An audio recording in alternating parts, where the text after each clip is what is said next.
very warm welcome to Japan. We are at the Motegi for round 3 of the FIM Asia Road Racing Championship, the Mobility Resort Motegi, to be absolutely precise, just about a couple of hours north of the capital city, Tokyo.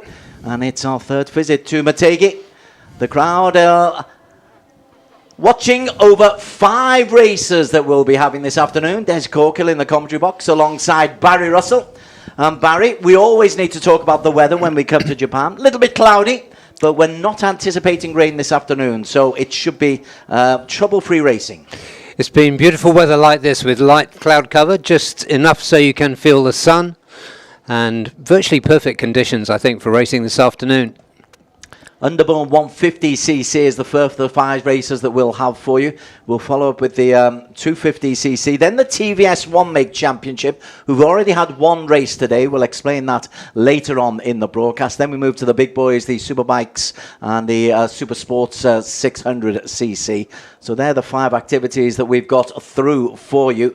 Into the Underbone, well, we had a race yesterday that produced a fabulous result for Philippines, and rather opened up the championship just a little bit, because Husni Zainal Fauzi on the Yamaha Fazir LFN had been running away with the championship. Yesterday, I think, proved that he's actually can be caught.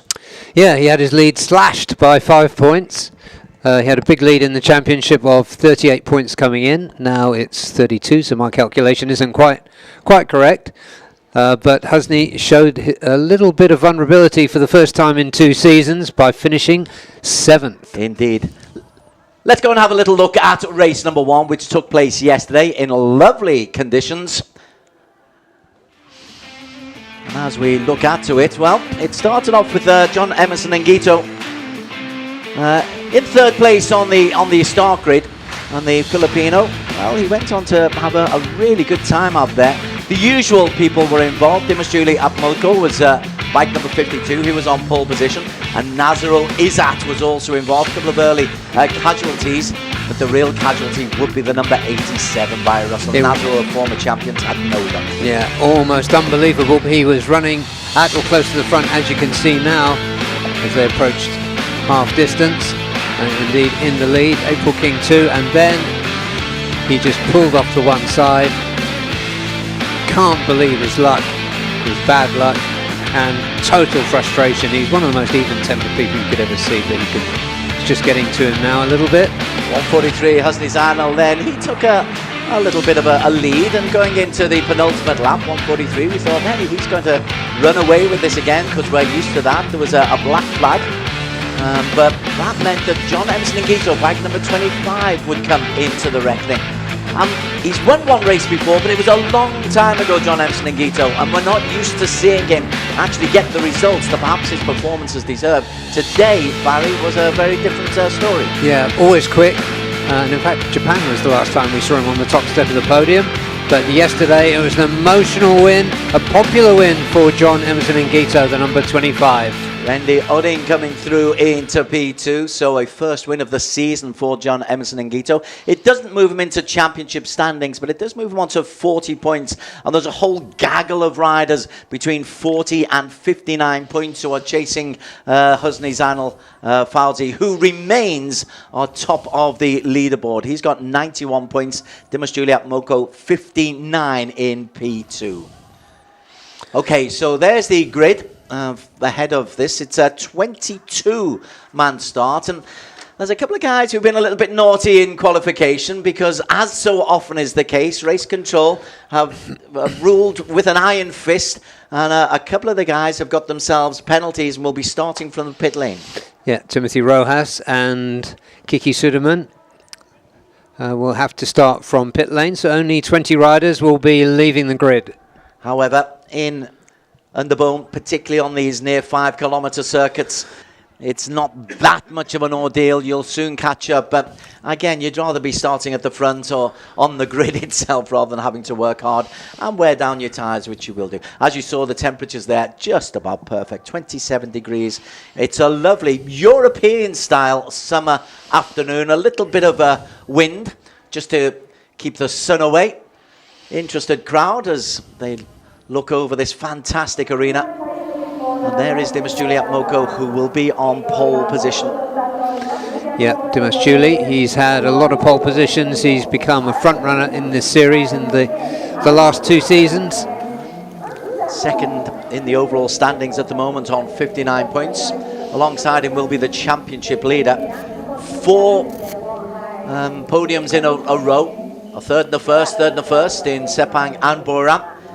A human-like 7th on race 1. Surely he's going to show us his true form. And then is yesterday's winner. And it was a very emotional response from him after the win yesterday. It was, yeah. It meant so much to him. I saw him during the pit walk as well. He bounded up and gave me a hug. So he's still emotional. Let's hope he channels it well in this race. And there's Nazrul Izzat. We will keep fingers crossed. You're not meant to have favourites as a commentator, but Nazrul Izzat has had such lousy luck.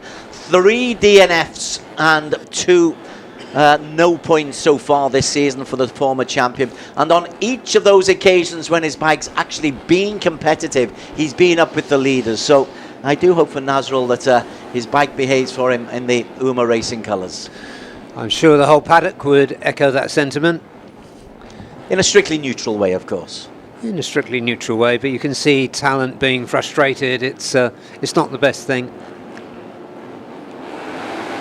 So 22 starters, but only 20 on the grid. And we'll have a chance just to run you through the runners and the riders. Dimas Juliet Moko will be the leader, second in the championship. And again, he'll be looking just to maybe try to cut into Husni Zainal Fawzi's lead in the overall championship standings. This is the midway point of the championship. And the front row of the grid will be Dimas Juliet Moko, bike number 52, Husni Zainal 143, and John Emerson Ngito, bike number 25. And Gupita Krishna, teammate of Husni, starts in 4th on row 2. Next to him, Shirat Sauki and Ahmed Fazrul Sham for Cardinals outside. On row 3, Selim Helsinki, who didn't finish for Team One for All yesterday, alongside Ahmed Darwisi, who was he got himself into P4. We're a little bit ahead of our time. We've mentioned Gupita and Shirat and Ahmed Fazrul Sham. And then we'll move on to row number 3 in just a moment. Selim Helsinki, Team One for All, they had a tough old time of it yesterday. Both riders at one stage or another were in contention. Yeah, 2 DNFs for Team One for All yesterday. But as we come on to the next row, it's the rider who finished 2nd. So we're jumping to row 4 here. Rendio Ding came through from his 10th place start to finish 2nd. Timothy Rojas will not be in that number 11 position. He'll be starting from pit lane. And Aditya Fauzi, after running at the front, went into the dust. Unlucky 13 for Nazrul Izzat. Oh gosh, that's not really what he wants, is it? UMA Racing. P14 for Muzaki Mohammed on the Vosges, which we keep seeing improve its performances. And why Ajit Trilaksana on the HS Youngstar Kawahara Racetech 60 is in P15. Yeah, Kiki Suderman is one of the riders starting from pit lane. So he's placed 16th. Adib Arshad next to him. And then Shafiq Rasol. Row 7 will be Afizi Supat on the 2nd Vosges. Charles Shazras for UZ Asia team. Looking forward to seeing Charles get some of the results he deserves. April King Moscato had a dreadful time during qualification. That's why the number 95 is low down. And another who had a tough time is Axmal during qualification times. But qualification was a couple of days ago. Certainly seems like a couple of days ago. Yes, yesterday, wasn't it? Yesterday morning. So much action, and the change in the schedule as well has shaken up the order a little bit. Yeah, we had a typhoon which affected the shipping of the containers to the venue. And there was a danger at one stage that the whole meet might need to be called off. Thankfully, the weather relaxed just in time. The containers were brought. And all is good. And the racing has been very, very competitive, as we expect. Midway point of the season at the end of this race. Yeah, just looking through there, you've got the 2-0 LFN bikes, 143 Husni, 73 Gupita Krishna, both race winners this season. And of course, Dimas Juliet Moko for HGS Youngstar Race Tech 60 on pole position. And there is 87, hoping for better luck this afternoon.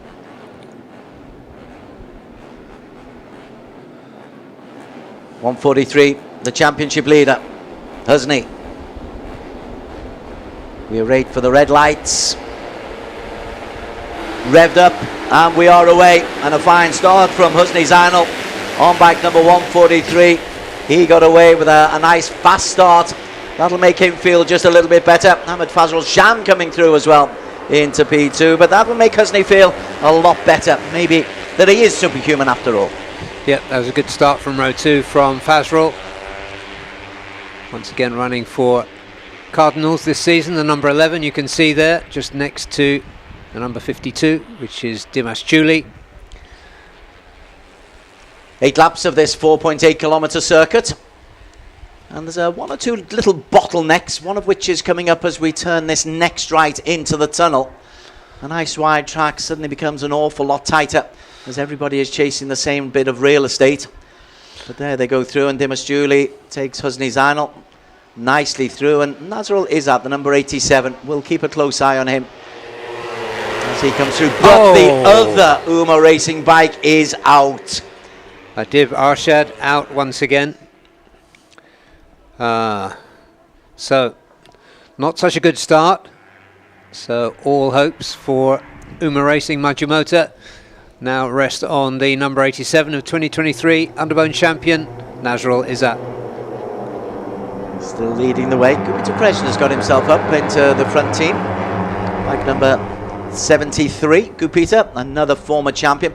It really is a high quality field, and the fact that somebody like Emerson Ngito, who won yesterday, can come through having not won in 4 years, shows you that literally I think 18 or 20 of the 22 starters are capable of winning here. Yeah, Nazrul just having a little sniff of the fresh air at the front of this field. He's on the left of the screen now. As they come 8 abreast into turn 11. Once again, Aditya Fauzi among the leaders, as we saw for nearly the whole race yesterday. He's been very positive coming to Motegi, so that was a bit of a setback yesterday. DNF for Aditya. But they come through at the end of lap 1 of number 8. Everybody still in the game. And leading the way as they come through, 3 abreast, is Husney. You know what, I think he's just got the bit between his teeth, Husney. I think he wants to prove something. Ahmad Darwizi a P4 yesterday, and Shirat Shauki a P5 yesterday, also in that leading group. And as ever, 1 second covering the top 11. Less than that, 0.8 of a second. It's crazy, huh? It is indeed.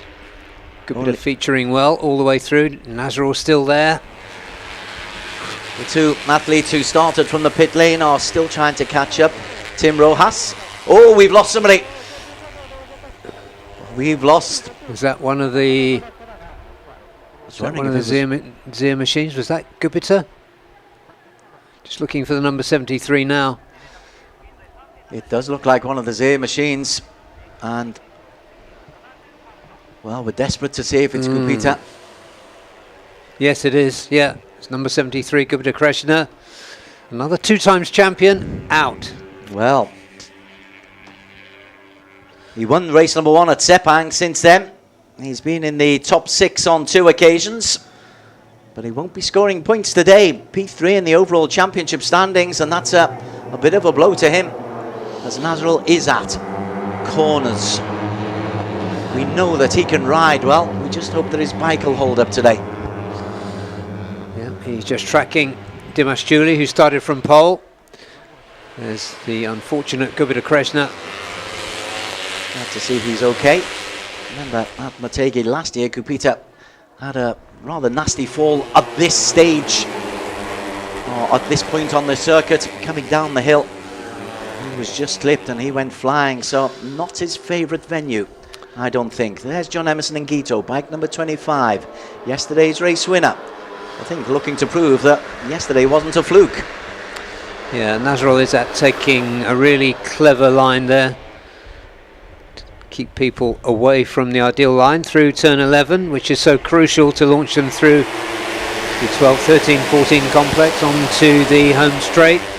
John Emerson Ngito will lead them across the line this time. As they zoom through again with a fast time of 2:18.19, the fastest so far is April King Moscato. 7/10 separates 1 from 8. Husni Zainal in P8. Nigel Izzat still hanging in there, as is Aditya Fauzi.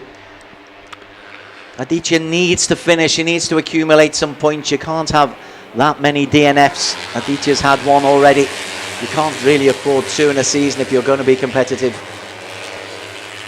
That's absolutely right. He was came through to second in the 2024 championship. Husni, Nazarul, everybody looking quite comfortable towards the front of that lead group. Shauki, the number 17, like to keep just a little eye on him. He's one of those who rarely gets the headlines on the Yamaha LFN. Yeah, once again, it's Nazarul to the front.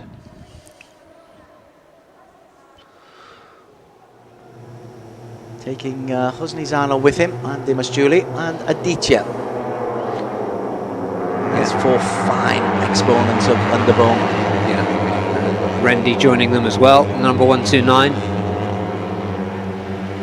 Japanese crowds don't get a chance to see Underbone in any championship other than the Asia Road Racing Championship, and it's predominantly Southeast Asia dominated. And they're delighted to showcase it up to Japan as Nazarul. I had a horrible thought there that Nazarul had a problem as he looked over his shoulder. Instead, he comes down the hill, and it's Aditya who will lead. Yeah, nicely done by Aditya. Hard braking, but he made it look easy that time around. Just saw Nazarul getting caught up in a load of traffic, and he's dropped back from P2 down to about, well, he's probably P11 or 12 at the moment. 5 laps to go. Aditya Fauzi leads the way. And then Charles Shazras, who always shines at some stage. Bike number 61. I am a Charles fan. Actually, it's Ahmad Darwisi, not Charles Shazras. 51, not 61. They're both exciting riders, though. Terrific. For UZ Asia team. And April King remaining towards the back of that front group, are very much in touch. And that is Timothy Rojas. Perhaps pushed it too hard in his efforts to catch up. So, Filipino out on this occasion. How ironic. He was penalised for slowing down in the warm-up today. And he goes out trying to be too quick. Nazarul Izzat is your new race leader just as we approach the halfway stage. Yeah, just towards the back of that group is Fadli Ragani, who was another crash yesterday. Race 6 of 12 of the season at the moment. Midway points. At the moment it's still Husni Zainal who's leading the way and just edges himself into P2 here as they head out into the countryside and up the hill in a piece of real estate that's reminiscent of Suzuka. The S's going up the hill. Yep, 2 tunnels as well. Lots of character, lots of atmosphere here at Motegi. It's a cracking venue in the middle of the countryside. Bit of a trek to get here, but once you get here, stunning spectator views. You're high up and you can see virtually the whole track. As they once again come down the hill from the highest point. They go over the brow of this hill and then swoop down into turn 11. As we've seen on several occasions already this weekend, turn 11 is so critical. Coming through there, 60. First time we've really seen Wayu Aji Chilaksana. Wayu Aji went well in warm-up, so hopefully he's got his setup right. Let's see what he can do. And just doing a little check on the Vosges AS25 machines. I think that Muzakir is knocking on the door of scoring points. He's 16th last time I looked. Yes, he is. Hey, John Emerson Ngito is looking in pretty good shape once again, isn't he? He does. His setup was right yesterday. He won a sprint to the line yesterday in the race number 1 to take his first win of the season. Bike number 25 is there, and he's in some good company. Yeah, Dimas at the front there. Shirat Sauki, your friend Des, he's showing nicely at the front. We're over half race distance now. And we've still got less than a second between 1 and 9. Fadli Regani is he's dropped down a little bit, but it's 1.7 seconds between 1 and 15, who is Charles Shadras. Ahmad Dawizi, his teammate, is in this leading group of 5, but that can soon change. Najrul Izzat is also in this leading group of 5. Well, he's gone beyond halfway. That's good news. But what a state of affairs that we should be commenting on that, really, Des. So the Nazrul watch. Everything crossed for Nazrul to finish. There he is in P2, coming to the fore, right on cue. Yeah, he's just kind of glided through to the front on a couple of occasions, looking quite comfortable. And then he takes a completely different line. Oh no, it's not him, that's John Emerson. That's John, who goes yeah. wide. Dimas Julie. They're all being nice and polite's not the word, but there aren't too many elbows flying in there. I think they know that you save the elbows until the 8th lap. Yeah, another great shot. Nothing quite like this in world motorsport. It's phenomenal. Shirat Chowki as they concertina into something approximating single file. Come out and Shirat. One of the problems is you don't necessarily want to be leading on the final lap coming into turn 14, as we see Nazrul, because we saw yesterday the slipstream. You can be pull out of the slipstream. On that occasion, Shirat was just able to hold on. That's interesting. Yeah, and Aditya Fauzi, the 77 there on the JPNW SND Honda, he made the most of that slipstream as well. It's crazy. The top 5 went over the line within 0.15 of a second of each other. Fadli Regani has just put in a fast lap in P13, so he's not out of the reckoning. Nobody down to P15 is out of the reckoning. That includes April King Moscado, the fast Filipino. Well, they're all pretty fast out there. Yeah, fanning out there, 58, seeing him for the first time in this leading group. Suomi Helsinki for Team One for All.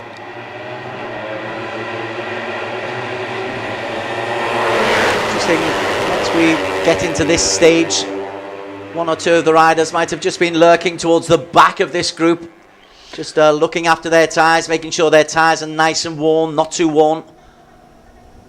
And so they can maybe accelerate up the field. This is Husney once again in this leading group. Wanting to get caught. He's got the remarkable record, Husney Zainal, of every other race in the last season and a half he has won on bike 143. And in all but 3 occasions he's been on the podium. So yeah, it's an absolutely remarkable, probably unprecedented record. In such a competitive environment. Okay, once again, Shirat Chowki. He's taken this line a couple of times, and he did this on the last lap, and he was able to lead from here over the start-finish line. Nazrul blocks a couple of people off and slows them down. So Shirat will come with a theoretical lead. Yeah. Behind them now, for once, Jonathan Magito forced to stand up. Yep. The Team One for All athlete. A little bit of edge there coming in as we get into the last 2 laps. Husney Zainal that time was able to show that the slipstream works. There's rehearsals galore going on here. What lines to take coming after turn 14.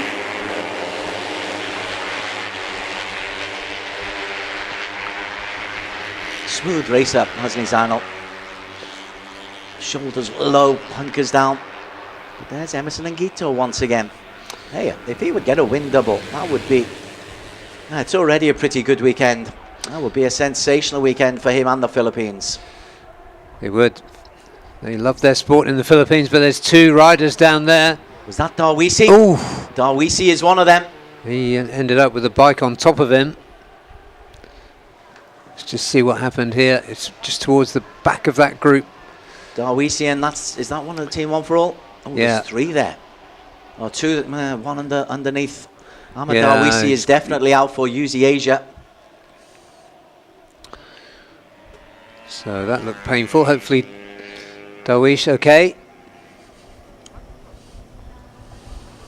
1.5 laps to go. Coming up towards the top of the hill. This is turn 9. Hosni Zainal still leading the way. It was Akshal Ilam who was the other racer who went out. So many of the usual suspects there. Vosges 25's Muzakir into the point scoring, 1.5 seconds off the lead, and in P13. Okay, this is the final rehearsal. Hosni's got himself in a lovely position. Leading, coming down the hill. But you can be caught, and Emerson and Gito once again. Bike number 25, and Randy Odding, who left it late yesterday, bike 129. He sweeps through around the outside into P3. Yeah, could it be a 4S1 double? Way too early to say. Yes. You are a brave man. This is the sprint. This is the rehearsal. And look at that. Emerson and Gito had a little bit of space between him and Dimas Juliat Moko. So Emerson and Gito, if that's the rehearsal, if he can reproduce that, it will be a win double for the Filipino. But I am not predicting that. Yeah, well, 4S1N were 1 and 2 yesterday. They're in both of them well placed. He was very fast in sector 4. Oh, that's one of the Vosges down. Vosges AS25 down. That's the 66. That is Afizi Supat. So I guess Muzakir. Yeah, Muzakir is on the back of that group as we watch Aditya Fauzi trying to muscle his way to the front. But Hosni is there. Nazrul Izzat is there as well. Oh, that's the team one for all. It's at least 1, possibly 2 athletes down.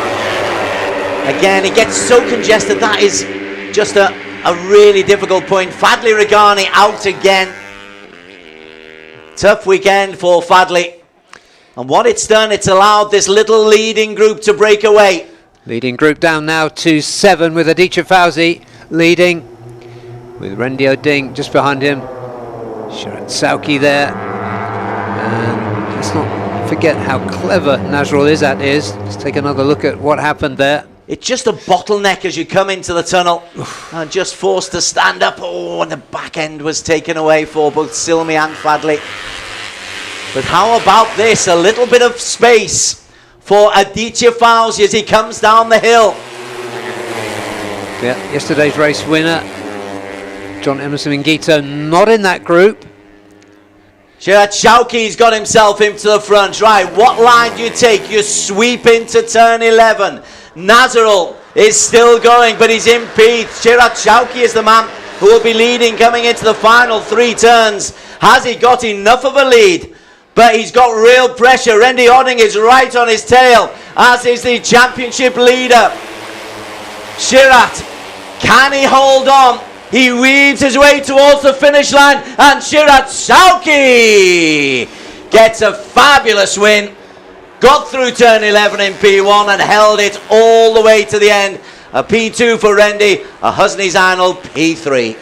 You called that well, Des Corkill. Shirat Shauki at the halfway point of the race. Another P2 for Rendi Oding. Hosni clambers back onto the podium after a P7 yesterday. He's going to be pleased with that. The result for P3 and P4, that's Hosni and John Emerson Ngito, under investigation. In fact, it's just for photo finish, so we'll take a look at that. Nazrul Izzat was very close in there as well, listed as 5th now. But brilliant from Shirat. He was in the leading group for a long time. This is the first victory for the Yamaha LFN HB969 racer. And he has shown that kind of promise. A couple of P5s in the last 2 outings. And now he's got this maiden win for the season. Yeah. He was able to hold off a formidable challenge from Randy Odding. So let's have another look at this really close finish. First two are really clear. That's definitely Husney who crossed the line first. We'll see it from another angle now. There's your winner, P2. Nazarul in P5. So, A, he stayed on the bike. B, the bike didn't cause any problems. C, he's in the points. But there's the man who's in the pink. Yeah. And the blue for Yamaha LFN. Well, Yamaha LFN HP 969 are very, very good at picking very, very fast riders. There it is confirmed. Sherrod Chowki wins by 400ths of a second from Randy Odding for 4S1M Evo Yamaha. Husni Zainal Fauzi on the Zir LFN, 1/10 down in P3. John Emerson Ngito, great weekend for him. That's 13 points to add to his 25 yesterday for 4S1M Evo. Nazrul Izzat Bahoudin, welcome back, fella, on the Yamaha for Uma Racing Yamaha. He's in P5. Dimas Juliat Moko possibly be disappointed with his weekend return after being so quick in qualification. April King Moscaro coming through on the race deck for P7. P8 was Aditya Fauzi. Muzakir Mohammed on the Vosges. Is that the best Vosges of the result it is, of the season? Yeah, the best finish. It is indeed. Muzakir Mohammed, best result for Vosges, who increasingly improve. Wyaji Cheliksana for on race tech 60. Shafiq Rassol and Ahmed Fazrul Sham 11 and 12. Charles Shazras for UZ Asia Team 13. Kiki Sudaman, JPNW SND Factory Racing with 2 points. Fadli Regani, well, I'm not sure whether he'll pick up that because he was 1 lap down. Non-finishers, Silmi Helsinki, Afizi Supat on the Vosges. Ahmad Darwisi, we saw him and Axel crash out. We saw Tim Rojas crash out. And early on we saw Peter Kreshner and Adib Arsiad also crash out. So 14 finishers and a first win of the season for Muhammad Shirat Shauki from Indonesia. Wonderful result again. LFN showing their quality and the depth of talent that they've got in their squad. And frustration for, a little bit of frustration for Uma Racing once again, with Adib not finishing this time. But we were happy to see Nazrul Izzat at least cross the line in a very close P5. As up on the hillside, somebody's preparing a Thai flag. That could be for the next race. But John Emerson Ngito should be pleased with a P1 and a P4 this weekend.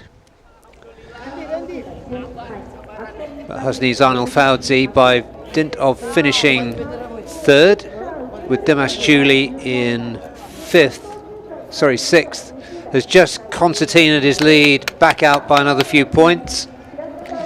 So it's been a good championship race. Yeah, big smile from Shirat. Hails from Banda Aceh, on the north of Sumatra. So often it's the athletes from Java who take the Indonesian headlines. Nice to get a Sumatran on board. Yeah, and Randy Odding is from where, Des? Randy is from... Sulawesi, I think. Randy? I'll check. Okay, let's as we do our geographical checks, let's go down to Daniel Bogas, who's in the Park Ferme, getting some reaction to the first win of the season for Shirat Shauki. Husni, very difficult weekend, very different from the previous rounds. So tell us, how difficult was it out there today? Ya, alhamdulillah di race kedua ini Alpi bisa berada di podium. Alhamdulillah rezeki. Terutama saya mengucapkan terima kasih banyak kepada Allah Subhanahu Wa Taala dan tim. Dan untuk kesalahan di race 1 kemarin, Alpi mungkin belum rezekinya, dan alhamdulillah di race 2 kali ini Alpi bisa berdiri di podium. Ya, untuk jalannya race tadi seru. Seru pokoknya. Okay. So he's saying he's grateful to be on the podium. He's thankful to the creator, to the team, and the boss. And also after the mistakes made in race 1, in race 2 he's managed to get on the podium. And yeah, saying that it was just intense. It was an intense race. Thank you so much, Husni. Congratulations. And in P2, once again, we have Randy Oding for 4S1M Evo. Randy, you broke the podium battle yesterday, and today another podium for you. So, are you finally finding the rhythm now in Underbone 150? Ya, alhamdulillah saya berterima kasih kepada Allah SWT dan bos, mekanik, kru, semuanya. Ya tadi jalannya race sempat kesulitan di awalnya. Motornya masih ada kendala, tapi alhamdulillah udah bisa finish kedua. So he's saying he's thankful to the creator, thankful to the team, and said yeah, it was difficult from the early lap, and he was happy to be able that he's happy that the bike is performing well and able to make it to the podium. And now victorious we have Shirat Shauki. So Shirat, amazing race in race 2. Yesterday was also a difficult battle, but today you got that last lap line in the last few turns. So tell us about this race. Ya, syukur alhamdulillah saya di race 2 ini bisa berada di podium pertama, dan saya mengucapkan terima kasih banyak kepada tim, kepada Bos Putra yang telah datang jauh-jauh dari Jakarta, dan saya berterima kasih banyak untuk masyarakat Indonesia dan khususnya masyarakat Aceh yang selalu mendoakan saya. Insya Allah di race berikutnya saya bisa podium menjadi yang terbaik. Thank you. So he's saying that he was grateful, and he was thankful to the team, thankful to the boss Haji Putra as well, and he's happy that he managed to finally make it onto the top of the podium, and he's hoping that after this he can make it on the podium again for the further races. Congratulations, Shiran.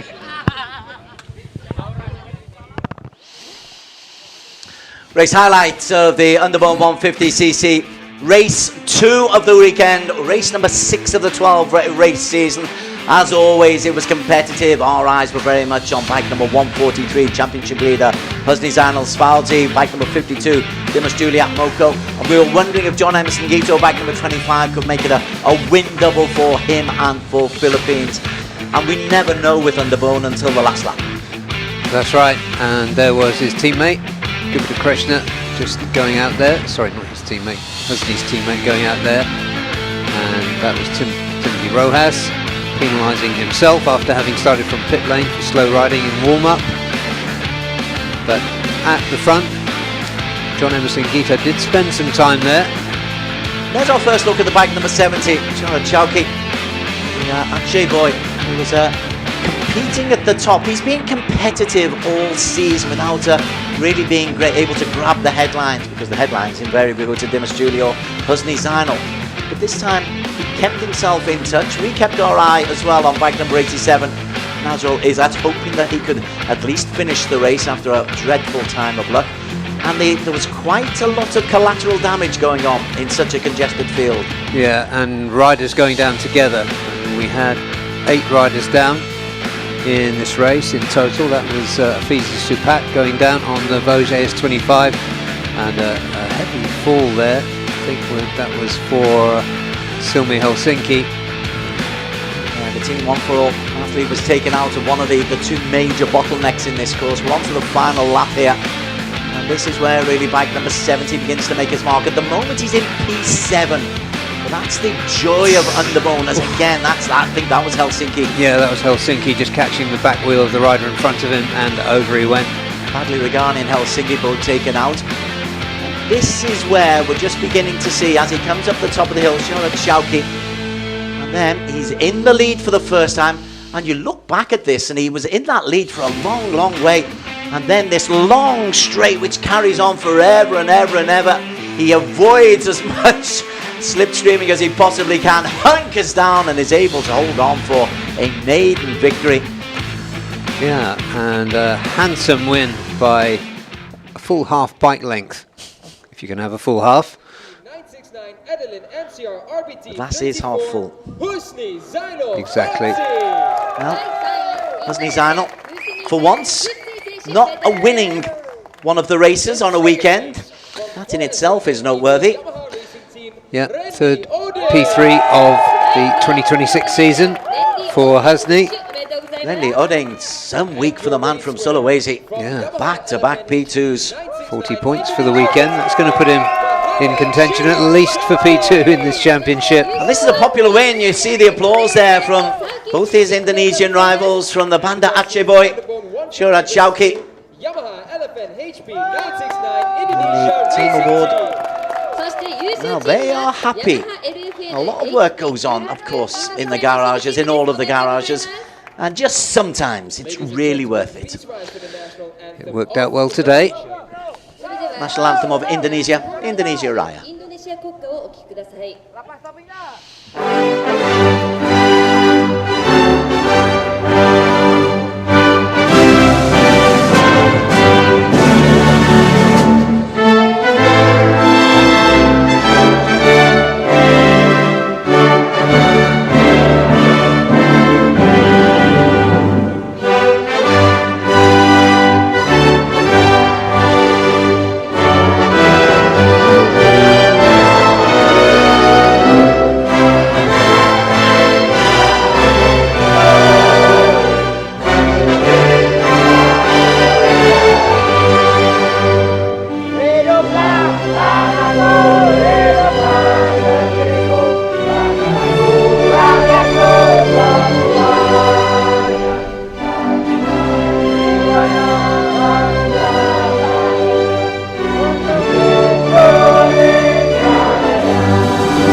Proud boys.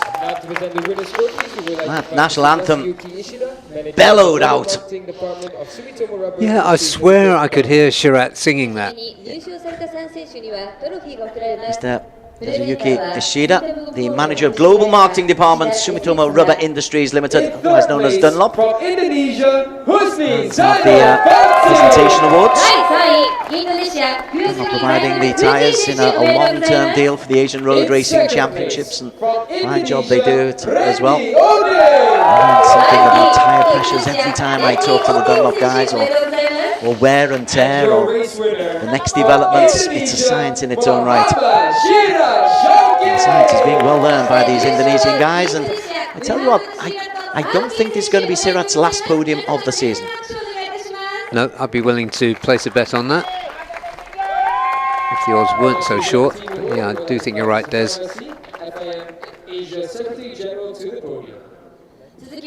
And the team award will be handed out by the FIM Asia Secretary General, Frank Vassi. Always here in person are FIM. Obviously they are sanctioning the Asian Road Racing Championship, but there's actual physical support there as well, and from all the sponsors. His names are plastered over the backboards, our thanks to all of the sponsors.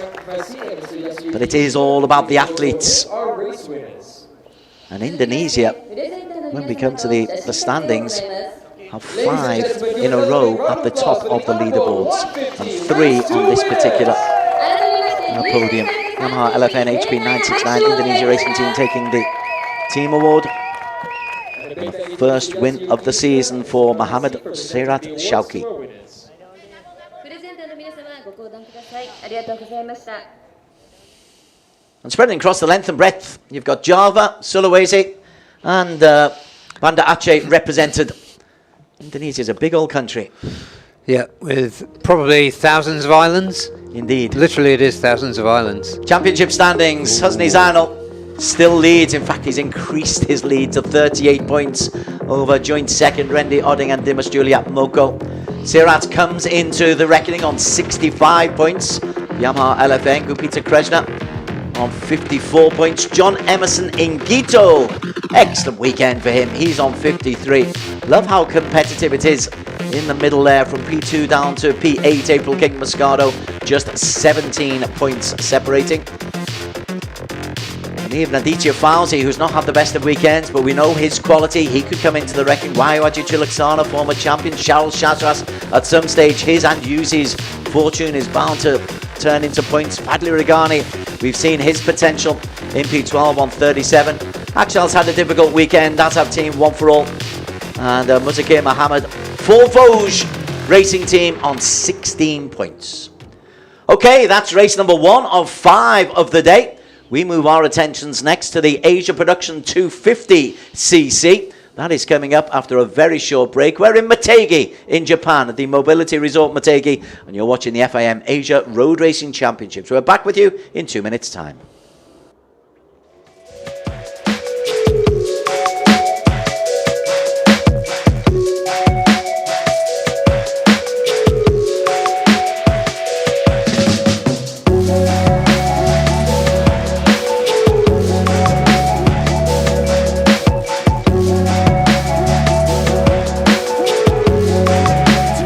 G5. Start like a rocket and ship like silk with super bike proven nano tailored oil. Ultra protective Quintec guard technology distills the wisdom of oil experts. 5 protective benefits in harmony unleash the peak performance of your engine. Nano Silky Tech ensures extra smooth upshifting at high RPM. Rocket starts, silky shifts. Idemitsu IRG5.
Back to the resort Motegi. This is round 3 of 6 of the FIM Asia Road Racing Championships. Number 30 in years, number 28 in seasons of the ARRC. It is the best championship for the 5 categories that we race, the 4 officially, plus the TVS 1 make, which is coming up. Barry Russell alongside myself, Des Corkill, to talk you through the action. I'll focus now on the AP250s, Barry, which is arguably the most competitive of all of the events in this competition this season. Yeah, for me, an even bigger field than the Underbone 150s. 32 starters, 30 regular riders, I beg your pardon, 32 with the wild cards this weekend. Let's have a look at what happened yesterday. And with so many people involved, there are one or two surprises come your way, but one big surprise, or one not so much a surprise, is that one of the replacement riders, Hiroki Ono, is quality. The bike number 76, starting in P2 in rather controversial circumstances. He was fastest, but was pushed back. A crash early on told us just how competitive and congested this field is. Thankfully, both riders getting up. Hinata Okada out on the first lap. But keep an eye on bike number 76, Hiroki Ono. He's one of many storylines. Hiroki Ono never far from the front, and in championship terms, that was a significant early crash out for Panjaro Chitwell Chat, and that was Kawasaki of Unai. Kawasaki's just two of Kawasaki's in this group, and they've not had an awful lot of luck. Hiroki Ono, as we come towards the midway point, he was always in the front. He rides so smoothly. I got a look at his tyres after yesterday's race, and it was like they hadn't been touched. They were beautiful. As Fahmi Bassam crashed out, that was significant. There were a couple of significant crashes yesterday in terms of the championship. Yeah, and here you can see featuring at the front, as he did for almost all the race, was Rishi Takahira. Rintaro Takamoto taking an early exit as well. Fernardiancia also in that group, bike number 16. But there is Rich, and we thought that Rich Takahiro was on the Chinese team. Was actually going to make a significant moment, and Team One for All as well. As we got into the final lap, Takehiro's right in the mix of it, but he makes a mistake, or is forced out by racer Danica Ahrens, and that ended his chances of a top 3 place. And this is where Ono just shows his absolute class by Russell. Yeah. Bike number 76, under pressure from Kritipat and Irfan, comes home to take the victory. Yeah, this was a nice move through for Kritipat as well, who came into this race with a 400 RPM rev cut, made the best of it and timed his late run very well. He would have been happy with that P3, but the two super subs, Hiroki Ono and Irfan Ardiancha, 1 and 2. He's only had 3 races in the 5 competed so far, Hiroki Ono, and yet he's 4th in the championship standings. Kritipat, who came in 3rd there, is the championship leader by 27 points as well. So he will be hoping that his flag is flying high. This is Motegi, cracking course. Yeah, it is a cracking course. I was lucky enough to have a run around it yesterday, but 14 turns. Well, and we're ready to go to Daniel, who is down there on that very crowded grid. It's not as hard as it was for race 1 yesterday on the grid for the AB250. So let's have a quick word with Fahmi Bassam for Yamaha LFN HP 969. So Fahmi, yesterday's race 1 was always with the 250s. It's very intense battle-wise. So what's the strategy for you this time around in race 2? Untuk strategi di race 2 ini, mungkin saya akan berusaha mempertahankan posisi saya dan tarung di grup depan. He's saying his strategy is to try and defend his position and stay within the fighting group. Good luck, Fahmi. Right, so now we're gonna Haji Putra as well has just made his way from Jakarta down for the race. So we're gonna make our way down further to row 4 in the grid. Got a lot of big names in the front row. He's got Irfan Ardiancha as well, who had an amazing performance. Rich Takahira, who went unlucky. Galang Hendra, who has been struggling this week, but managed to find a decent qualifying time. Let's have a word with Aiki, who's on the side. Let's see if we can see what Aiki thinks about this race this time. Aiki, yesterday was difficult. We saw the battle for you. You were close, but then right when you were going downhill, that's where it went a bit backwards. So can you tell us, what are you going to do differently for this race? Yeah. Yesterday race 1 it was very difficult to in this battle. Yeah, but I will try continue to keep working today race 1. Thank you so much, Aiki. Good luck for this one. And I'm going to try and get one more word with another rider. As you might have noticed, the cameraman has got me on a leash, so I'm having to drag the camera all the way across now. And we're going to have a chat with one of the Kawasakis. We're going to have a chat with Unai Kalatayud. So let's see if we can grab a quick word. So, Unai, yesterday's race was a bit unfortunate. So, what are you going to try to do to try and find the better positions this time? Yeah, I want to try to be in the group, and last laps I want to be aggressive and try to take the best result for the team possible. So let's do it. All right. Thanks, Unai. Good luck for this one. Back to you, Desmond Barry. Yeah. Good to hear about from the Kawasaki's. There's only 2 on the grid for the Chinese team, and they've not really been able to get to the front. Unai trying to change that. Yeah, trying to change that. A really good Spanish rider as we watch Hiroki Ono, yesterday's winner, stretching on the grid, which is very important when you start to get a little bit older. With the best will in the world. It hasn't done him any harm, Hiroki Ono. Remember, he's riding for Honda Racing Vietnam. This is your championship leader. You've been talking about this kid for a couple of seasons now in ARRC, and he's proving the business. He's got 3 wins and 4 podiums in 5 races. It's a much more mature, consistent Critapat that we're seeing this year than we saw last year, when he was frankly outsmarted by Arby over the course of the season. Hiroki Ono was a replacement rider, so is this one, Irfan Ardianshah for Astra Honda, and they were 1 and 2 on the podium yesterday. Always brings the excitement. Irfan used to be a regular rider for Astra Honda, of course. Rish Takahira. At some stage, he's going to really properly deliver for you. Yep, on the world stage in the Blue Crew Championship last weekend, he put himself on the podium. He has yet to put himself on the podium here. He's with the Tianyu Asia Racing MFZ. It's good to get the Chinese involvement on the manufacturing side as well, as we saw with the Kawasaki's who are involved. Chandra Hendoan in P6 on bike number 88. Daniel Sharmi on bike number 57. Behind them, there's real quality. Former champion Reza Danica is in P13. We'll run you through the starters. Even go further down, we've got the likes of Hunter Corney and Raiku Hasegawa riding for the Servo Hypersport team.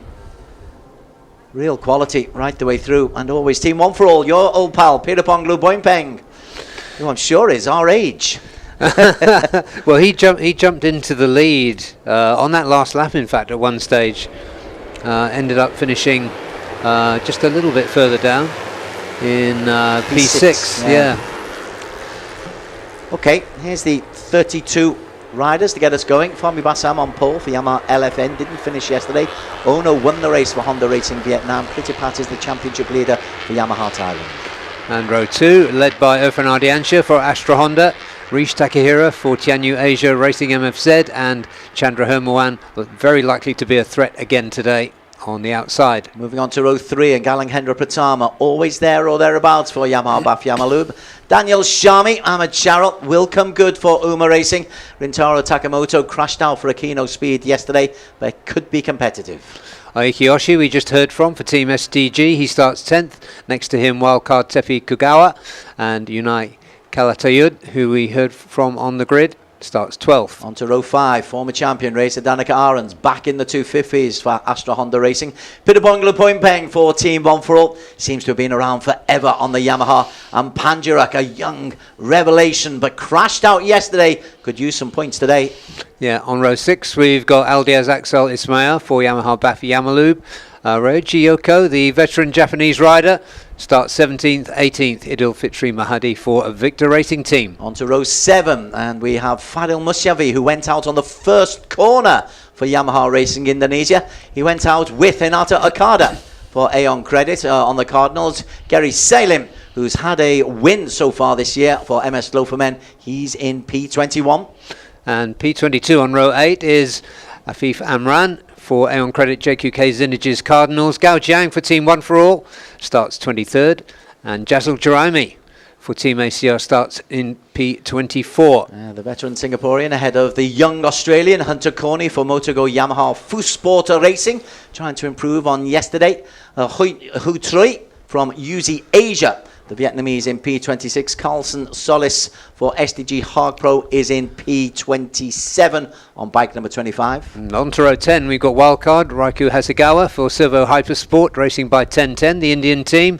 Shen Zhang, Chinese rider, crashed out yesterday. Next to him, another Chinese rider, Lu Yin for Tianyu Asia Racing MFZ, starts 30th. I think I made the mistake of Hasegawa being a wild card. I think he's regular alongside Setu Rajiv for Servo Hypersport. I will confirm that. I think he's here for the season. You're right, Des. Sorry. Irfan Heikel is there. I said it yesterday, so I'll take the blame.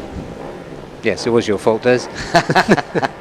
Good to see Afif Amran, the number 50 there on your screen in the 250s. See what he can do today. Starting in P22. Number 74 just coming to a stoppie, literally on the grid, was Hunter Corney. This is the Honda Vietnam team. Looking a little bit stony-faced early on. They should be a little bit more confident. Oh no, as usual. Such a showman. He makes his way through. Just Jim Carnering his way through to the front. You guys wait for me. Quality coming to the front, ladies and gentlemen. Hiroki Ono, back-to-back champion in the TVS One Make Championship, which race 2 of the weekend is coming up after this. But now Ono is focused on the AP 250s, looking for back-to-back wins here in Motegi.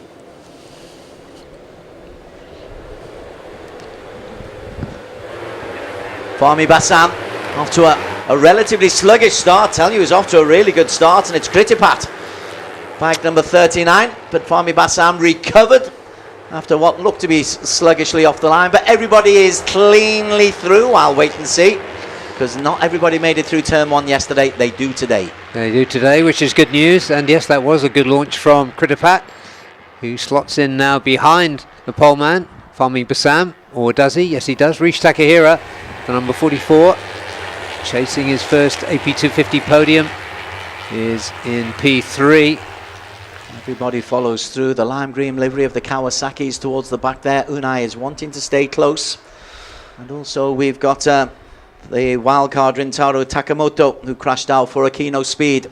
Akino Speed regulars on the Japanese Championship calendar. Good to see them wildcarding here. Yeah, it is good to see them. Very distinctive livery. You can see the yellow there on the number 81. As they go up the hill for the first time. Just look down to see where Panjaruk is. I think he's about where he started, in around P15. Rish Takahira goes inside Chandra Hermawan to pick up the place. So that puts him into P2 at this very early stage. Fahmi Bassam just drops back a little bit. The super sub for Honda Vietnam. Hiroki Ono, yesterday's race winner. You mentioned Chandra there. He's had a couple of podiums already. Hasn't had a race win as yet, but he's improved. Well, look at that. Takahira decides he wants a racetrack all of his own. It's the wrong way. And Kritipat, very, very early on. They do have the rev cut, but if you do well, you get penalised, which I understand. The rev's taken away. It just means you've got to think a little bit more. Kritipat, well, his thinking this time is let's lead from the front. Yeah, he won 3 races out of the first 4, and that's what earned him the rev cut. So now he just needs to focus on getting as many points as he can. Well, there's a provisional 25 if he keeps it there. Indeed, 27-point lead in the championship for him. We reached the halfway point after today. Yeah, came in with a 22-point lead, now it's 27. Fahmi Bassam by 222 and Irfan Ardiansa on the Astra Honda. Yeah, great weekend for Irfan. Good to see him back on the Astra Honda as a replacement. Replacement riders, 1 and 2 yesterday. Yes. Kritipat leads the way, and there is Ono. Oh, slides nicely. Said yesterday I had a look at his tyres. The Dunlop crew showed me some pictures, and it looked like he hadn't been racing. They were beautifully slick at the end of the 10 laps. Yeah, absolutely masterful. Brilliantly judged win. Oh, and there we go. First casualties. That is, that's the number 18 of, is that one of the Servo Sport? Oh. It's an awkward one. That's that bottleneck coming into the tunnel for the first time. The bottleneck catches you so many. Hutri. Yeah, Hutri was one of those riders. Oh, poor old Afif. Tough weekend for Afif. Yeah. Unlike you, I didn't recognise him in the blue colours. Yeah, I wondered if it might be him, but I didn't want to call it. So Yamaha's at the front in the hands of Kritipat. Chandra. Ono once again just slides. They resurfaced this circuit, and I'm told it makes it very, very grippy, so sliding isn't as recommended as perhaps sometimes it is on other surfaces. Yeah, it is, and when you actually go down onto the surface, you can see how new it is. It is absolutely brand spanking new. Well, Hiroki Ono leads them across the line on that occasion. Chandra leads them into turn 1 at the end of that lap. Takahiro also in the mix, as is Fami Bassam and Irfan Fraser Danica getting close. Oh! It's stuck in the gravel trap. Yeah, that's Gao Jiang for 1 for all. Yeah, that's not getting out of that trap. Yeah, team 1 for all, picking up a bit of damage so far this afternoon between Underbones and 250s. Keeping an eye out on the Kawasaki's. Hiyoshi just holding on by his fingernails in that group.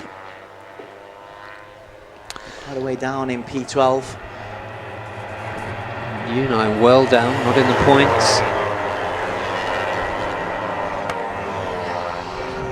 And once again, he's got certain points on the lap where he likes to make a move. Coming up the hill is one of them.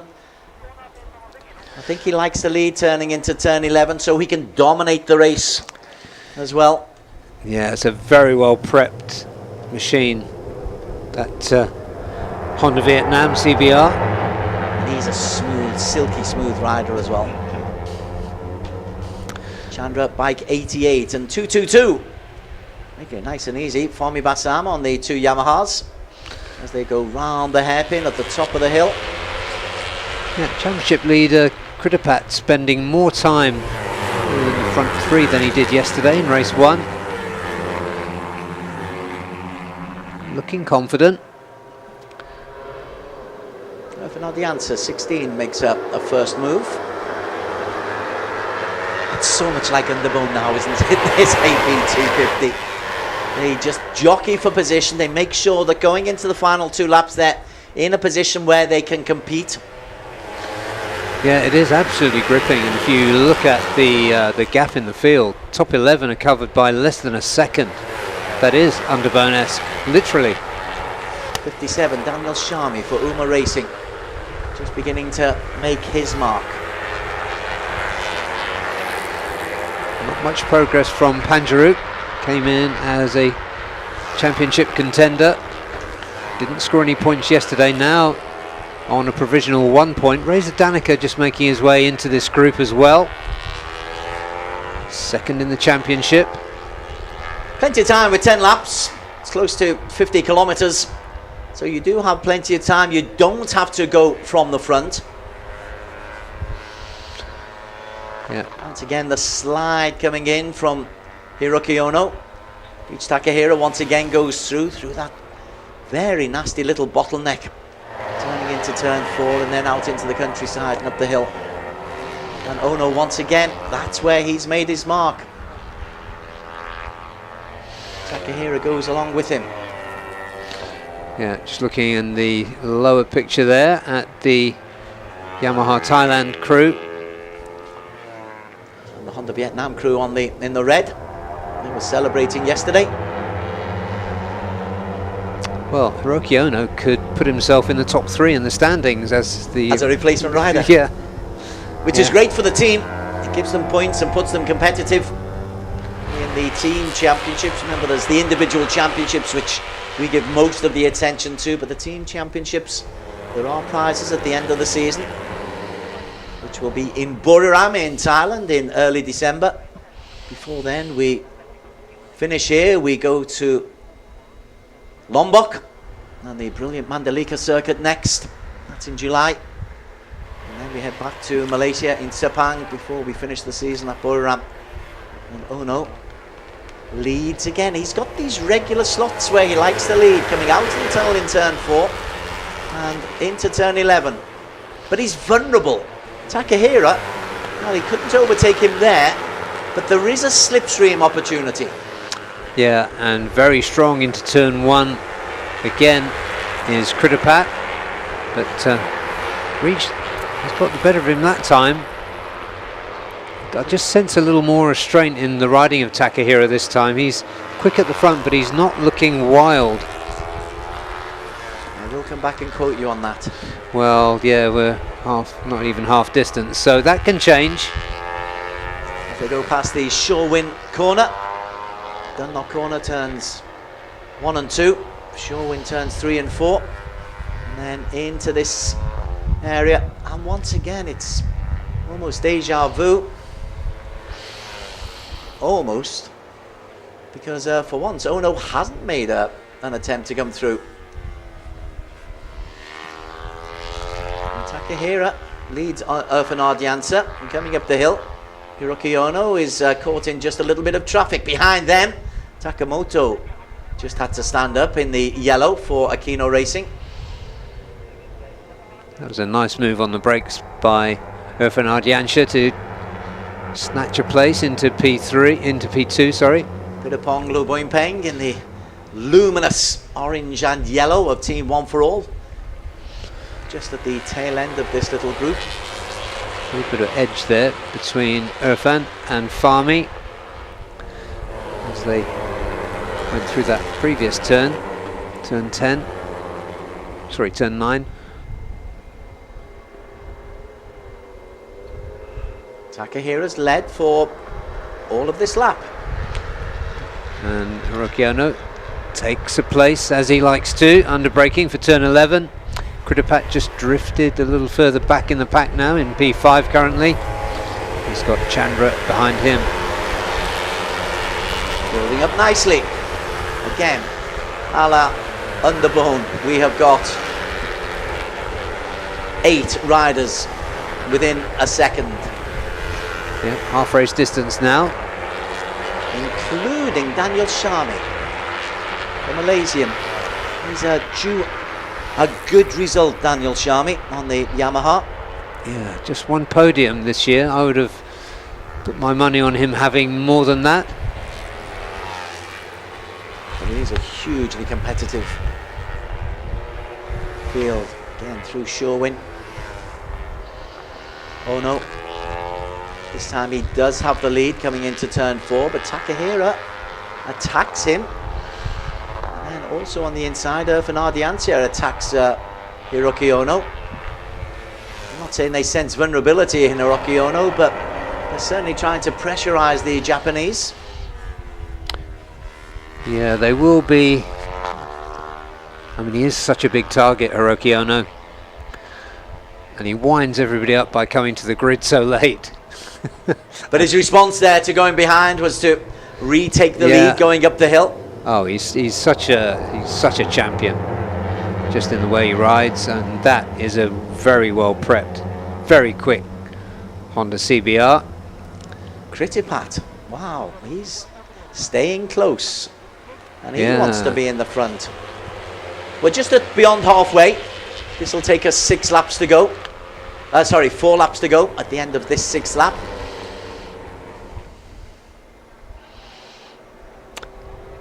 So yeah, they fan out, and often it pays just to go in early into turn 11 and just block off the apex. Takahira's going to lead them over the line this time. Turn 14 is a lot tighter than you would originally think. To bank pretty hard, look to get a good drive out. And you're quite right, Takahira does lead. He's led coming over the line in 3 of the last 4 laps, reached Takahira. And looking at our championship contenders, Reza Danica some way down.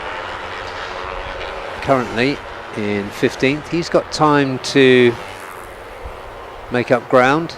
Just trying to spot him in the pack there, the number 1, 2, 3. But you can expect Reza to start to work his way up the order. Gary Salem just put in a fast lap. Fastest of the race for him so far. And Fadil Mushafi is also capable of madness. We have a man down. It is Daniel Shami. His bad luck continues. Gosh, what is it with the purple livery today? Or this weekend? Very unfortunate to see the young Malaysian go out. Let's just see how that happened. He's just moving across. Fahmy goes across in front of him. Daniel clips his back wheel and down he goes. Fahmy did incredibly well to hold on as Uma Racing. Well, They are ruining their weekend, I think. Uma Racing. That's tough. Okay, looking at the revised order. He was beginning to make a move, Daniel Sharmi, as well. Farmy going very wide there. And Critipat's dropped back in that group. Razor, as expected, has moved up. But Ono leads. Going into turn 11. Yeah, what would the odds be on him not winning? Pretty short, I suspect.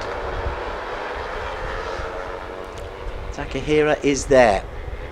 Can he finally put the gloss on fast performance? Garland Hendra, and there is Razor. You're asking the question about 1, 2, 3, Razor Danica. Well, now he's just making an appearance towards the tail end of this race, and that's exactly when you want to make your move. As he did yesterday, he was able to come through to 5th in the end. Rich Takahira takes the lead for at least the 5th time. Takamoto's in there. Gary Salin also, bike number 31 for MS Glow for Men, towards the back of that group. Yeah, Chandra being pushed out wide, but managed to get himself back online. The number 88 for Yamaha Racing Indonesia. Critipat going on to the green there. There wasn't any room for him on the track. I'm wondering if anyone from further down, yeah, Critipat's lost some time there. Good spot. But I'm wondering if anyone from further down the pack is able just to get themselves into the front group with 2.5 laps to go. Or whether or not they are at maximum speed, trying to catch up with Rich Takahira and Hiroki Ono. I'm staying with my theory that Takahira is a little more cool-headed today.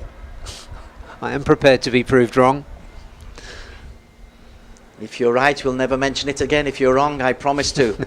Oh, there's a black flag out for somebody. Oh, somebody's got a mechanical problem there. Let's hope it's not oil.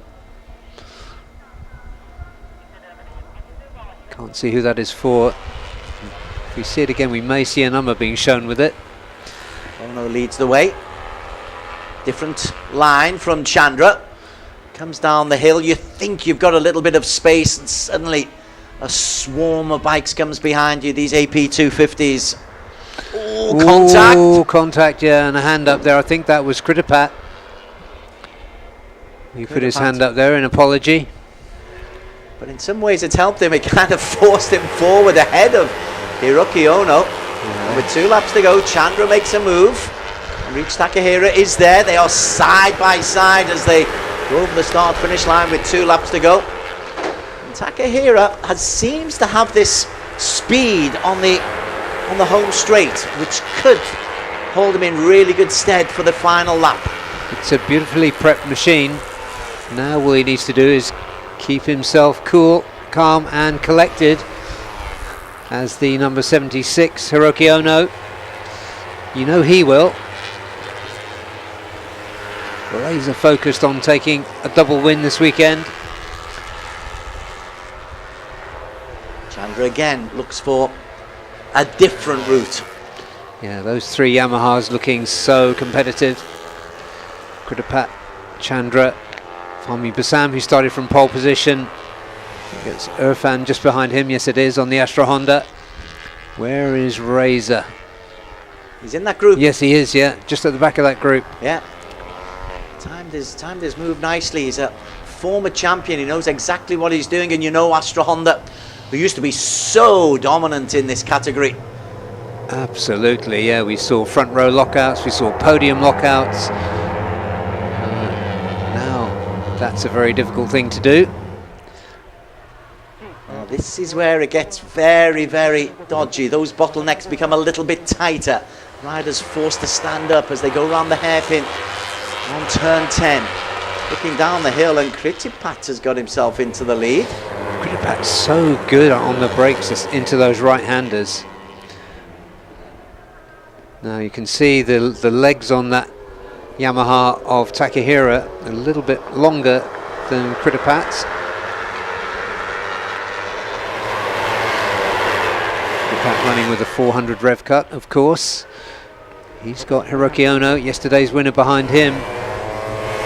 For the penultimate time, they come up to cross the finish line now with Takahira in front and Kritapat second. And Takahira was able to hold on once again. I tell you, he's got speed. If he has the right exit out of turn 14, he has got the speed to hold on.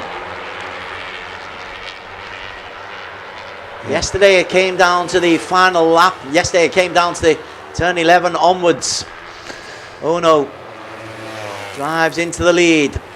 Sure win corner for the last time. Oh, I think that might have been a crash behind them. Yes, it was. Dirt behind them. And that 97. was Tepi Kagawa. He had a single point yesterday for the Sanwa Racing Team. Kagawa, he's not going to get any points today. See Hiroki Ono really pushing it now. As they nearly bobble into each other. Takahira. So often this season, it's around about this stage that something goes wrong, but this time he drives up the hill and he's got the lead from Ono. Ardiansa is there, and Kritipat, the championship leader, 39 just behind. Chandra's a threat. Reach Takahira still leading for Tianyu. Yeah, Ardiansa looking good once again. Takahira looking as though he could be able to stay clear of trouble. He didn't yesterday. He lost an argument with Razor. This is where it could be crucial. Who will be leading going round turn 11 as they sweep down the hill? Ono takes one route, Takahira takes another. Ardiansa's there, the right route has been taken by Hiroki Ono. He slides through, he blocks off. Ono, what kind of a drive? Takahira forced out again. Late on, Takahira has a problem. Ono looking for a win double. Ardiansa though is close enough to maybe get a bit of slipstream. The race is on for the line. Ono is leading. Ardiansa is chasing. Hiroki Ono is going to hold on for a win double for Honda Racing Vietnam. And it's a double second for Ardiansa. So once again, replacement riders P1, replacement rider P2. Hiroki Ono and Ardiansa. Well, those super subs exchange fist bumps on the slowing down lap. Absolutely phenomenal race once again. Rish Takahira missing out once again. Out of the medals reached Takahira, but a P4. But having led for so long, reached Takahira. It is his best result of the season. Can take consolation from that. But oh no, 3 wins in 4 starts. That's it. If ever there was a super sub, there he is. And we'll soon see whether that takes him into the top 3 in the championship. Oh yes, without second. doing the maths. Yeah. And looking at the finishing positions of Panjaruk and Razor. Yeah, it takes Ono above Razor. Kritipat will be happy though. He's extended his lead at the top of the standings. But how about this? Ono was able to hold on. Irfan just couldn't get in the slipstream. Irfan was worried about Chandra behind him. Another good result for Chandra Hewan and a 3rd P3 in 6 races for Chandra. Yeah. Really good work for Yamaha Racing Indonesia. Let's see how Hiroki Ono celebrates. He does do good celebrations, but here are the results. Hiroki Ono on the Honda for Honda Racing Vietnam wins it by 1/10 of a second from Astra Honda's Irfan Ardiansa, the Indonesian ahead of his fellow Indonesian Chandra Hewan for Yamaha Racing. Tianyu Asia still looking for a podium for Reach Takahira, but plenty to be encouraged about there. How close he was. Adil Musyabi coming through, crashed out on the first corner yesterday, picks up 11 points for P5 today. Kritipak Yanka, again, he'll be happy with that. 10 points, it increases his lead. Fahmi Bassam in P7, be pleased to finish and pick up 9 points. Rintaro Takamoto, another wild card, Akino Speed, welcome to the ARRC. Even if you're as a wild card, good to have you on board. 8 points for him, 1 second adrift of the winner, Hiroki Ono. Further down, Razor Danica, 7 points for him in his bid to get closer to the champion. In fact, he goes further behind the champion and will drop behind the Hiroki Ono. Galang Hendra once again in the top 10. He invariably is. MS Lofermen on the Honda of Gary Salem, competitive.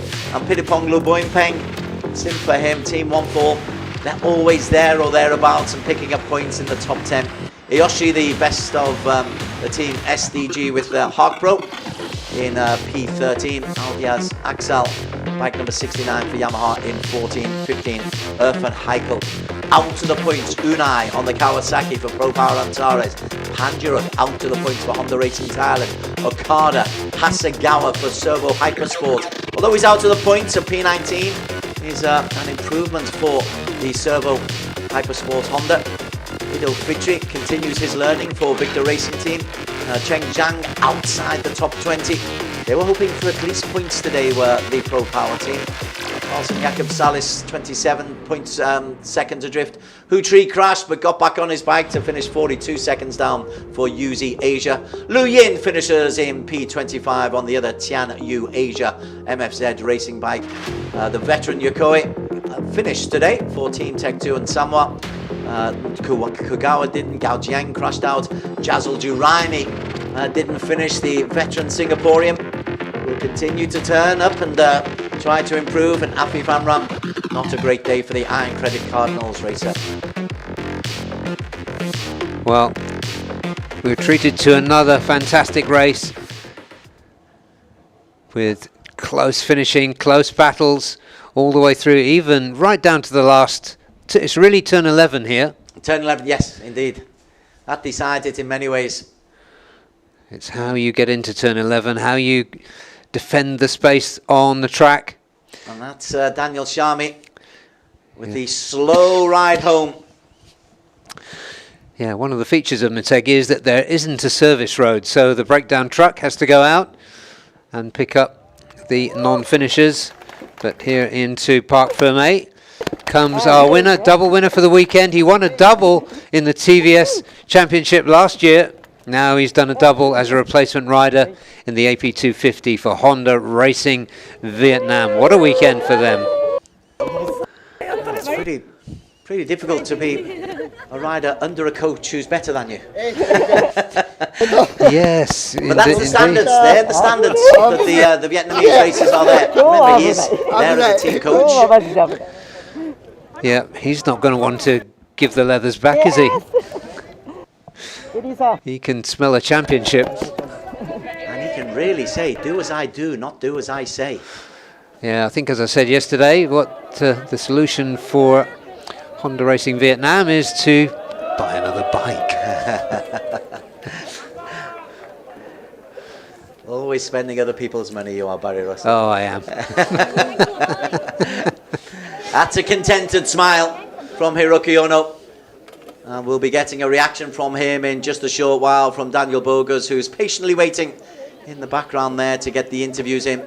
Another P1 for him. Great for Chandra as well. He comes under the radar sometimes, but 3 podiums for Chandra.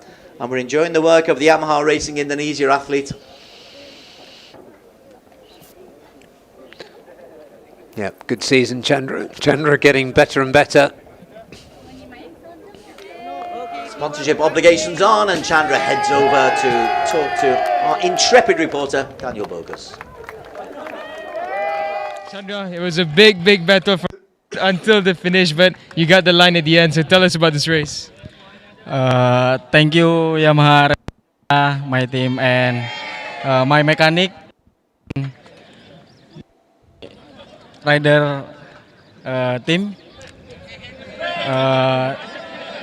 Lap by lap, I the top focus and run Indonesia.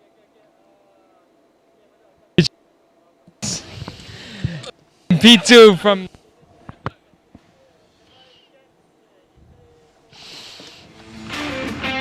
Highlights here of the race in the AP250. Kritabak Yankam, the championship leader. Hiroki Ono stretching to try to get into the top. Rich Takahara looking for a first podium of the season. They were just 3 of many protagonists who fancied themselves to at least get on the podium.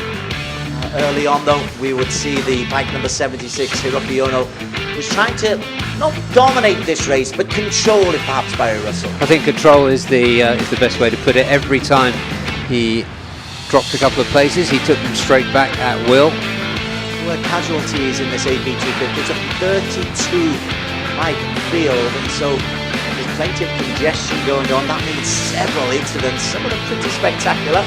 Not doing its job here. But there is Ono.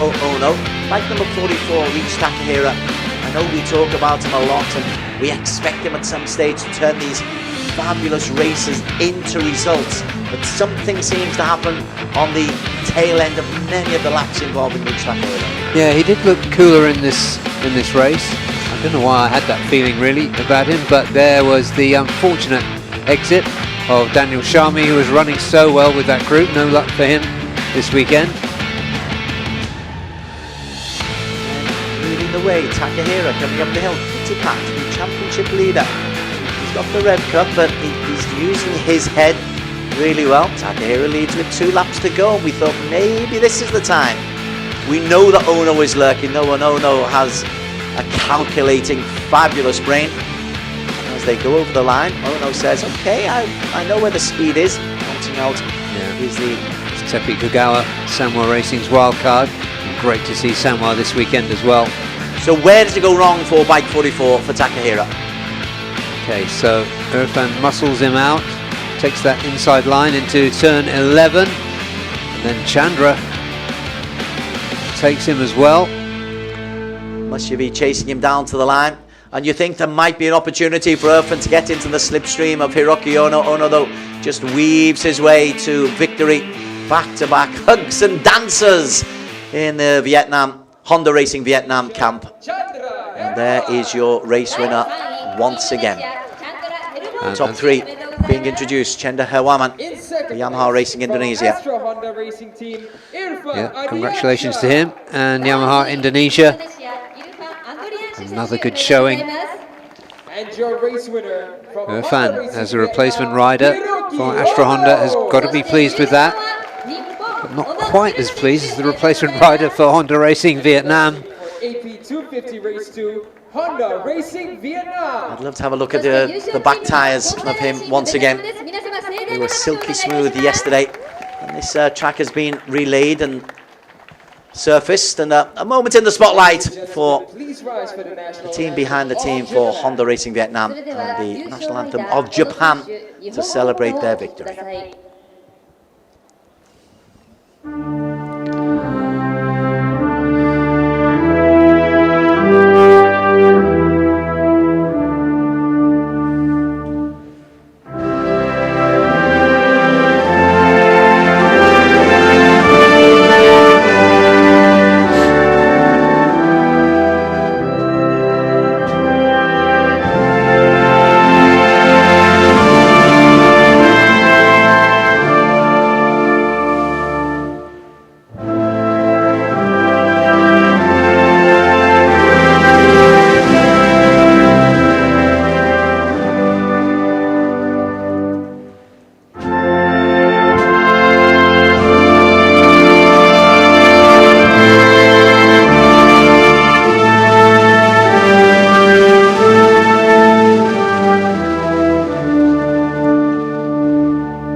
Present the winners' trophies. We would like to invite Mr. Frank Vassi, FIM Asia Secretary General, to the podium.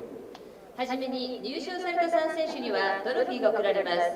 プレゼンターは FIM アジア事務局長フランク・バシー様。 Well, thanks once again to Frank Vassi, FIM Asia General Secretary. Chandra Hermawan. 第3位、インドネシア Handshake for all and the prize for all. 選手おめでとうございます。 In second place, Well, not prize for from all, Indonesia, prizes for Irfan the best 3. Ardiansyah. 第2位、インドネシアイルファン・アルドリアンシャ選手おめでとうございます。 And your race Irfan winner, looks pretty happy with a from 40-point weekend. Hiroki Ono. Nice to get him back in the fold, Irfan Ardiansyah. In Buriram, he struggled a little bit, a P14 and a P7. Back-to-back podiums here. Just getting back into the groove, but Hiroki Ono 3 wins in 4. the individual prizes. The team award handed out by Mr. Ryoichi Fujioka, the Secretary General of the Motorcycle Federation of Japan. Thank you for hosting the Asia Road Racing Championship. It's always great to come here. We've been to Sugo before, we've been to Suzuka. We've enjoyed ourselves very much here at Motegi, Mobility Resort Motegi. We're interested to see this. The old oval is being decommissioned to change the landscape of this fabulous little track. Yeah, more seating to come in its place, which does make sense. Big smile for the camera. Now he can relax. But does he go back to coaching? Or will he still be in the saddle when we hit Mandalika? Will Honda Racing Vietnam have enough additional support to buy another bike?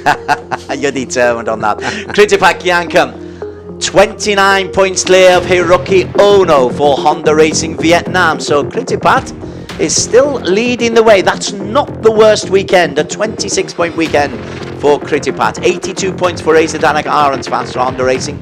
Chandra steps up to 68 points, overtakes Panjaruk, the Yamaha over the Honda racer. Irfan Ardianta steps up beyond 50 points, 51 for him, 61 points behind the leader. Gary Salim, again, excellent from the veteran MS Lofermen racing team, 43. Level with Rich Takahira, who somehow, Chanyu deserved more than 43 points for the work of Rich Takahira so far this season. Good question. It'll come. No, I think it will come. It will come to him. He's young. He's fast. Daniel Sharmi crashed out today, but 40 points for him. Piripong Luboinpeng, competitive as ever for Team One for All on 35. Fahmi Bassam, frustrating weekend for Fahmi, not able to get closer to the front two. A 0-point weekend for Fahmi. Ayoshi for Team SDG on 12 points, on 30 points. Galang Hendra, Fadil Mushibi on 27, level with the absent Tiranai Tubtim. Okay, that is the AP 250 done. We move our attention to the One Make Championship of TVS International as they look for their second race of the day. It's race 3 of 5 for us at the Asia Road Racing Championships. We're at the Mobility Resort Motegi. Do join us again in a couple of minutes' time for the TVS One Make International Championship. Irfan, you're just a replacement rider, but somehow you've come back and you've already battled for the podiums and so close to the win again. Just that slipstream, you couldn't get it. So tell us about this race. It was looking really good for you. Yeah, it's a really hard race for me. From the beginning, it's a big group. And yeah, I just try to keep calm, maintain my pace, and try to push in the last 2 laps. And yeah, I missed a little bit in the last 2 corners, but yeah, I just happy. Double podium, and thanks to the team that give me opportunity to come back again. Yeah, thank you so much. Thank you. Thank you so much. It's so good to have you back. And victorious in race 2 once again in Motegi, Hiroki Ono. Hiroki, another very difficult race it seemed. The battle was non-stop. But we saw a bit of a different Hiroki this time. You went to the back a bit and then you went back to the front. Did you mean to use that tactic? No, my feeling same yesterday. Also race situation same yesterday. But race 2 was a little bit difficult my side. But I just keep the front position. Then focus to last 2 or 3 laps. Then finally I go push 100%. Yeah, I get 2 victories. Yeah, this is very happy. Yeah, this weekend team very hard work. Yeah, I want to say thank you to Honda Racing Vietnam and Japanese sponsor and Japanese fans. Thank you so much. Congratulations to you. Thank you.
engine oils are precisely formulated for meticulously engineered Japanese car engines.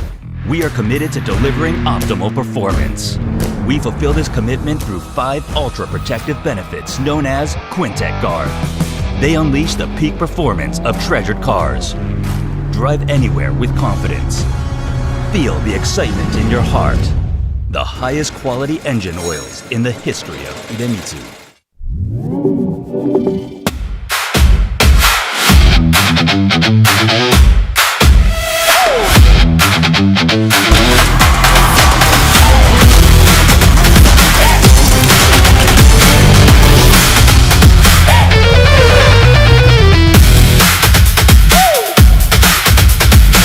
Wherever you are around the world, I hope you're enjoying the FIM Asia Road Racing Championships. We are in Japan, which is a little bit to the north of Tokyo, at the Mobility Resort Motegi, one of many fabulous circuits in Japan, but our chosen one for the ARRC for this, the 3rd year. And it's been some excellent racing so far. There's a lot of cloud cover and a little bit of rain for the first time. Well, that's kind of emerged out of nowhere, and so the flags are out that tell you that the rain is falling, and that might have an impact because we've still got 3 races to go.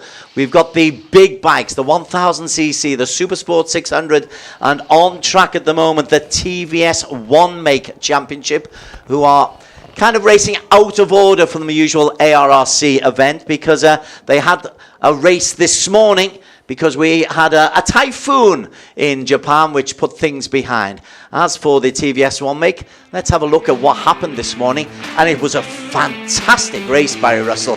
We've got a real Spanish and South African influence coming on, and whereas last year Hiroki Ono and Ramdan Rosley dominated, this year you can perm anyone from 9 to take victories. You can. This was such a competitive race. There was 0.9 of a second, I think, between the top 9.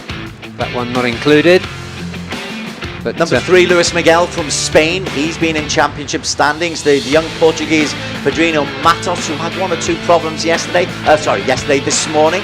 He was there. Ramdan Rosley, the championship leader, the number 1, he was there as well. The one to really look out for, though, is Vicente, bike number 19. Vicente Perez Selfa from Spain, his debut, and he tried to really lead from the front. Yeah, he did look and feel, I think he really felt from his post-race interview that he had this race under control.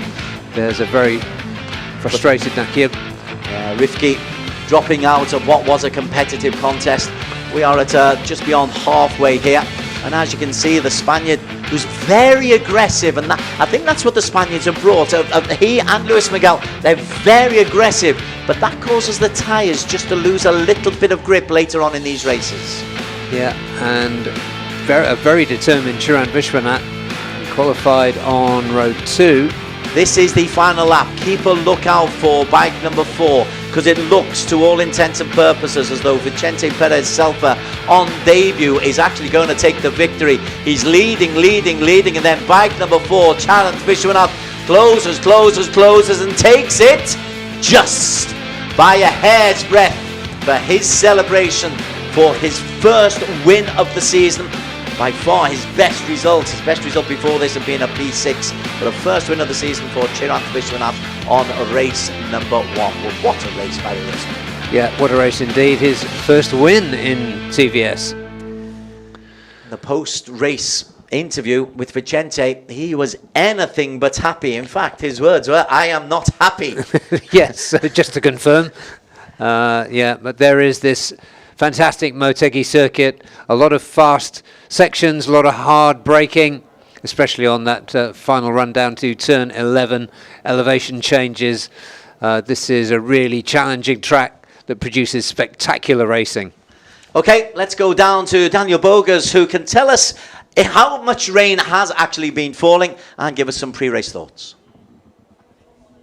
So the camera has me on a leash, but that's not so surprising anymore. What is surprising is a change in weather. We're having droplets of rain, but it's not really making the track wet yet, so we should still be able to run on slicks, and the riders shouldn't have any issue with grip. But let's have a chat with one of the riders, Ora Tilipiri. Ora, it was a really intense battle this morning. I mean, I think it was about 10 or 11 bikes. So tell us, what is your strategy? What is your plan for this race, knowing that everyone is so quick today? So going into this race, I was gonna hope to just try and have the same race as last race, but try to stay more at the front. But now with the rain, it's gonna be a bit of a tricky race. So I'm gonna try and learn the conditions first, and then see where I can go from there. Thank you so much. Good luck for this one. Thank you. Now we're going to head next to Ora. We're going to go up a position to P5 with Luis Miguel. We're going to have a quick word. Luis, this morning you were super aggressive, but then just at the end it was a bit difficult. What will you change for this race? This morning in race 1 I have a jump start and I have a long lap, and we have some problems with a little chattering, and we change some things. I hope in this race goes better. The rain is coming down. It's not really wet yet, but are you concerned about the conditions? Yeah, in the formation, in the cycling lap, I do 2 for see the circuit, and we have to be careful because these conditions are the most difficult. And well, thank you so much, Luis. Good luck for this one. Back to you, Desenberry. Thanks very much. Yes, the rain is coming down, but we are told you can get little droplets of rain here, and then the cloud cover disappears and it brightens up pretty quickly. But it is something that will be in the minds of the riders, Barry. It's psychological then. How much do you trust the tyres? Yeah, it will favour riders like Vicente, who has more experience. 28 years old. He's won Moto3 championships in Europe, in the Italian Championship Moto3. He's been a Moto3 rider of note. So that would tend to favour him, I think. Here's Pedrinho. Well, we know Pedrinho can be quick. He was fastest in Sepang in qualifying. He had 2 DNFs though, but a 7th and a 3rd proves that maybe he's getting to grips with things like the Iberian presence. And then you have John Lopez from Colombia as well on the front row of the grid. Poor old Daniel, he can translate the Bahasa. He can't translate the Spanish and the Portuguese, not yet anyway. We'll have to get him to scrub up on that language. Off-season project for Daniel. And there is this morning's race winner, race 1 winner, Chirant Vishwanath, who was aggressive right from the off this morning. An 8:30 start. Winning it by 0.15 of a second, 0.015 of a second, I should say. Luis Miguel, he quite rightly spoke about the long lap penalty that he had because he started. So he'll be perhaps a little bit cautious. And Nakib, well, he'll just want to finish, I think, Nakib Rifki. He's impressed us so far this season in his debut season, Nakib. He's had 2 P4s, but 2 DNFs as well. And starting down in 8th, our championship leader, Ramdan Rosley. He didn't have a good qualifying, a few problems in qualifying. And so to come through to that P3 this morning, he had to make his way up from the 3rd row. And if the absence of Sartak Javan, who's racing in Europe, who's 2nd in the championship, Ramdan took the opportunity to increase his lead at the top of the standings. He now leads by 21 points. Yeah, that was indeed a good opportunity. A bit of a gift from Sartak to Ramdan. Let's see what he makes of it in race 2. But again, an experienced rider. We know he's good in the rain, in difficult conditions, Ramdan. It could augur well for him as well. But the introduction of, well, the riders we've seen, as well as Anthony Dominguez from the Dominican Republic, it's added a certain quality, a certain depth to this field. Yeah, Dominguez was impressive. He came up from the back of the grid to finish 6th. Just within a second, 0.6 of a second from the winner.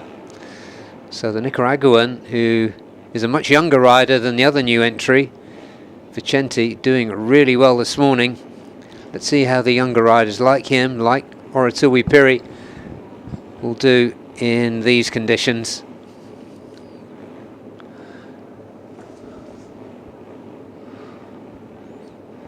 Just being held there for a little while before the warm-up lap.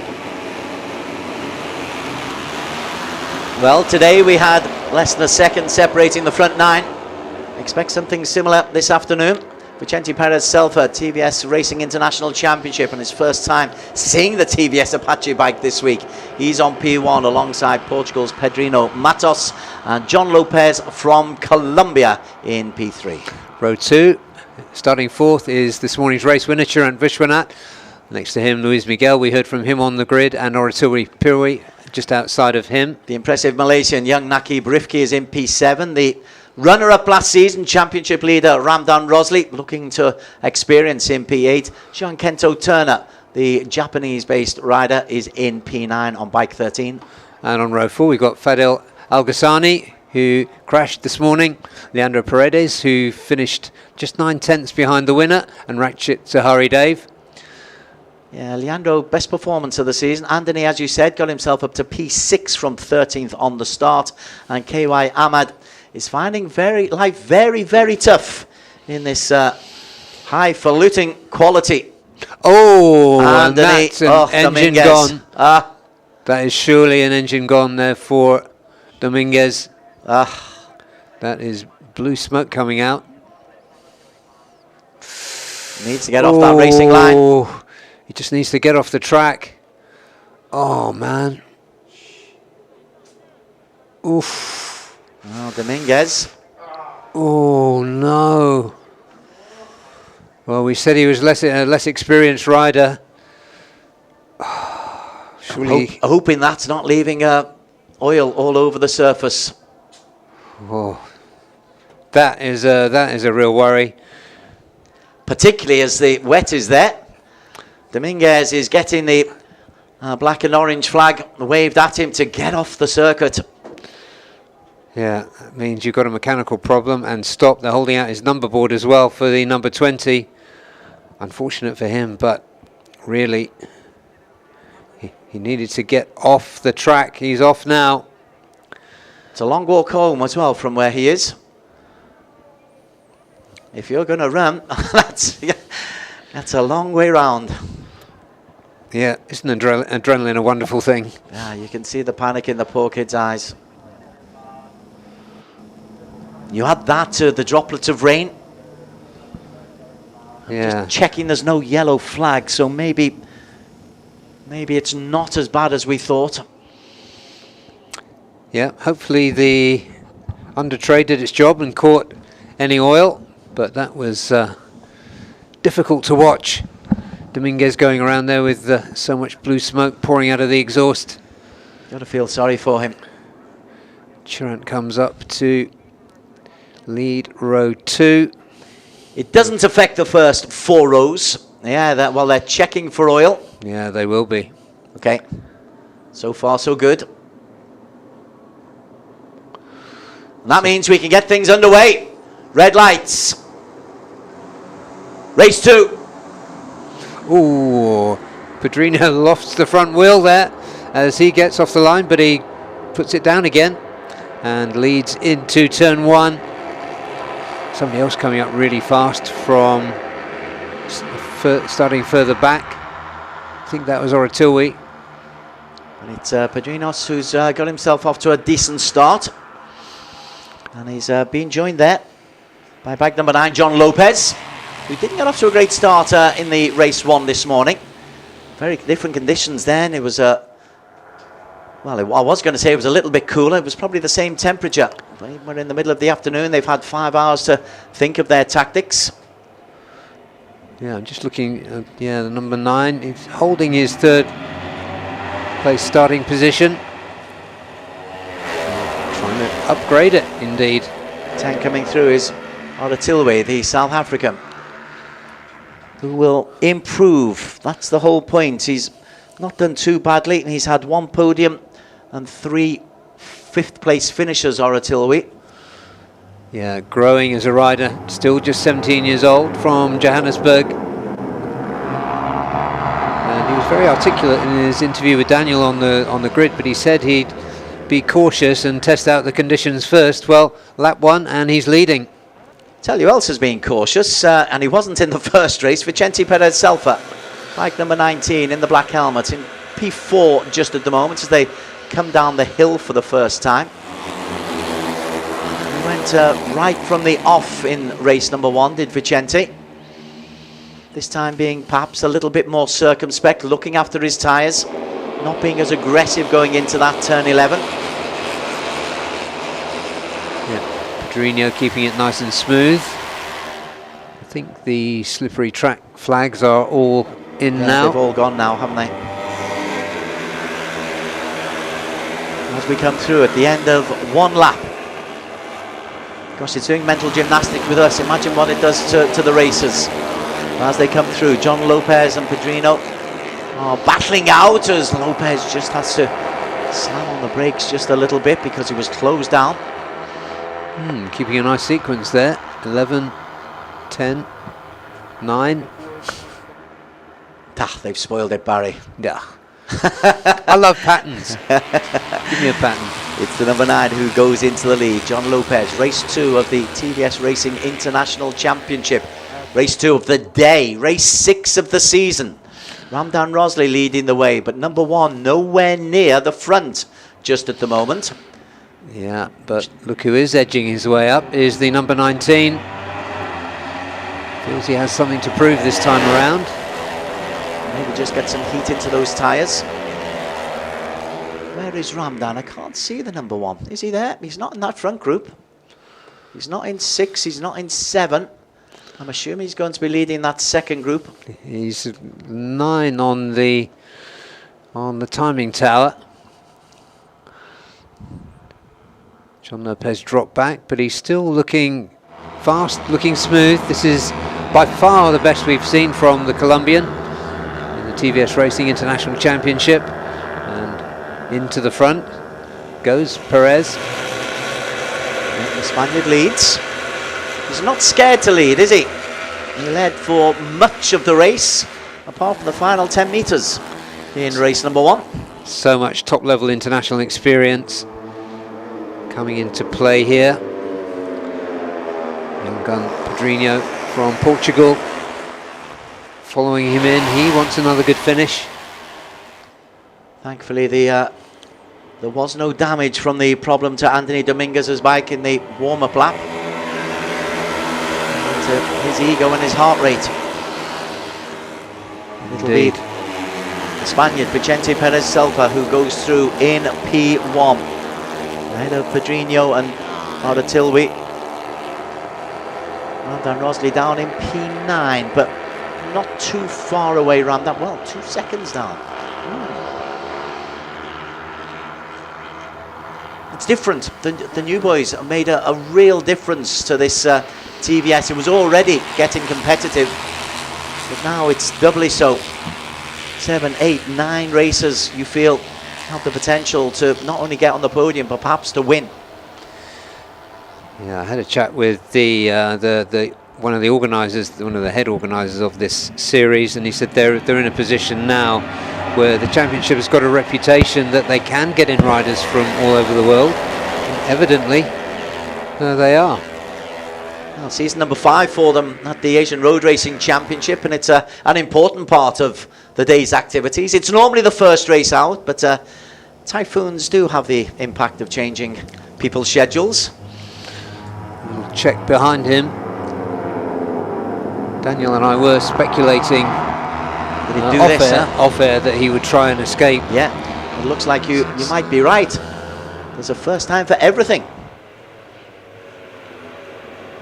Yeah, he's not going to rush at it. I think if he can squeak out an advantage, he has got the fastest lap by a few tenths. So by 4 tenths. Yeah, Pedrinho going with him. Pedrinho has put in the fastest lap of the weekend, bizarrely in qualifying 1A. He had to come through qualifying 1A, but he has clocked the fastest lap of the weekend in this class. It was inside 205, wasn't it? It was a 204.97, yeah. Well, leading the way is Vicente Perez, who was not happy at the end of race number 1. Very frustrated with himself for not picking up 25 points. His lead, well, in TVS Racing International Championship terms of 0.6 of a second is very healthy. And pulling away. Fastest lap at 205.5 now. Ramdan Rosley still down in P9, Barry Russell. Yeah, I'm surprised that he hasn't moved up through the order. He moved up quite quickly in race 1. So something ailing that TVS Apache of the championship leader. But I think what we need to watch now, oh, Chirant aggressive again. Going on the inside. I tell you what, he scared the living daylights out of Pedrino Matos there. Don't think Pedrino expected that. Saw the white helmet, skirt inside and stood up rather sharpish. And then Oratilwi says to Chirant, oh, again it's aggressive. But again it's the white helmet of Pedrino that's on the receiving end. What's this anti-Portuguese bias? Yeah, John Lopez goes through again. This is really good from the Colombian. Finally, we're seeing what he can do. But this will help the race leader, Vicente Perez. The fact so much squabbling is going on behind him. Perez has been able to eke out a 1.5 second lead. He's looking to make sure there's no repeat of what happened earlier on this morning. The disappointed figure of Dominguez. All he can do is literally sit and wait until the end of the race, until he's rescued. As Chirant Vishwanath goes through, maybe he's saying, I've got the speed, I can try and close down onto Vicente Perez. But Perez, that lead is gargantuan. Yep, and he's still holding the fastest lap. He's bringing his lap times down. Now the lead was 1.5 seconds as they come through, 1.9 seconds. And Perez, last lap at 2:05 dead. Nearly a record lap time for the TVS around this circuit. Let's see what the riders can do behind. Are they going to scrap it out? Are they going to tuck in behind Chirant and try and catch up? I doubt it. I think it's the former option. As John Lopez just tried to scooch inside. Yeah, a lot of pride at stake. Chirant wants to put himself on the podium again, and if the top step is gone, then he'll want the second step. John Lopez, we haven't seen him on the podium. Lopez best position so far this season, a P6. That was in Buren last time out. He had a P7 in race 1 this morning. Yeah, there have been signs of improvement, but now he's among the leaders, which is great to see riders progressing. This is what this championship is all about. As I say, it's an important part, TVS as a race in its own right. We'll get anyone competing in the 250s in the near future, but let's carry on with Pedrino Matos. He's another, we know he's quick, he's had a podium, but he's had 2 DNFs as well. But that lead is increasing, it's pushing 3 seconds now for Perez. You and Daniel got it spot on in your off-air comments about the Spaniard. Yeah, we just felt he was kicking himself for not having done it in race 1. But seeing clearly the quality there of a top European racer. The race bikes themselves are pretty standard, but he's a full turn ahead, a full corner ahead. Is Vicente Perez. This is impressive from the Spaniard.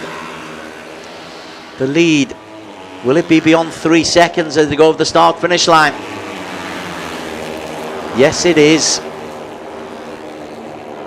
He's now got a fastest lap of 2:04.997, 9/10 quicker than Pedrino Matos, who is the man chasing him. Yeah, a little bit of contact there between Chirant and Lopez. Let's see if Pedrino can set off in pursuit of the Spaniard at the front. It's a distant pursuit though, as they go around the Shorewind corner. That's turn 1 and 2. Sorry, turn 3 and 4 into the under the tunnel and then out into the countryside. He's still getting quicker every lap. Nice, impressive. Maybe the early start wasn't quite his cup of tea, but mid-afternoon racing in Japan seems to suit Vicente Perez Selfa very nicely. Behind them, there is a real scrap going on. Even Ono didn't manage this kind of domination that often in his 2 years at the top. No, he didn't. He won a lot of races, but most of them were by quite slim margins. So this escape of Perez is impressive.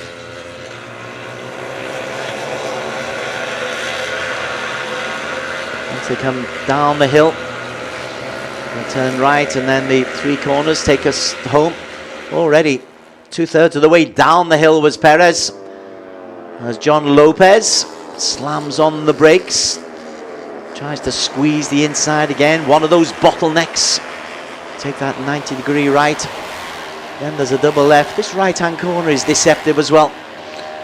You do really have to bank in and hold on to get that drive out. Yeah, and there they go, up to the line. Any advantage in this chasing group? Not really. Well, they've closed in a little bit. They made up 3/10, 4/10 on that last lap, but Perez doesn't have to take any more risks. Yeah, he's lapping in the, still lapping in the, Lopez. 205. Yeah, Lopez onto the grass. Yeah, he needs to just take a breath and stay with it. Oh, and then going that was wide. Chiran getting stood up there. Pedrinho Matos fancies this P2, he fancies this chase behind Vicente, but he won't be able to make it unless Vicente Perez makes a mistake. For the first time in a number of years, we're not mentioning Ramdan Rosley anywhere near the top. The veteran championship leader is not in the equation. And he's not taking advantage of the opportunity to stretch his championship lead as much as he could because of the absence of Sartak. Approaching the midway point of the season. 10 goes through. Harold Tilwell. He'll be desperately chasing a podium.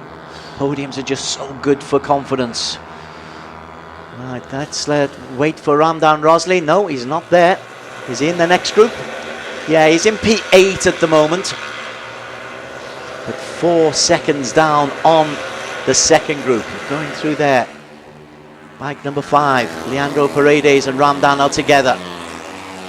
Yeah. Ramdan just leading ahead of Nakib. So yeah, not everything not as it should be in the TVS Apache of Ramdan Rosley. You could say that with some certainty here. There he is, the number 1. They're going to start their last lap any time now. But as well as that, there's also the additional quality that we've seen with the introduction of the Spaniards. And Luis Miguel, with bike number 3, he has a chance to close in on Sartak. It won't be a 25-pointer. Oh, gosh. Look at that. You can see how vicious those curbs are. If you go to the outside, they get deeper and deeper. Oral Tilby discovered exactly that. There is the championship. Oral Tilby, as it stands now, would move into P3 ahead of Luis Miguel. Ramdan Rosley is still leading the way and will actually increase his lead because Sartak is an absentee. For good reasons, Sartak, but nonetheless it helps Ramdan. And there is bike number 10, Oral Tilby Piri from Joburg. He'll love a podium. Yes, he would. He also knows how aggressive Chirant is just in front of him here. But there he goes as they turn left and then right. Nicely done by the young South African. He's nearly half a straight ahead, and Pedrinho Matos is also beginning to get away because Oratilvi and Chiranth are having a little scrap themselves, and they've got themselves ahead of Luis Miguel. And Leandro Paredes, this is Paredes' best performance as well, the Filipino. Yeah, less than a second off the winner yesterday. On bike number 5, just coming into shot. Never. Just went out there. Coming down the hill, this is the battle for P2. Pedro Martinez, you just saw the helmet, the black helmet of the leader go through underneath. Oratilwe leads Chiranth Vishwanath. We are on the final lap, and so this is going to be A huge victory for Vicente Perez Selfa. And Vicente, well, he takes P1. Victory for the Spaniard. Portugal's Pedrino 2. And a P3 comes in for Oratilwe Piri. Chirant 4, Leandro Paredes 5, Luis Miguel 6, John Lopez 7th, and your championship leader, Ramdan Rosley, has to be content with P8, Barry Russell. Well, he stretched his lead this weekend over Sartak, but it could have been by a lot more. Well, Perez was, by his own statement, not happy about being edged out by 15 thousandths of a second into P2 this morning, and he made sure that there was no chance for anybody to get anywhere near him this time around. That was a good break by Pedrinho, who set off in a vain pursuit of his fellow Iberian, but Oratilwe Piri won the battle for the final step of the podium from Chirant. And Leandro Paredes, that was a good finish from the Filipino, by far his best performance this weekend. In really good company as well. I do think this Very is the best much so. quality field, depth of field that we've had in this TBS One Make Championship by quite some distance. Yeah, surprises. Well, the fading of Luis Miguel, the fading of John Lopez, the Colombian, who showed so strongly in the first half of the race, and the mystery of what was wrong with the TVS Apache of Ramdan Rosley. So Vicente Perez has arrived in the TVS Racing International Championship. Here are the results. Winner by some distance, Vicente Perez Selfa won it by 2.6 seconds, and that was him going very conservatively over the last lap. Pedrino Matos winning that battle against Oratilwe Piri in P3, but we've got Spain, Portugal, South Africa, India, Philippines in the front five. That truly is an international championship. Luis Miguel might be frustrated he couldn't make more ground on Sartak Javan. He'll stay in fourth place. Oratilwe will go into third in the championship standings. John Lopez, 2 P7s for him this weekend, but he's showing improvements. Ramdan Rosley will increase his lead at the top of the championships. If Sartak would have been here, it would have been very interesting. Naki Rifki, a P7 after crashing out this morning. John Kento Turner in P10. Rakshit continues his learning curve in 11, as does Fadil Al-Ghassani. KY Ahmad is finding life very, very tough, and that's really tough for Andoni Dominguez. It's a long way to come from Nicaragua to not make it onto the racetrack itself. Yeah, unfortunate, but a very promising opening in TVS. I hope we see him again, the Nicaraguan Dominguez, as we watch the ever diligent marshals clearing the track. But we've got a new winner in the TVS Racing International Championship from Spain. Successes in Moto 3.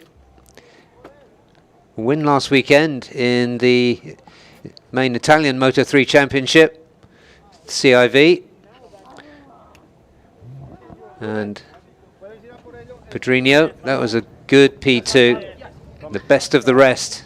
You saw the reaction just off screen for Oratilwe. There was a big hug for the South African, and he's looking pretty pleased with himself. Yep, the cheeks are high. He's happy. P3, second P3 of the season. Yeah, he's been getting a lot of coverage in South Africa. I've noticed on his social media, TV appearances, podcasts, this kind of thing. So great for him. Great for South African motorsport. We do have GP riders from South Africa, but slightly older generation at the moment, so great to see Ora coming up. Vicente just looks like a racer, doesn't he? He looked confident. He said, of course I won. Congratulations to the rest of you. Yeah, you all did very well. A nice wave there from the grandstand. There's great screens that you can see on the grandstand, clear as a bell. And the audio is very good from the Japanese commentator. And let's go down to our very own multi-talented, multilingual commentator, Daniel Bogers, to get some post-race reaction. All right, it was another big battle, but this time he made it stick for another podium. So tell us, how tough was it out there, especially on that final lap? Well, even despite the clouds, you can see I'm very city, so it was a very heated race. It was a very tough one and competitive one. There was a lot of passes. I was trying to make sure that we could keep up with Vicente. A very good race from him. He just stayed consistent and left us. But otherwise, I'm so happy. I did what I wanted to do, stay at the front, and I got a podium in the end. Congratulations, Artilvi. Thank you so much. And in second place from Portugal, we have Pedrinho Matos. We're going to try to get Pedrinho over here for a quick chat. Just taking a couple of photos. So let's try to get Pedrinho over here to Park Ferme for an interview. So Pedrinho, finally now you've done it. You made it stick and that was a proper fight. But it was a tricky situation at the start. Tell us, were you a bit concerned about the conditions initially? Yeah, very difficult race. In the first part of the race, I'm not comfortable with the bike, but yeah, in the last lap, I tried to push, and yeah, the second place, I'm happy. Not the first, but we tried the last race. Thank you. Thank you so much. Congratulations. And victorious in race 2, Vicente. Now, we were actually thinking that you were going to do this. You were going to try to pull away, and you managed. What did you change? Did you change anything on the bike, or was it just the way that you attacked? I changed the strategy. I tell you before. My strategy was push at the beginning a lot, and yeah, the strategy it's perfect. Now continue to working to improve the bike, improve my riding style, and yeah, we will see in the next round. So you'll be joining us for another run after this? One for sure. Thank you so much. Congratulations. Thank you. FIM Asia Road Racing Championship, TVS One Make Championship International Race. And some new names for us to enjoy here at Motegi. Mainly come from Spain. Good start from Pedrinho Matos, the Portuguese, who's joined us just this season. But the man who would eventually come and dominate this race by Russell, the number 19, Vicente Perez Selfa, the Spaniard in the black helmet here. Not going out to it right from the start, but once we hit just before midway, the number 19, well, he was utterly dominant. Yeah, he played it cool, and in these early stages of the race as well, the Colombian John Lopez was also looking really strong, confident and smooth. We saw more aggression there from Chiran Vishwanath, this morning's race winner. I think that's something that the Spanish influence has brought for us. Paulo Anthony Dominguez didn't make it to the start line. He went out on the formation lap. But the Spanish influence has brought more aggression. And Chiran Vishwanath has seen what the Spaniards are doing and is saying, if you can be aggressive, so can I be. Yeah, well, he certainly lived up to that. Just chasing John Lopez Jr., as we can see, with 2 laps to go. Carlos Lopez going on the grass, keeping on the black stuff. As going around the corner there is Pedrinho Matos, who would hold on to P2. Chiran Vishwanath pushed wide, and in the end that possibly cost him a podium. Good battle going on between the number 4 and the number 10, Artilvi Piri. Ramdan Rosley, meanwhile, your championship leader, for once was non-competitive and is out of the podiums for the first time this season. Yeah, quite extraordinary, especially given the golden opportunity handed to him by Sartak Chavan, his main rival in the championship. By not being here, Sartak. But in the end, he does increase his lead. We'll confirm what the actual difference is in just a short while. Have to be content with P8. By this time, Pedrinho Matos had made second place his own, but there was a big question mark over who would come through to the podium. Final place, and it was Artilvi Piri. And there is Artilvi, 17 years of age. This no doubt will be adorning much of the social media heading back to South Africa. Yeah, I have to say, just to give him a quick shout, he is a good follow on Instagram. And your race winner, lots of good content there. Pedrinho, excellent work from him. Best finish of the season. And Vicente Perez, and we're going to have the Spanish national anthem here at the Asia Road Racing Championship.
Marcha Real for the winner, Vicente Perez Selfa. And as he says, he hopes to be coming back on at least one more occasion.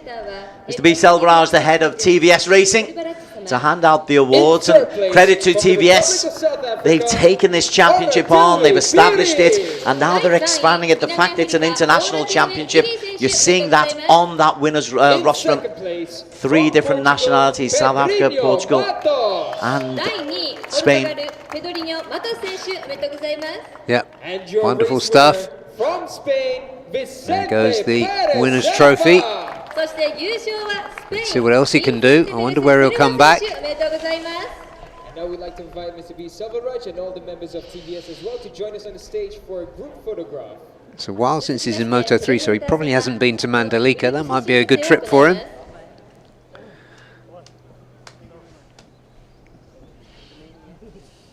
And joined by the rest of the TVS crew. Yeah, good to see the people behind the scenes coming through to have their moment in the sunlight. Race 2 winners.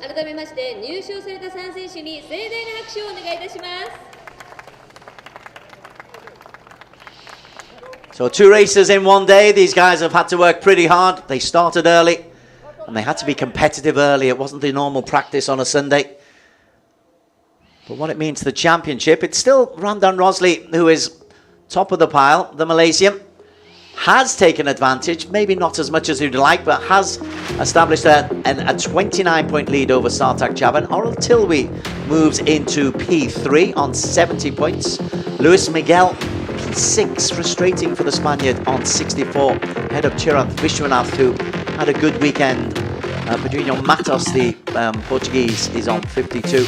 John Lopez accumulated 45. Vicente Perez Selfa, 45 points in his one weekend of racing at the TVS Racing International Championship.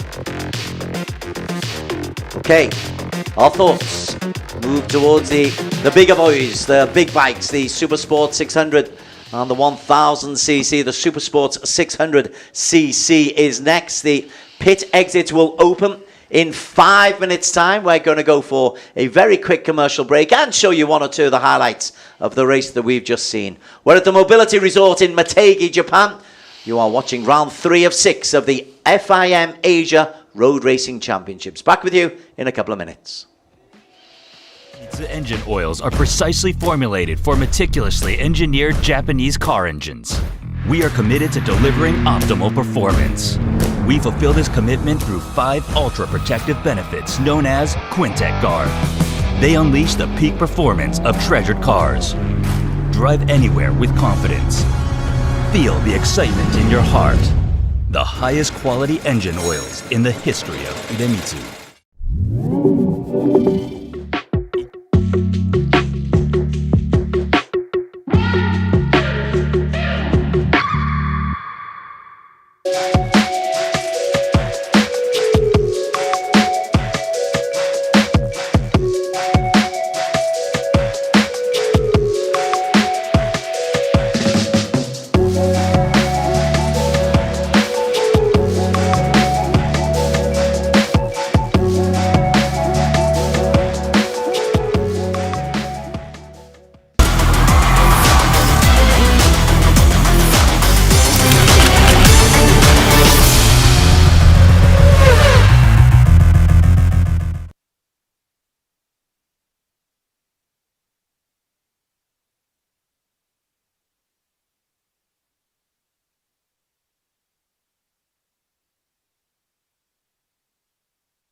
very warm welcome back to Motegi. It is a beautiful setting here, the Mobility Resort Motegi, a little bit to the north of Tokyo, a couple of hours north of the capital city, and the venue for round 3 of the FIM Asia Road Racing Championship. It's always good to be in Japan. There's such a great feeling about motorsports and road racing in particular. Barry Russell alongside myself, Des Corkill. I'm talking you through the final 2 races of the day. We had a little scare earlier on, Barry, with the possibility of rain. That didn't emerge. And so it's on to the Supersport 600. And we hope we get a repeat of yesterday's really close race, where Kazma Daniel was just edged out after leading for much of the contest. Yeah, Kazma has shown really good pace all weekend. Let's have a look at how the race panned out. Anupam Samu is powerful. Keisuke Tanaka and Tanat Liangpao off the back of a sensational performance in Buriram last time out. The wildcards make it very interesting in the 600s and in the superbikes. Kazma Daniel was on pole. To get on pole, he recovered from a crash himself and set the fastest time.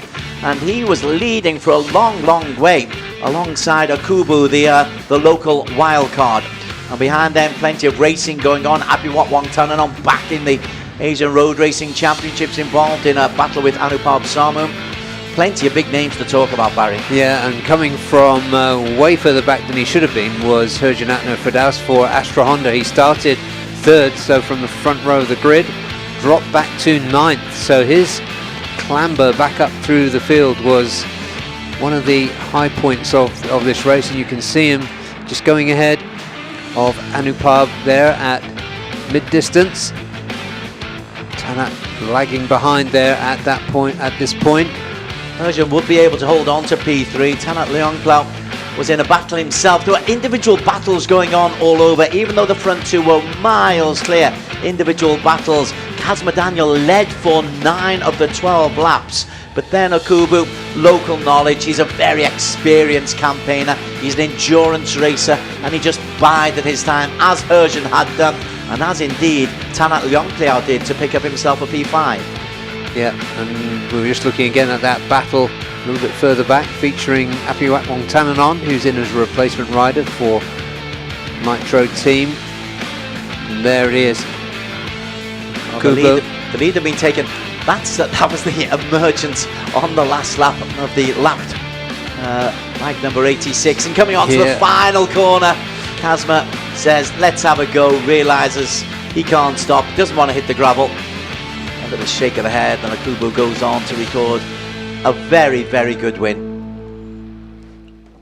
Yeah, in the end, because of that late error by Kazma, or that late lunge, that I think it was just, let's try it. And it didn't work out. He didn't lunge so wildly that he didn't jeopardise his finish, but there was Akubo.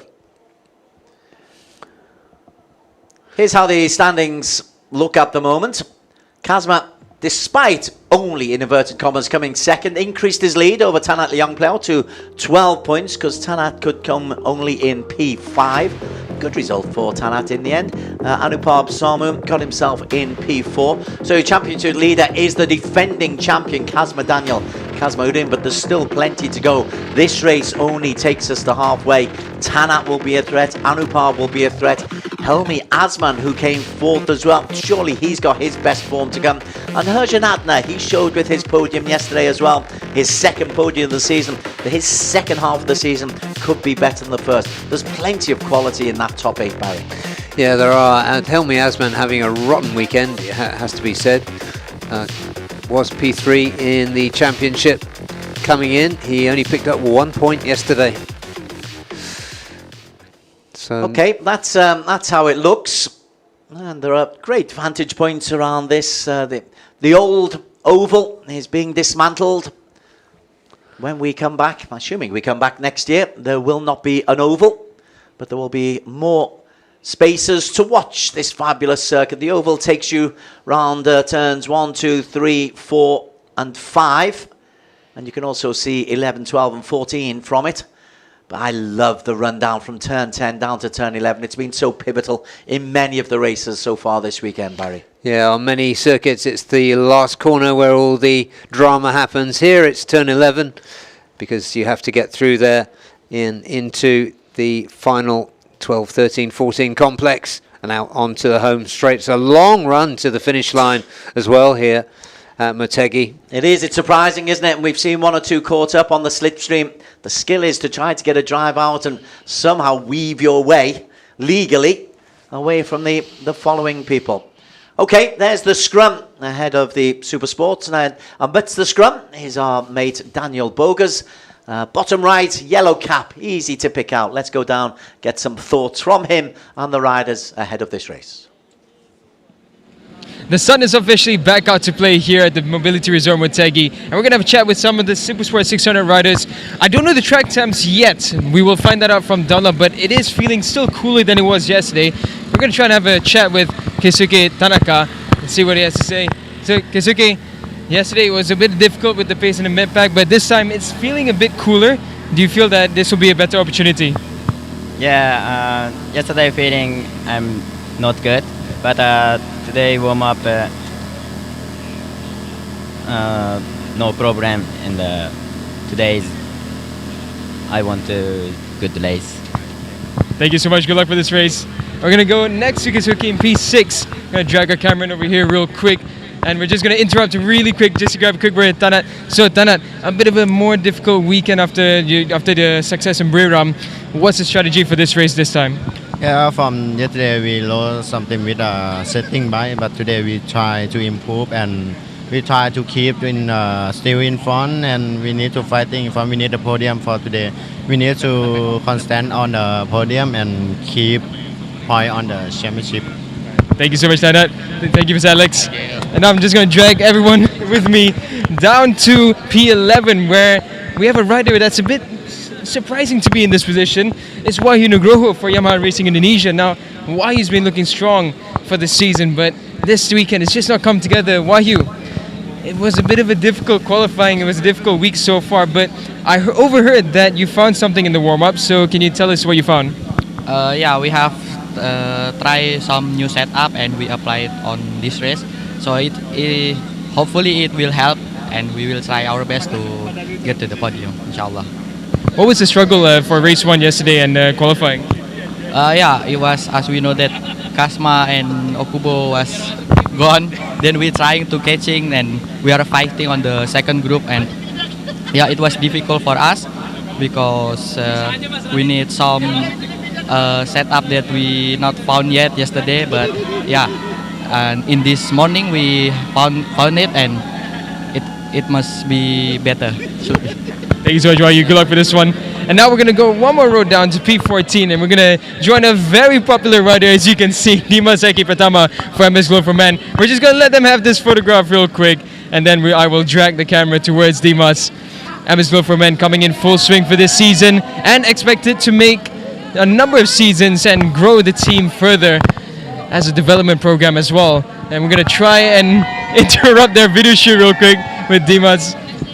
So, Dimas, it's been it looked good on practice day actually, but then it just didn't really come together for qualifying. So can you tell us what have you found this morning in the warm-up?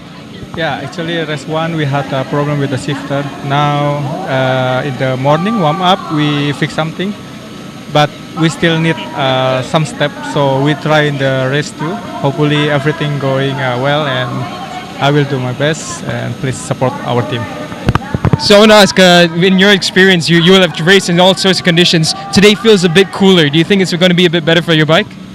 Yeah, I hope so. I think many actually our team is new here, so the other have a lot of data, but we never give up. We try our best to stay with them, and we catch many data for the future race also. Thank you so much, Dimas. Good luck with this one. Back to you, Desenberry. Great to see that support. MS Glow for Men, they're making a bit of an impact with us. They've had a bit of success at a different category, but they're making a real effort to be a private team in a very commercial situation. Yeah, and you could see actually the leadership there of Dimas Eki Pratama in that team. He did sound as much like the project leader as the racer. But with all his experience and the comments that he was able to give, the insights he was able to give, great to have him in this championship, and we really want to see them progress. Quite rightly, we've seen progression from this fella. He's the champion, Kazma Daniel, but we've watched him grow over the last 5-6 years. And now he's a very confident racer.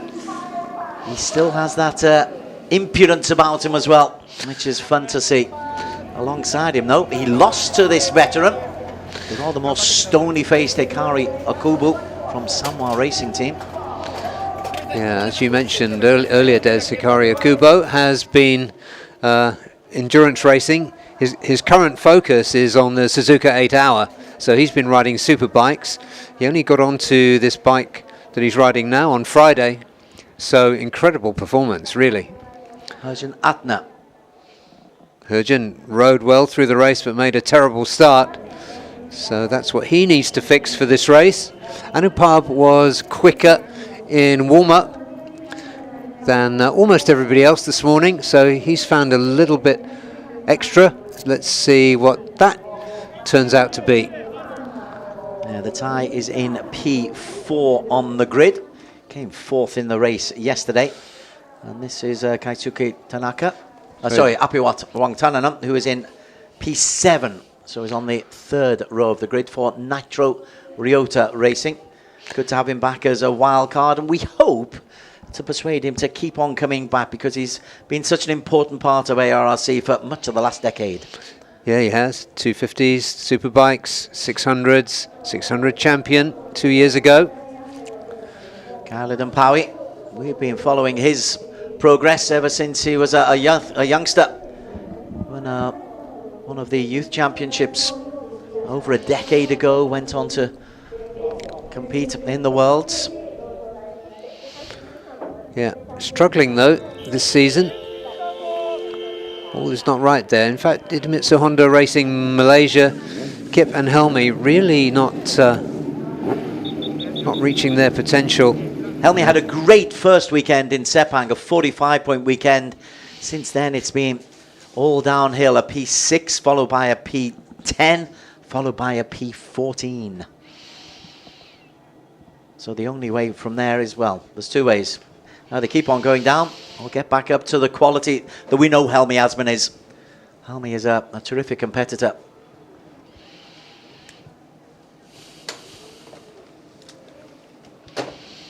Supersport 600cc, 16 on the starting line, including Zhao Tianhao from Victor Racing Team at the back. Gives us a chance in just a second or so to run you through how it will look as we look into the countryside on this picturesque venue. On pole is Kazma Daniel Kazmuddin, the defending champion, current championship leader, but second yesterday to Hikaru Okubu, the wild card from Samoa Racing Team. Herjan Atna Ferdus is currently in 5th place in the championship standings, looking to get closer to the top 3.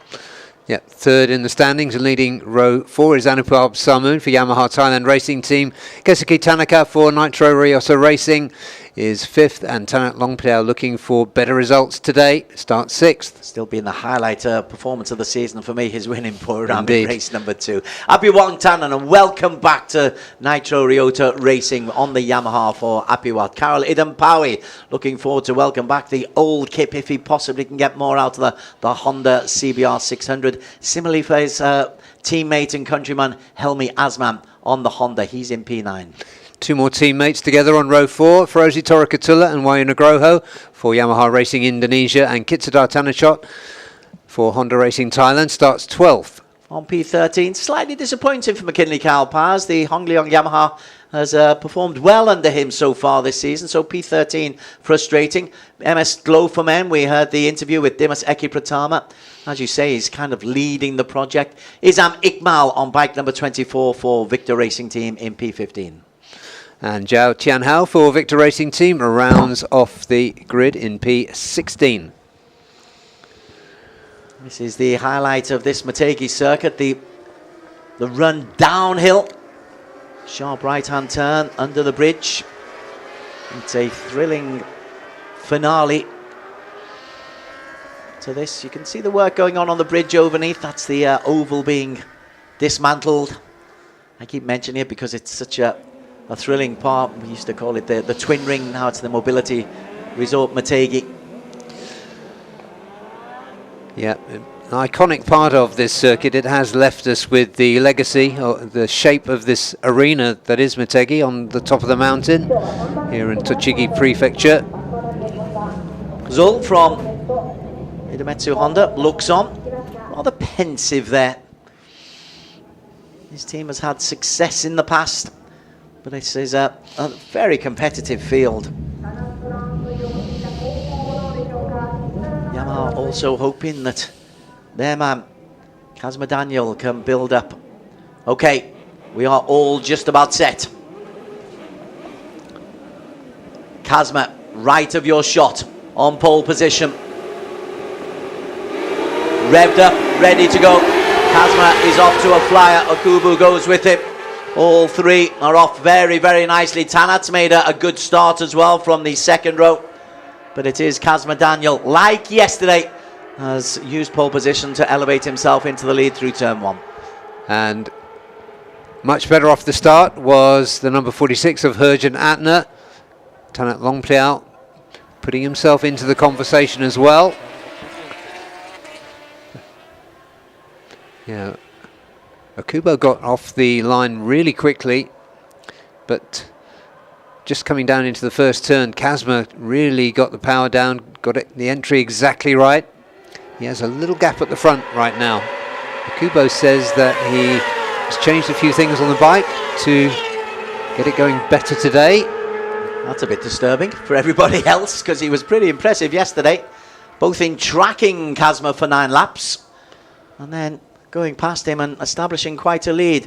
You mentioned it several times, Herjan Atner, much better start. If he stays in contention through half the race, then he'll be very much a contender for the race. Yeah, that alone could reshape this race, make it very different from yesterday. So Anupab has a look up the inside of his Honda-mounted countryman, Tanat Longpliao. Right behind him is Apiwat Wangtananon as well. Those two joined at the hip, seemingly. And behind them, Karolin Paui's got himself into P7. That means Kaisuke Tanaka has dropped down a little bit. Tanaka on bike 41, one of the wild cards. Yeah, it could be Apiwat getting dropped just a little bit off the back of this group. Let's see, he'll be keen to hang on to it. We know how competitive he is. And Kip holding on to the back of Apiwat, then it's Keisuke Tanaka. Over the line. Okubo has a look up the inside of Kazma. Herjan staying right on their pace. Kumaseki coming through, 4.3 seconds down. Desperately trying to be holding on to the back of the second group. Tanaka's dropped down to P8. McKinley Kalpaz in that second group is there. But this is quite a torrid pace being set by Kazma once again. He's really confident at the moment. The way he recovered in qualifying from his crash to then go out and set a really fast time and be on pole position just spoke volumes about how he's feeling and how his crew is at the moment. Yes, it does.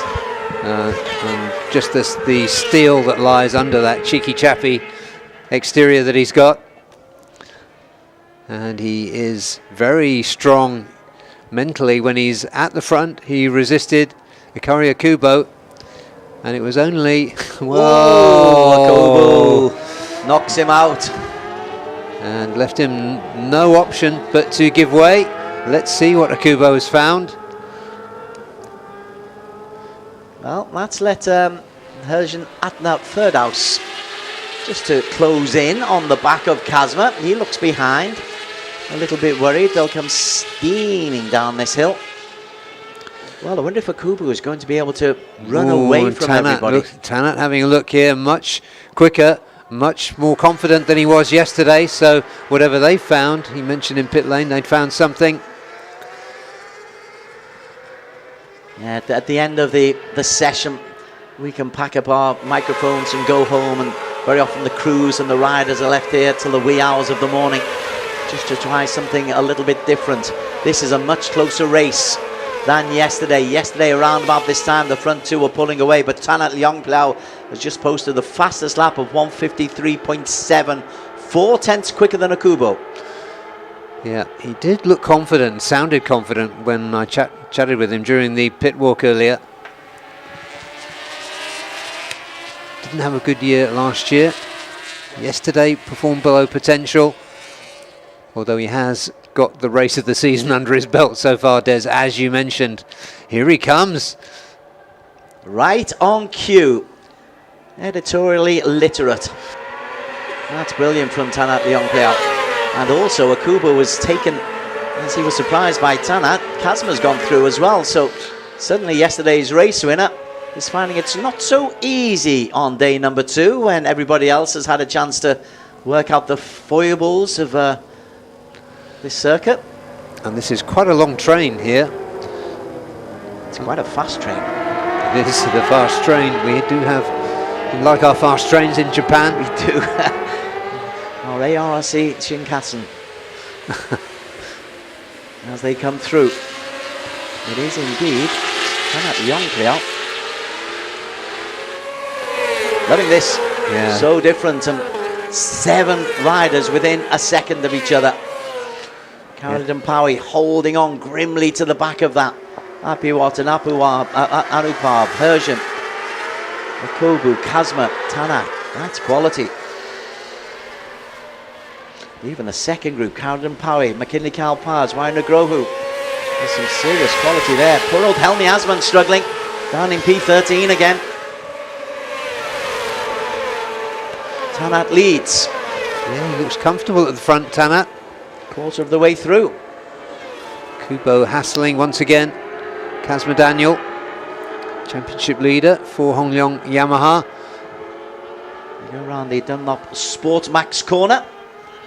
There's the championship standings, and Tanat, if it remains like this, would just nibble into Kazma Daniel's championship lead. I'm sure Kubo could well become a spoiler. And Anupab will need to do better. Herjan Atlas trying to get there. There is indeed Akubo. Has a little peek on the inside. A little bit further back. 41 is Kaisuke Tanaka. Further back there, that's Helmi Asman struggling. What has gone wrong for the team and for Helmi this weekend? It's been horrific for them. Started with the typhoon, started with the delays, and they've never really been able to get going, it seems. Yeah, and coming on to the back of Tanat now in this section, going into the left-hander was Akubo. Anupab's got himself into P4. Yeah, he hasn't been on the podium this weekend. That won't have pleased him. Yeah, 3 out of 5 podiums for Anupab. Everybody pretty central. That's an interesting line. Then they go wide, and Tanat. Yeah, and Apiwat's coming through. I saw a little earlier, McKinley Kalpaz perhaps. Yeah, he's kind of marooned at the moment behind this group. Looking for a better result than yesterday. First 5 fizzed through us, less than a second between 1 and 5. And Herjan Atlas not out to the equation. Carolyn Powie desperately trying to hold on to the tail end of this first group of 6. Yeah, Heads raised, legs out. Mirror images of each other. Yeah, there was a little gap from the front 4 back, but that's been closed up now by Apiwat. Akubo slides through as they go under the bridge around Shorewing Corner. Yeah, interesting stuff. Kazma having a look now at the back of that Honda of Tanat. Akubo looking for a win double. Yeah, that would be taking big championship points away from the regular riders. Second on the road, Tanat. Second in the championship. Third on the road, first in the championship is Kazma. Fourth on the road and third in the championship is Apiwat as it stands.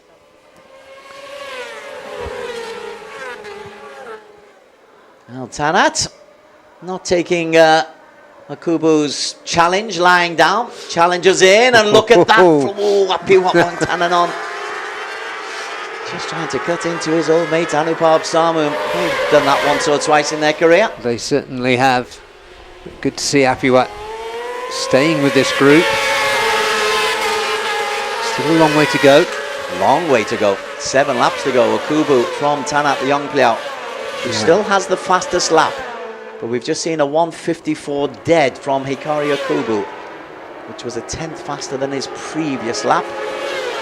They're all lapping around about the same. Tanat comes out from the slipstream. But Tanat is there. And this time, Kazma, who led for 9 of the 12 laps yesterday, this time letting somebody else take the strain. Let's see how that works out as a strategy. Very hard to tell with these 6 riders in the leading group at the moment. Kip is just being dropped. Herjan Atna is still in there on the Astra Honda. As we have a look at the Honda and Yamaha. Yeah, Khalid and Powie coming in within the sights of McKinley Carl Paz. Kitsadar not far behind him either. In terms of the championship contenders on the road, it is Tanat who's got the advantage at the moment, and Anupab has gotten ahead of Kazma.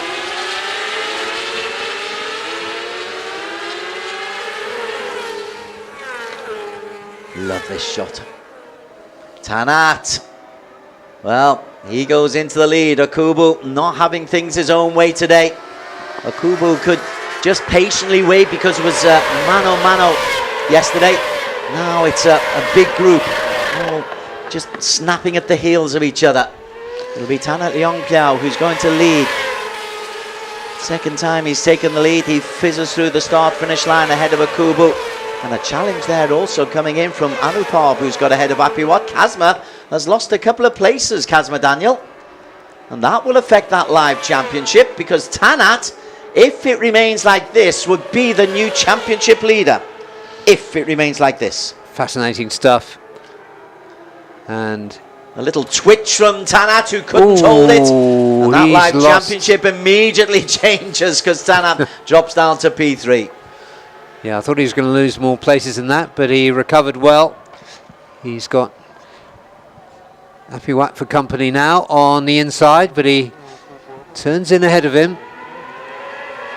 It's amazing how that right turn under the bridge just funnels everybody in. Got to be very, very brave. Tanat desperately trying to get back. And he made that one mistake. Yeah, that has changed the way that the race looks at the moment. Anupab looking really aggressive behind Akubo.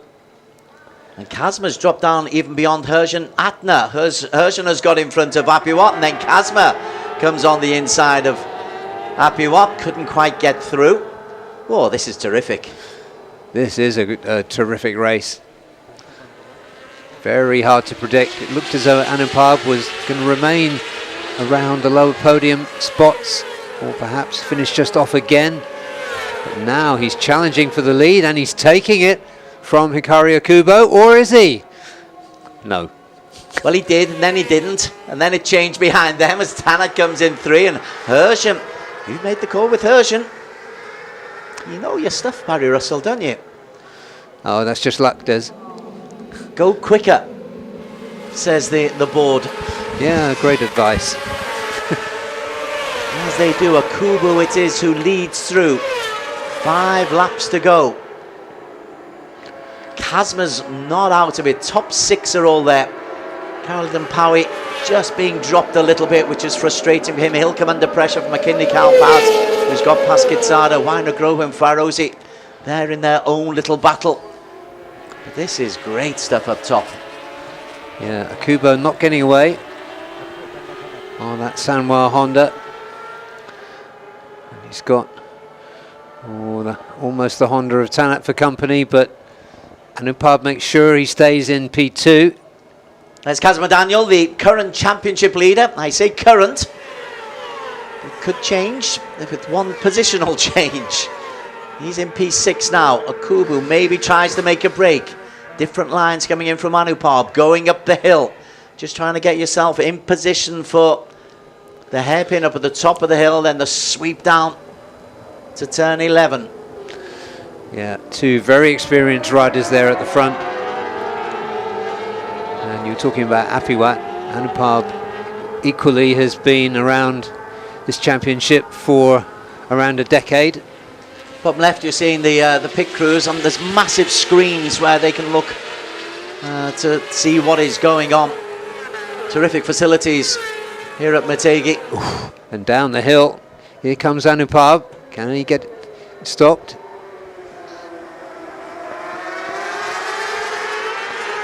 There we go, new live championship. Very brave of our producer to put those live championship graphics in. Given how fast the places at the front are changing. Indeed. So Kazma's back on top, Tanat in 3, but that's great. To have a top 3 that close. Remember, we only won on a count back last season. So this championship looks like it's going to race 12 of the season. There is Kazma Daniel, who won it on the count back after the last corner of the last race of last season. That was memorable. Tanat winning last time out in Buriram. That was memorable.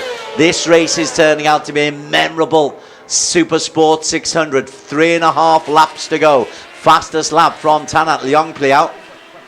But the lead for Anupab Samun. But Akubu, he just has that daunting presence of the man in black. Sweeps through to the lead.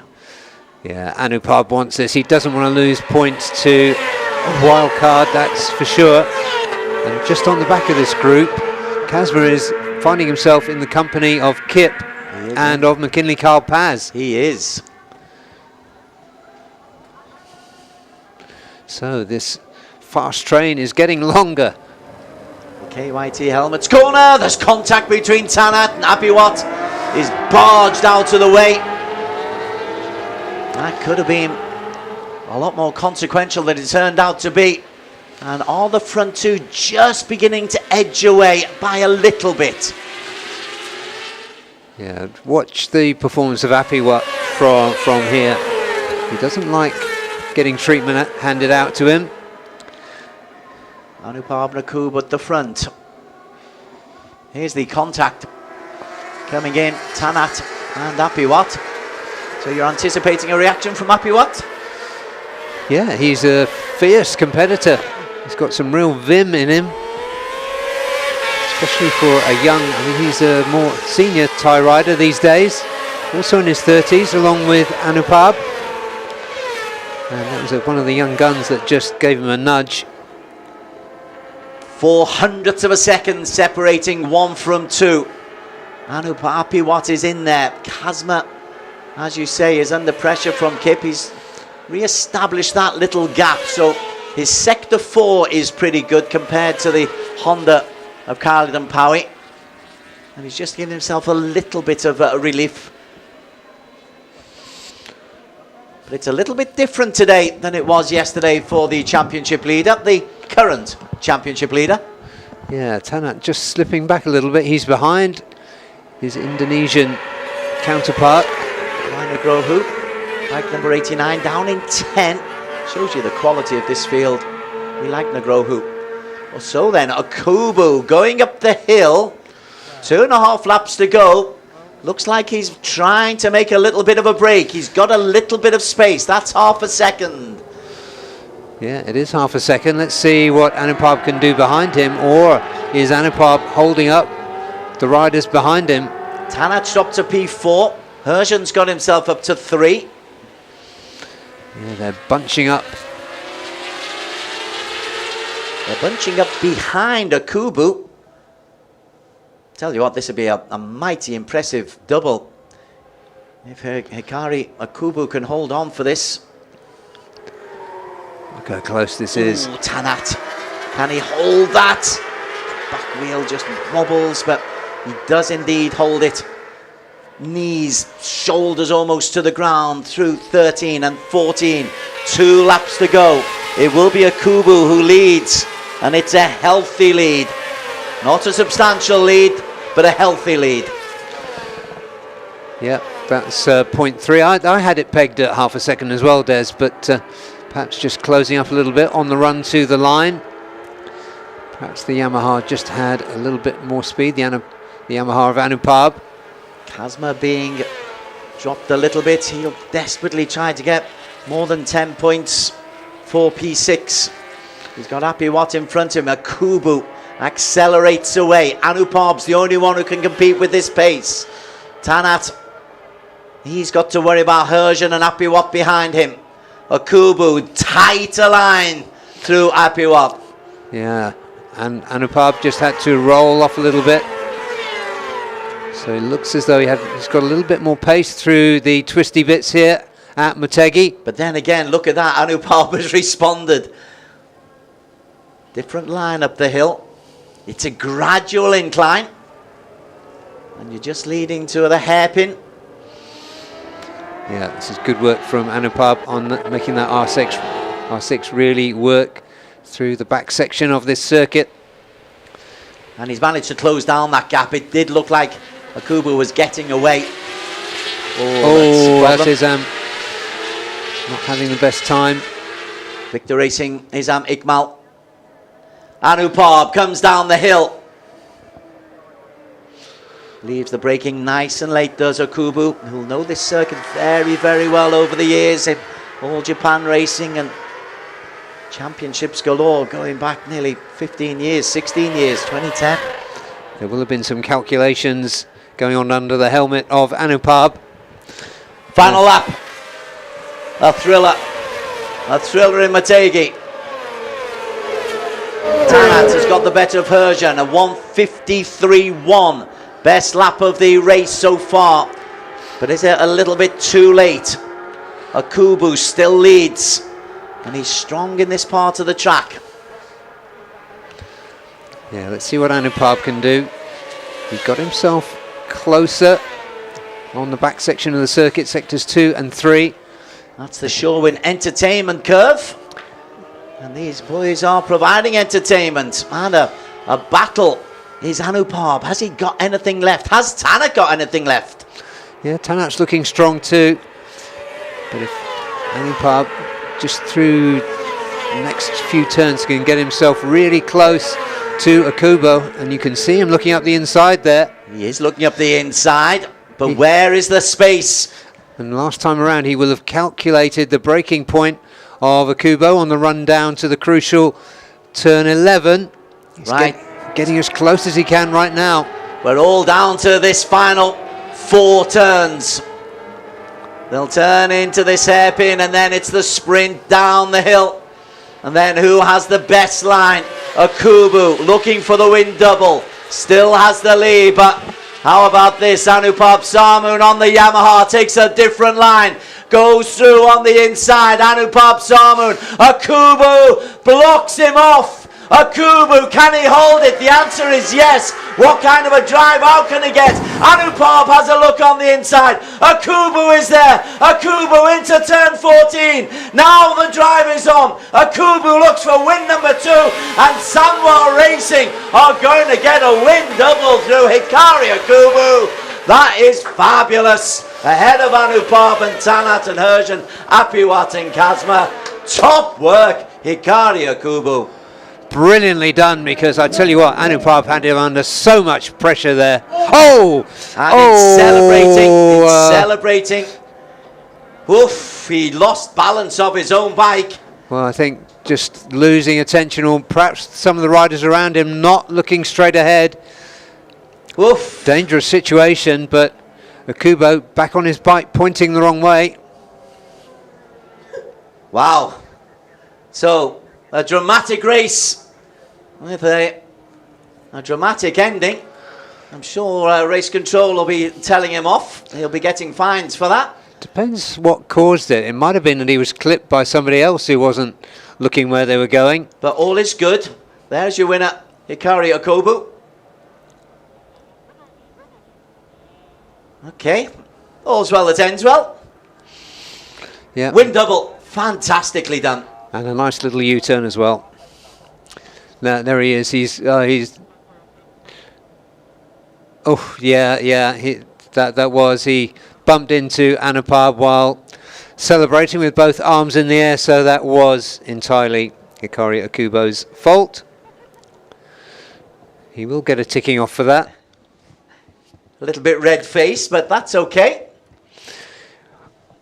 Well, if he were going on to the next round, which he isn't, that would probably be a long lap penalty. And his visor's going to need replacing. That windshield is destroyed. I'm glad we can laugh about it. Things like that can be disastrous, as we know from our own experience on the ARRC. Anupab is offering his apologies, and that's good sport. Sorry, Sam, he says. But you did come into me. But there is Anupab, and their thumbs up, they're okay. Second position for Anupab Samun after a brilliant contest between those two. You're quite right, it looked like Anupab had it coming down the hill. Yeah, it did. He did everything he could. Two very experienced riders, Okubo and Salmoon.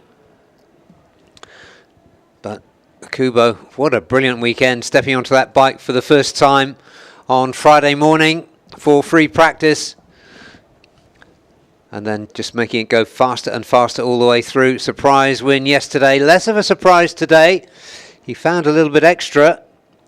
And Kazma, Daniel, lost a little bit of what he had yesterday.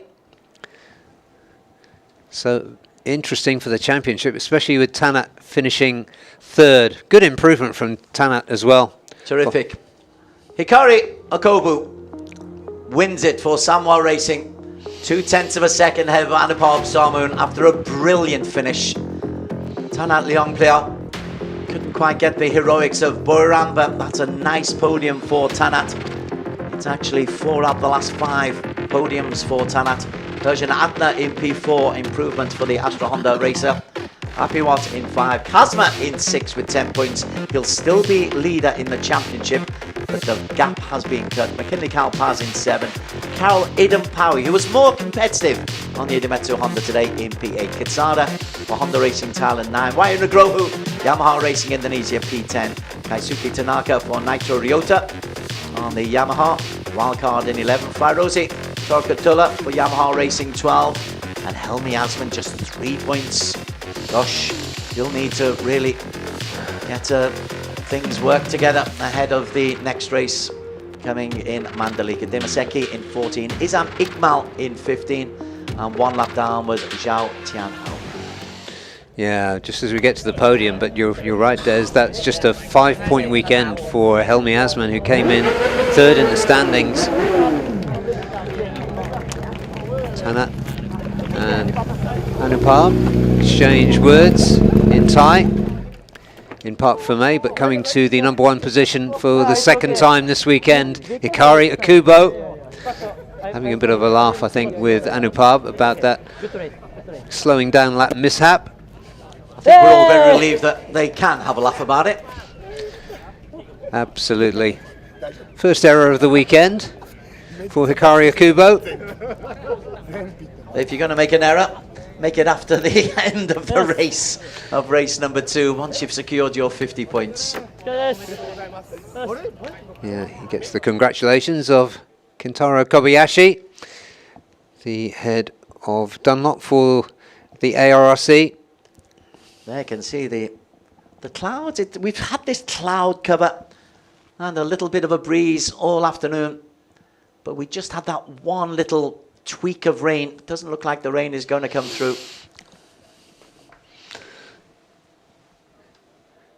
Always the jeopardy of racing in Japan. The rain can appear at any time, and when it does, it can make a big difference, but the weather gods have been with us so far today, and the fun for those spectators has been terrific. Let's go down to Daniel Bogas for post-race reaction.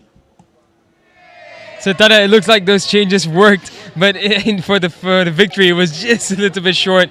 Tell us what was going on in the last 3 laps. Yeah, this late is my new setting, but I'm little confident, but not too much because before we not try to this setting, but today we so happy I can fighting in the front cup and we can keep on the podium. So after 5 lap, maybe we have with the front have effect with the shuttling or sometimes lose the front, but I try to keep in the podium and we try to keep on the point on the championship. Yep. We need to thank you for Honda and we need to thank everyone for support me. Thank you. ขอบคุณครับ Thank you so much, Tana. Congratulations to you. And now in P2 from Yamaha Thailand Racing Team is Anupap Sarmoon. So, Anupap, it was a really strong race from you, much different from yesterday. And just right at the end, we thought at turn 11 you were going to get it, but can you tell us what happened there? Yes, today for me so happy because we have a good race with the legend of Japan, Okubo. He very fast. I'm learning with him, and I try to passing him in the last lap, but I feel the front feeling is move too much. Okay, for today, would like to say thank you, Yamaha Thailand Racing Team, all sponsor, and Asia Road Racing, and all fan club. And see you next Mandalika. Thanks so much, Anupap. Congratulations. And up next, victorious for the second time this week, Hikari Okubo. Okubo, it was a perfect weekend for you, except for that last celebration. But, that was a much different race. It was a bigger group and it was a proper fight. Tell us, what was different in this race? Did everyone just increase the pace or were you struggling a bit with the pace? Yeah, it's a funny story. I was thinking not possible to push hard a lot in the front, and maybe difficult to behind the big gap because they are more fast than yesterday. I understand because of the morning session. So I try to management the tire. Also, I try make a big group. Then I enjoy the fighting the race. The last 4-3 lap, I try to push hard, extra push hard like a qualified. Then finally, Yamaha rider follow to me, and I know this bike are really more good potential than my bike, honestly. So I thinking a lot. Then I understand that he may be overtaken after the backstory, so I tried to more hard braking. And I try to again to overtake in the after the backstory. Then I get win again. Very happy, and I really want to say thank you so much, my fans and my team and my staffs. Really, thank you so much. ありがとうございます。 I want to ask, you guys have made such a huge impact, you and Sunway Racing Team this week. Is there any plan to come back again for another round? Yeah, I really want to looking for another round seriously, but I don't have now nothing planned. Just my main race in the World Endurance. So now I should focus to Suzuka 8 hour. Thank you so much. Congratulations on double win. Thanks so much. Terrific race in the Supersport 600cc. Kazma Daniel Mayudin up against Hikari Okubo. They were 1 and 2 yesterday. There were much more than 2 people involved in this race. Right from the very start, Kazma was trying to get away quickly, but it wouldn't be the old 1-2 from yesterday because Hersham was quick, Apiwat was quick, Anupar was quick, and Tanat was quick as well. Even though it was Okubo and Kazma who got away quickest at the start, Barry Russell. Yeah, Okubo got through on Kazma a lot quicker than he did yesterday, and as we were saying, Herjanatna got off the line well to be competitive, especially in the first half of the race. I thought Kazma was looking good, looking competitive. Tanat went to the front and looked smooth for 2 or 3 laps. Everybody looked smooth for 2 or 3 laps, didn't they? Tanat looked very impressive mid-race, but always Hikari Okubo was there lurking. Kazma, strangely for the great work he's had this weekend, actually then went backwards and would finish in P6. And Anupar Sarmoon, we love Anupar, we know he's an aggressive racer. He comes to the front and it's him versus Okubo. That effectively was it for the end, despite the attempts of Apiwat and Tanat. They can still surprise you even on the highlights, Des. But yeah, this was a good race from Apiwat. New team, officially running as a replacement rider for the Nitro Ryota team. Yeah, Kazma well back at this point, and a miserable ending there in the gravel for Isa McMill. So he was trying to push. Okubo is there. We've got 1 lap to go. And Anupar We wait until coming down the hill. So often it's been the pivotal moment, but you can see Anupab is really pushing. Tanat by this stage is out of it. Anupab has the lead, and then that's such a fantastic move into turn 11 from Hikari Okobu, and he's able to hold on. Even there I thought he might not get the drive out, but just manages to get the grip and holds on, and then the sprint to the line, a double for Hikari Okobu. And Anupab has to be content with P2. Yeah, you could see the front of Anupab's R6 trying to scrabble away there through to 13. That's when he decided that discretion was the better part of valor. There he is, coming to the podium. Popcom Carb for a brilliant race for Anupab Samu, and also for Tanat, the young player. They have to say that Hikari Okobu deserved, after a brilliant performance, two very different races yesterday and today. One was a one-on-one duel, this was a six-man duel, and on both of them it's Hikari Okobu and the impressive Samoa team who come through. Absolute thriller. Japanese national anthem to celebrate.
Excellent performance, excellent race, excellent entertainment. And we do hope that Samoa, he said he'd like to come back, but a little much of the Suzuka 8 hours is taking his attention at the moment. Yes, indeed. That's such a prestigious race worldwide, but in Japan, it's literally the main event of the year. Tanat Longplayer, great race from him. Mr. Shiyoshi Saito, the president of Honda Mobility Land, welcoming the awards, or presenting the awards. Of course, there's the Honda factory on this circuit.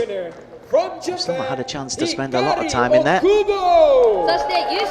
And he'll be delighted to hand this out to the Japanese winner, Samoa. Now to present the team award, we would like to invite Mr. Frank Vassi, the FIM Asia Secretary General, will be handing out the Samoa team, team award to Samoa Racing. Frank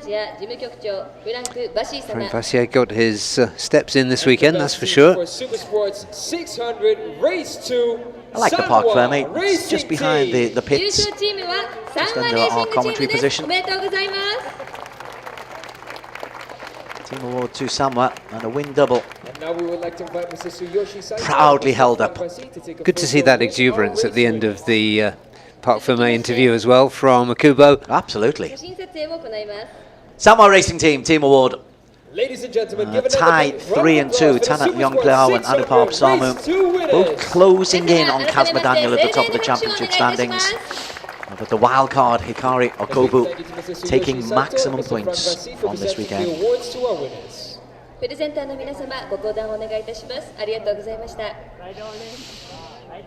What that means to the standings is that this Super Sport 600, which was thrilling enough last year, it's building up beautifully. We are halfway through the season and only 6 points separate first from second, only 9 points separate first from third.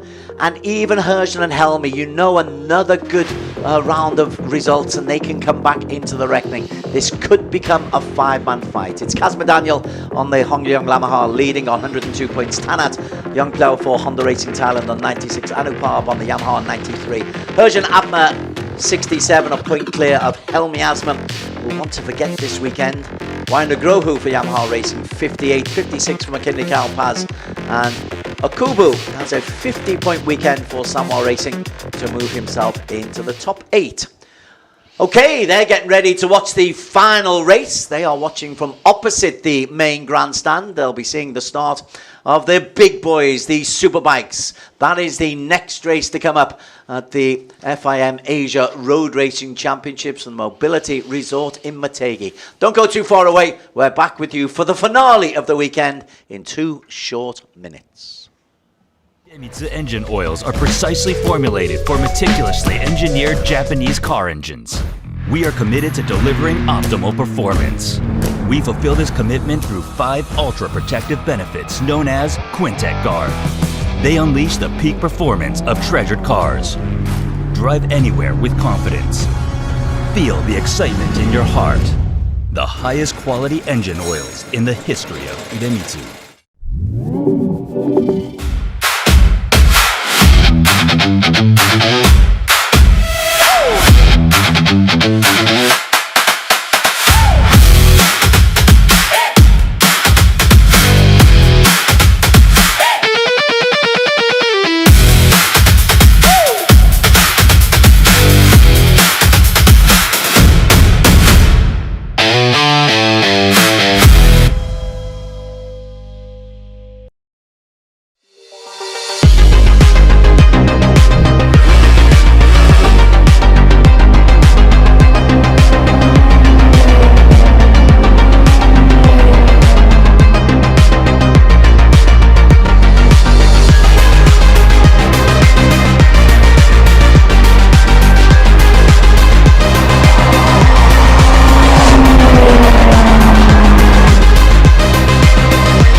It's not only the racing when you come to FIM Asia Road Racing Championship event. You have a chance to get up close and personal. You just saw shots there of the pit walk. And Aslan Shah, Cameron Zaman, terrifying passengers on the pillion ride. It's all part of what the ARC is becoming. Des Corkin and Barry Russell in the commentary box for the final race of this weekend, which is the midway point of the Asian Road Racing Championship. We're about to move on to the superbikes, the SB 1000cc. We're here at Mategi. That's the beautiful site. Go Kato. He is one of the competitors that we'll be seeing in the next race. Let's have a look at who the starters are at the ASB 1000cc.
Yep, they are the teams and the riders that we'll be looking at as the second race of the 1000cc Superbikes. JDT, the team to beat. They have won 5 out of 5 races so far this season, including yesterday's race 1, which wasn't as easy as previous ones for Hafiz Sharan Abdullah, but he went on and won it all the same. Let's have a look back at the highlights of race 1 from yesterday.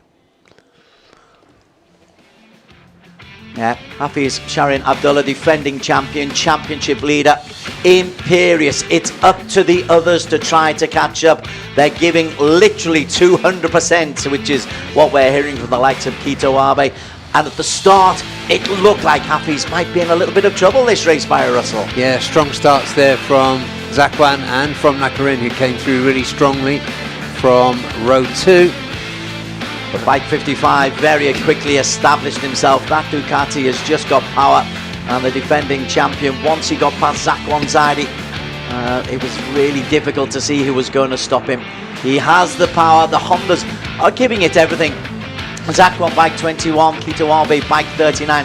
They are right on the limit. But the straight line power and the drive ability out of the corners for the Ducati, it's tough. Naively I thought that maybe Hafiz would take his time after being muscled back to P3 off the start.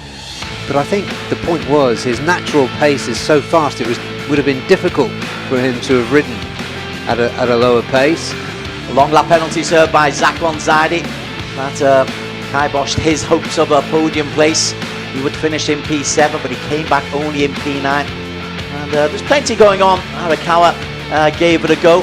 As it, one of the real stories I think that we had was the run coming in of the Yamaha bike number 74 Shota Ite for Akino Speed Racing. Spectacular for Lachlan Epis. Yeah, Lachlan just pushing too hard to try and overcome some problems that they'd had on that Swift Grove BMW.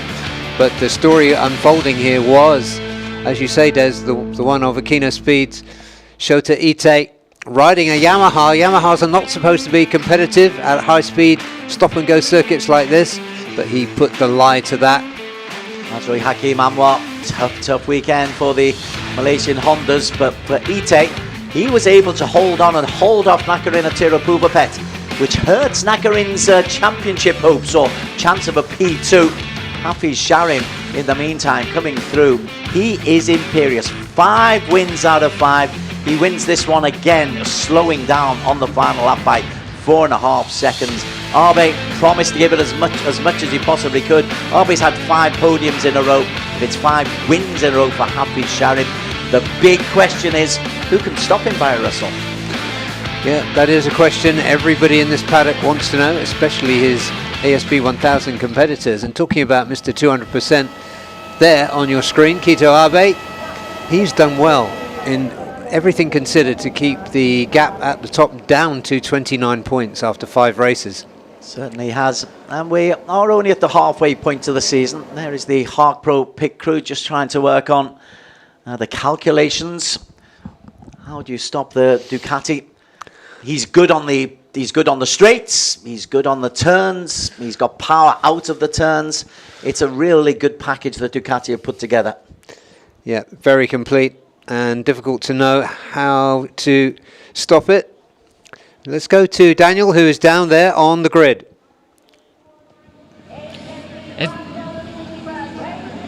It's cooling down again for the Premier Class, this time at the Mobility Resort Motegi. And behind me is Kito Abe's bike from SG Hark Pro Honda Philippines. They're doing some work on the bike. I want to ask Kito what's going on, because just before you joined me on the grid, Kito ran to the bike and had a discussion. So, Kito, we saw you running to the bike just now. Can you tell us, are you changing something last minute? Yes, in the morning session, I tried to change the suspension setup, and the feeling is so good. And I try to push in the beginning, and I want to catch in the top, and I try to keep the top, and finally we will see. So good smiling this weekend. We saw you running to your mechanic just now. What was going on there? Yeah, I took the setup. Oh, yeah, mapping setup. Yes. Thank you so much, Kito. Good luck for this one. Now we're going to head to P4 with Chip Nakarin. We're going to have a quick word. Nakarin, he had such great starts this season, but always towards the middle of the race, we saw him fading a little. So we want to try and grab a word and see where they can tell us why that was happening. So, Chip, it was another great start for you in the race, but then we saw that it started fading a bit. So can you tell us what happened yesterday? Yeah, for start, for me, it's okay. I little bit mistake in the first lap because I see rain coming in the race one. So I need to push from the beginning and need to manage the tire and stay with the front group. Yeah, for sure. I want to stay in the podium. Thank you so much, Chip. Today no mistake. Today no mistake. To be on the podium. Ms. Alex says today no mistake, we're on the podium. Thanks so much, Chip. Thank you, Ms. Alex. Good luck. And now we're going to head down to P7 with the fastest of the BMWs, Rocco Sesser. This morning was looking really good, so let's grab a quick word with Rocco. Rocco, it was looking better this morning up until the slip-up. So can you tell us what you found? Yeah, so basically I just slept over the night and then thought of a few things. It's just the normal things, you know, the way how you brake, the corner speed, just the timing from everything. And we changed small things and we'll see how it goes. I feel confident and hopefully all goes good. Thanks so much, Rocco. Good luck. That's all the time we have on the grid. I think we'll have to be hurried up. Well, I'll try to get one more quick word actually with Andy Farid, who is starting. Oh, actually, no, we do not have enough time, so apologies. Back to you, Des and Barry. Yeah, being rushed off the grid there is Daniel Bogas. Great work, Daniel, as usual, in getting some good insight. Kito Abe making late changes suggests to me that they're desperately still looking for some way to get the better of this JDT team. Yeah, but not showing pressure there in that interview. He was looking mischievous, if anything. So he wasn't quick in warm-up this morning, so let's see what they managed to pull out of the hat this afternoon. But it is all about how you stop JDT, how you get the better of this Ducati. Hafiz Shahin Abdullah. JDT, though, it's not perfect because Andy Farid is the bike number 27. He's, again, he hasn't struggled. He's had a decent season, but he hasn't been able to show the power that he hoped. Zakwan Zaidi off to a great start yesterday, but he was saying in yesterday's pre-race he was hoping for rain. That's what I mean. They're desperate for something just to put JDT and the Ducati off their stride. Yeah, equalise the mechanical advantage. We've got the tyres coming in from our friends at Dunlop, and let's see, we've got Nakarin looking the same as yesterday. Shota Ite going with medium front, medium rear. Everybody else going with a hard front. There is Shota Ite. You were waxing lyrical, you and Daniel, about the performance on the Yamaha yesterday and picking up a podium. Yeah, Kota Ite, another Japanese wildcard, also going on a medium front. He starts from P10. Shogo Kawasaki. So the locals like the mediums here. Could be because the tyre wear's not so much here. Although on the face of it, you would think with the amount of hard braking, it would be good to have that slightly harder compound on the front. But what do we know? 30 seconds to go, which is why Daniel was ushered off the grid. Otherwise, those bikes, those big, beefy bikes, would be giving him a pretty hard time. Conditions cooling down just at the moment. It is only a cloud cover. I'm looking up about rain. Doesn't look like it's going to come. So we've survived just about the whole weekend without it. Okay, formation lap is ongoing. We have got 16 riders on the circuit. And each will be hoping for their own individual markers on the grid. Hafiz Shahin Abdullah looking to make it 6 out of 6 for JDT Racing Team. Confident they are. Zakwan Zaidi for Idemitsu Honda. He's down in P6 at the moment. Hasn't had a podium this season. Will be looking to change that. And Kito Abe has been on the podium in all 5 races. Yet to have a win for SDG Harkpro on the Honda. Yeah, determined Nakarina Tirapuvapat for Honda Racing Thailand leads row 2 from the sensational Shota Ite for Akino Speed and Azroy Hakim Anwar, who crashed yesterday, hoping for better things today. 17-year-old Rocco Sessler on 44 Asia's BMW will be hoping again for individual progression. Similarly for the more experienced Kazuki Watanabe, just to see how the Aprilia can progress. He's part of a project to bring Aprilia onto ARRC. Adelanta Putra for Astra Honda Racing continues his learning curve on bike 88. And starting 10th, he came up to 6th yesterday. Kota Arakawa for Astimo Pro Honda S1 Racing. Andy Farid Istihar qualified down in 11th, and next to him, Lachlan Epis. Joe Francis for Victor Racing Team.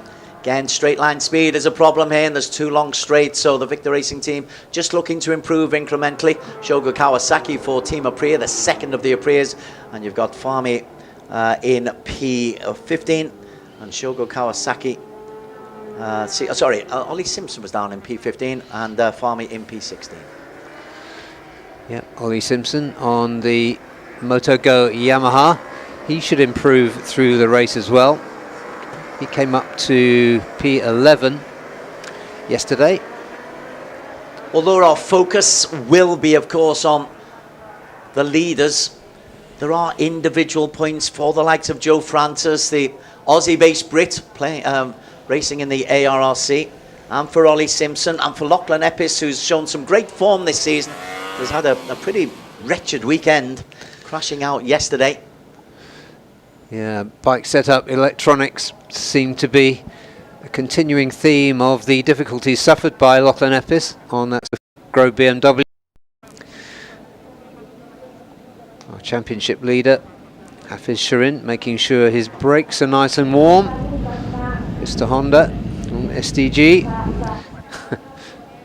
Perhaps the most expressive person in the entire ARRC circus.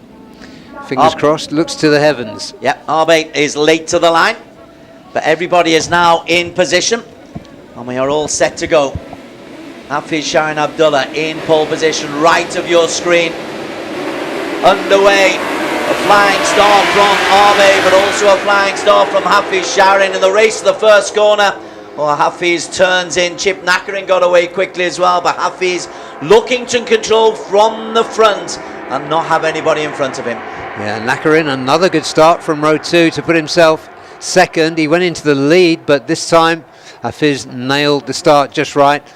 Kito Abe in P3. Absolutely nailed it, Hafiz. Gosh, we keep talking about the setup, but his pace and his power on this setup, absolutely wonderful. Arbe has a little look on the inside of Chip Nakarin, goes through into P2. He said 200% yesterday, and you can tell as he grips on the back going under the tunnel for the first time. Desperately trying to hold on to the back of Hafiz. Looks on the inside, but Hafiz closes the gate.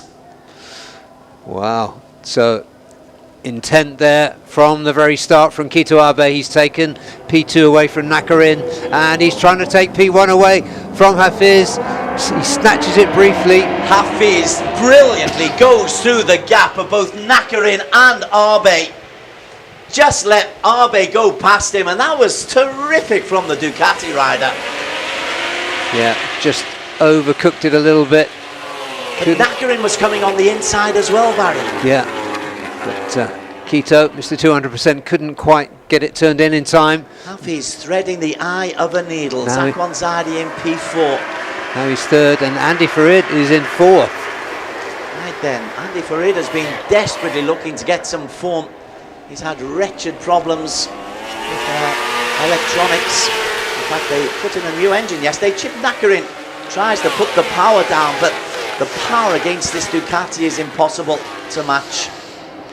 Yeah. Rocco Sessler's got himself up into P5 on the BMW. Brilliant work from the German.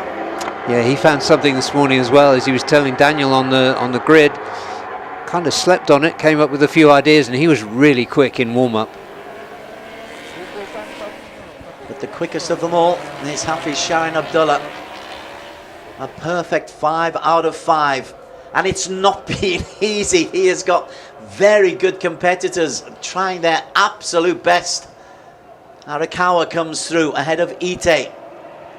So the Yamaha romantic story perhaps isn't the story today. Maybe the romance today comes from Rocco Sessler, Barry. Maybe it does. We're looking for a story. It was Shota Ite yesterday on that Akino Speed Yamaha. He's currently down in P8. In the meantime, Hafiz under intense pressure from Nakarin Atirapulvapet. Nakarin trying everything. They all are. They all are. And Hafiz is able to skate away on this newly resurfaced Motegi circuit. Yeah, I think in terms of commitment, it's Nakarin and Kito who are really doing it, and we're seeing red sectors all the way through from these front three. Faster straight line speeds than Hafiz, but Hafiz is the man not comfortably in control, but is the man leading. Just look at the effort that you're seeing from Arbe, and a little wheelie from Nakarin as he powers down, but as he powers down on the CBR 1000, the Ducati just fizzes past us. It's an awesome sound. The harder they try behind him, the harder Hafiz seems to work. Yeah, but the pressure is on. They're keeping him honest. There's still a long, long way to go, and he is starting to gap Nakarin and Kito Abe. Behind them, Zakwan Zadi and Sessler just dropping off the pace a little bit. Arakawa and Shota Ite. Yeah, Shota Ite did come good later in the race. He did his fastest lap on the last lap. It just shows you how well these Dunlops are working with this new track service at Motegi. Zakwan Zadi is down, and the bike has just trapped his leg there. That's why we are grateful for the deep gravel. Getting out of the gravel is very difficult. So early exit, unfortunately for Zakwan. He was fastest in warm-up and looked promising. you do feel that the Honda riders are on the edge at all times, just to try to match the Ducati power. Yeah, just tending to override. That could have been what took Zakwan out at this early stage. Nakarin wants a podium.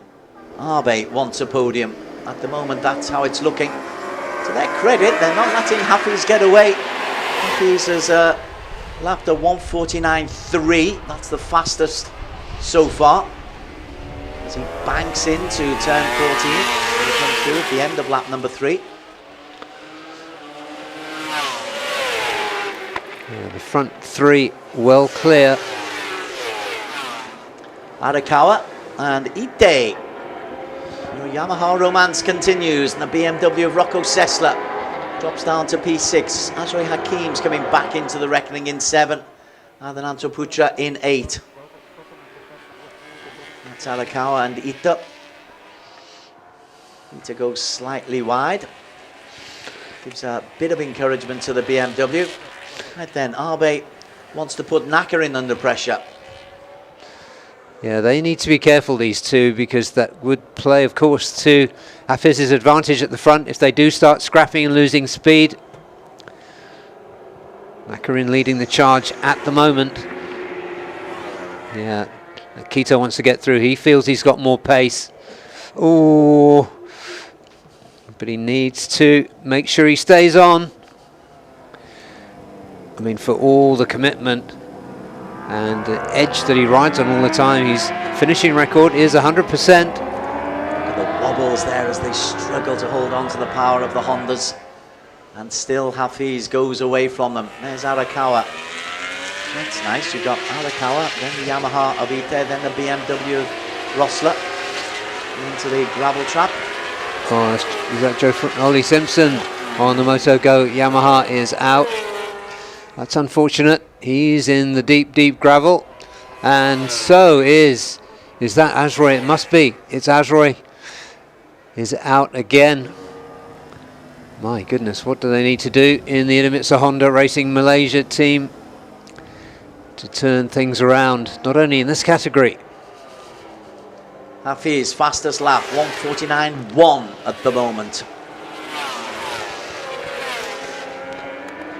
1:49.1. He's already won a million yen this weekend for the fastest lap time in qualification.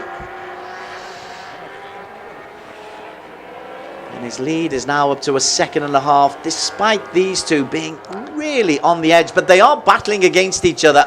Yeah, but the lap time, Des, 1:49.1, 0.9 of a second quicker last time around for Hafiz. That's why he's got that yawning lead at the front. See the bite on the back there of Arbe. Lapping in the 150s at this stage of the race, that's good pace. But not good enough. Arbe's line's coming up the hill and Nakarin's are very, very different, and you feel that Arbe is desperately trying to get past Chip Nakarin, but there just isn't the space here. Yeah, he really needs it. We know what a tough competitor Nakarin is. Two Hondas absolutely at loggerheads on track at the moment. Ita into P4. Yes. So his race progression. He's got ahead of Rocco. Now he's got ahead of Kota Arakawa. Once again. You wonder how long these two can carry on being at the edge like this. It's a great race, fabulous race, but you're clenching, saying, "Oh, be careful, guys." Yeah, but like we said, 100% finishing record this season for Kito Abe, despite that ragged edge that he always seems to be on. Ite and Arakawa go through 4 and 5. Yeah, riding for these two great Japanese teams, Akino Speed and Astemo S1. Two good Japanese racers, 1-on-1. Not so good, both Idemitsu Hondas are out for Azroi Hakim and Zakwan Zaidi. Nakarin still holding on. He must be feeling the pressure. from Arbe behind him. So again, they're at full limits coming up the hill through turn 4. Arbe, this time, Yes. third time of asking. Yeah, Nakarin hasn't given up yet. You can be sure of that, but I think Keto will be able to make this stick. What he might not be able to do is to close down Hafiz Shirin in the 9.5 laps that remain. The lead is up to 2.8 seconds, and yeah, we're not even a third of the way through the race.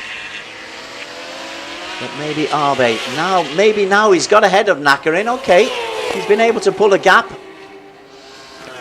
He felt he had the pace, but Hafiz has gone, unfortunately, at the front. So I think what we can watch out for now is Shota Ite in his progression. He did a 149.9 last time around. So as he did yesterday, he's getting faster and faster. Hafiz Sharin Abdullah on the Ducati goes through. The lead is 3.1 seconds. Keto Arbe's lap time half a second quicker than Chip Nakarim. Ite, as you said, has just posted another inside 150. He's lapping second fastest of all. Arakawa and Sessler not too shabby in the low 150s. That's the gap you can see on your screen, top to bottom of the screen. That's how long it is. It was 3 seconds last time around, back from Nakarin to Shota Ite. And then this is Andy Farid. This is the part of the project that JDT want to get right. Andy Farid is the heart. He's trumpeted as a terrific signing at the start of the season for JDT. He's got himself up into P7 under pressure from Adananta Putra on the Astra Honda. Yeah, Andy came into the JDT team really quickly, scoring 2 P3s at Sepang in the opening round. Since then, he seems to have just dropped back a little bit into a getting to know you session with the bike. Getting to get the bike on the track on a couple of occasions in qualifying and practice yesterday. Had real problems. Needed a change of engine at one stage. Yeah, he's now got former Astra Honda comrade behind him. 2 Japanese wildcards running together. The Yamaha of Ite, the Honda of Arakawa. Lonesome shot of Hafiz. It was 3.5 seconds. It is now 3.8. 0.3 of a second per lap. A 148.9 lap from Hafiz Sharin Abdullah. It's into the 48s on race tyres. Well, we were talking about the mid 149s as the previous qualifying lap record was 149.444. There's the gap that he's got, and Arbe's been able to stay ahead of Nakarin and Tirupuvapet, and similarly, Ite's been able to stay ahead of Arakawa.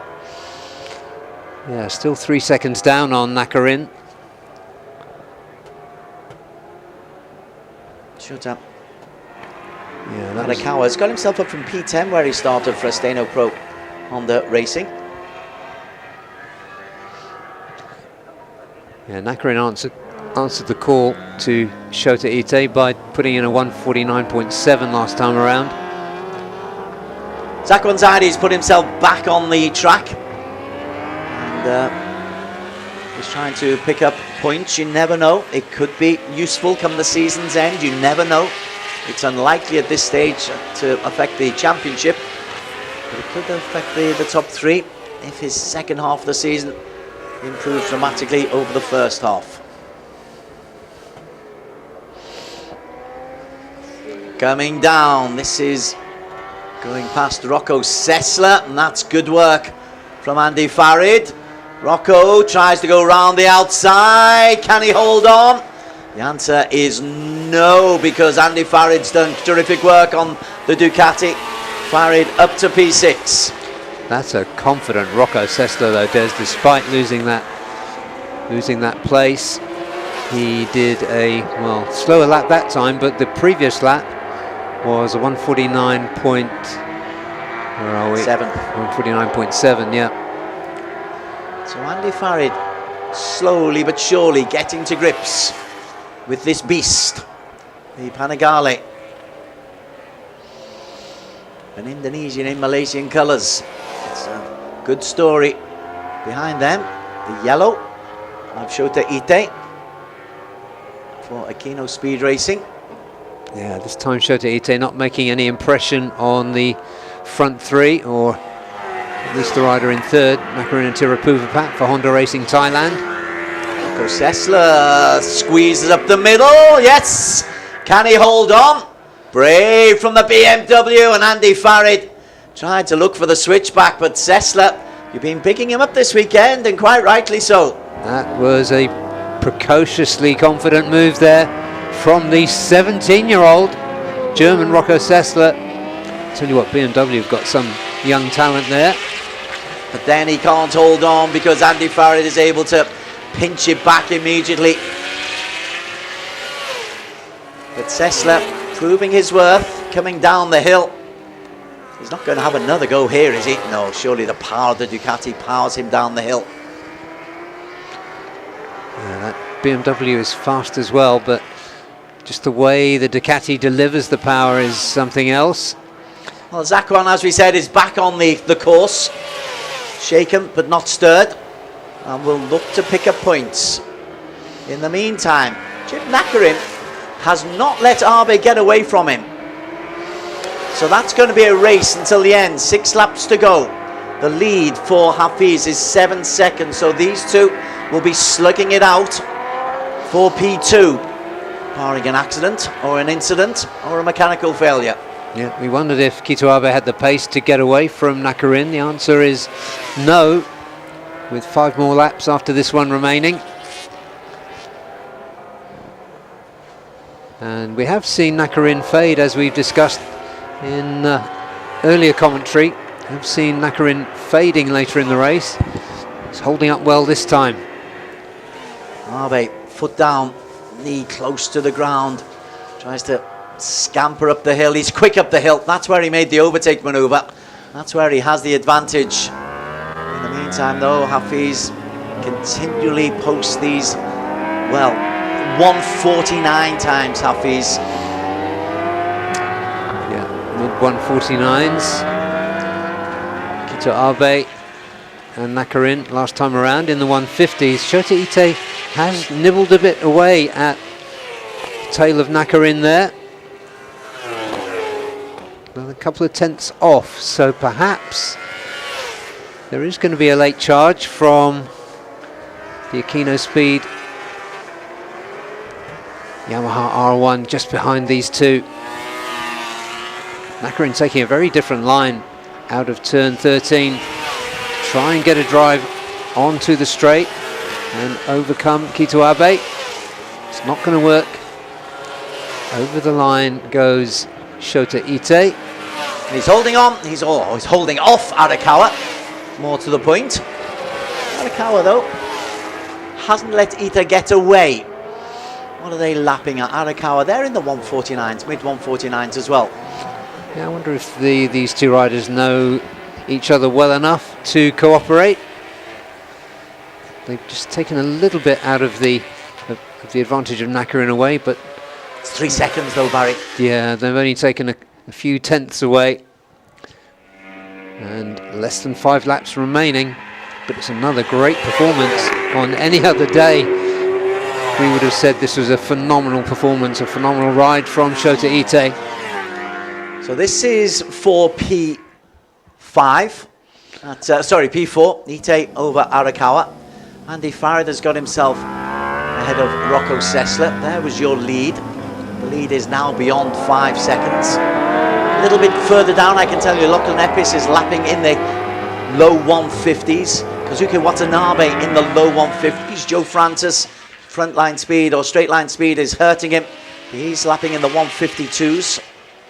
In 11th, and Shogo Kawasaki in the 153s. Zakwan Zaidi, he's trying to edge his way back in. Yeah, this is a really quick lap coming in from Shota Ite. Ooh, little wobble there from Kita, but he likes those wobbles. They never seem to perturb him at all. That's why we say, or why I think he's on the limit all the time. Right then, it was 2.5 seconds there, 2.8 seconds the gap between 3 and 4. This time, it's still about the same. 2.5. Edged in a little bit, Abe, of 1:49.5. So yeah, taking 3/10 off Chip Nakarin. Yeah, that was a good lap from Shota Ite. Kota Arakawa staying with him. Once again, we see Hafiz Sharin Abdullah in the foreground, and we almost leave him at the moment because he's been so confident and so supreme this season. We're desperately chasing other narratives. He's just banging in those 149.6s, so consistent. Yeah. Metronomic consistency at the front, that's what you need. That comes from his experience. The now virtually perfect setup for him of that JDT Ducati. And of course his physical fitness. Yeah. Shota Ite has done the fastest Sector 2. Doesn't know the meaning of give up, does he? He was almost 4/10 quicker through Sector 2 than Hafiz that time around. As they come towards the tail end, 3 laps to go. Ite has been leading Chip Nakarin ever since that thrilling overtake coming up the hill on lap number 6, I think it was. Yeah, he hasn't got the edge to get away. Throws himself body and soul into those corners. There's Kito Abe. SDG Harpro, the home racer, wants to at least get another second place this season for Abe. P2, P2, P3, P2, P2. The only person who's put him out of P2, Azroy Hakim Anwar, but Azroy's out of this race. Yeah, the podium is out of reach now, I think it's fair to say, of Shota Ite. He is closing, and he is going quickly, but he's just posted a 1:49. But three laps to take off 2 seconds. Yes. It's a big ask. But thrilling to watch, you have to say, once again. Another good Sector 1 from Shota and Kota.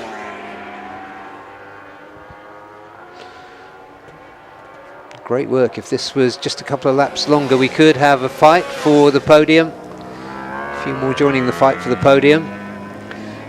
The lonely sight of Hafiz Sharin. Wasn't quite perfect from Hafiz. Almost a mistake. Ite is quick, you know. Hey, maybe we've given this one up a bit too early, Barry. Shota Ite looking to really come good late on. Another best Sector 2 for Shota Ite. And it's by half a second in that sector. Half a second quicker than Chip Nakarin. He's closing in on the back of Nakarin at a rate of knots. But look at this, Hafiz. Look at that. 49, 49, 49, 49, 48, 49, 49, 49, 49. That is metronomic consistency. Yeah, 49.9 that time. Just perhaps lost a couple of tenths. The team just making sure he's keeping going. But fastest rider that time around once again was Shota Ite. Yesterday he did his fastest lap on the final lap. I just don't think these Dunlop tyres of Nakarin or Kito Abe are going to go off quickly enough to allow Shota to catch up. It does look good though, doesn't it? 1 second now, back to... You give this another 2 Shota laps Ite. and maybe you think, but not in 1 lap. Not in 1 lap. Yeah, and they're still getting faster and faster. Not only Shota, but Kota as well, but Shota Ite is the one closest to the 3rd podium spot. Hafiz comes round. This is P2. Abe and Nakarin, and in shot is Shota Ite. The yellow livery is right there, looking for back-to-back podiums on the Yamaha for Akino Speed Racing. It's a big, big ask, but it is possible. Last time around, he was 9/10 quicker than Nakarin, and you can see it on track now. Abe looks relatively, in inverted commas, secure in P2 as Hafiz. Oh, look at that lead. Abe sweeps round, but Nakarin under pressure. Turn 14, they're on to the final lap. Zakwan Zaidi goes through, a lap down. Hafiz is on his final lap. Abe is on his final lap. Chip Nakarin is there. The gap between Nakarin and Shota is 0.8 of a second.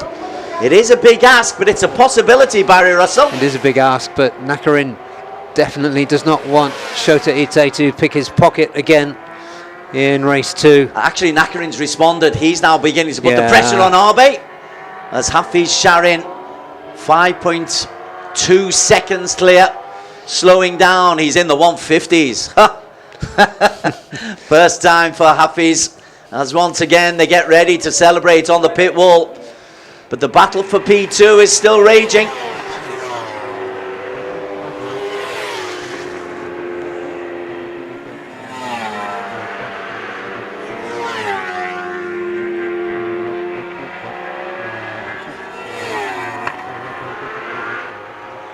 Hafiz is still leading the way. 5 seconds clear. Abe 2. Ooh, I'm looking behind. I'm looking at Ite. He's just going to run out of time, surely. He may as well have a little dig, though, coming down into turn 11. Oh, he won't give up, Shota Ite. But Nakarin won't give up either. He's tough. He's a good defensive rider, and Shota Ite is just not close enough.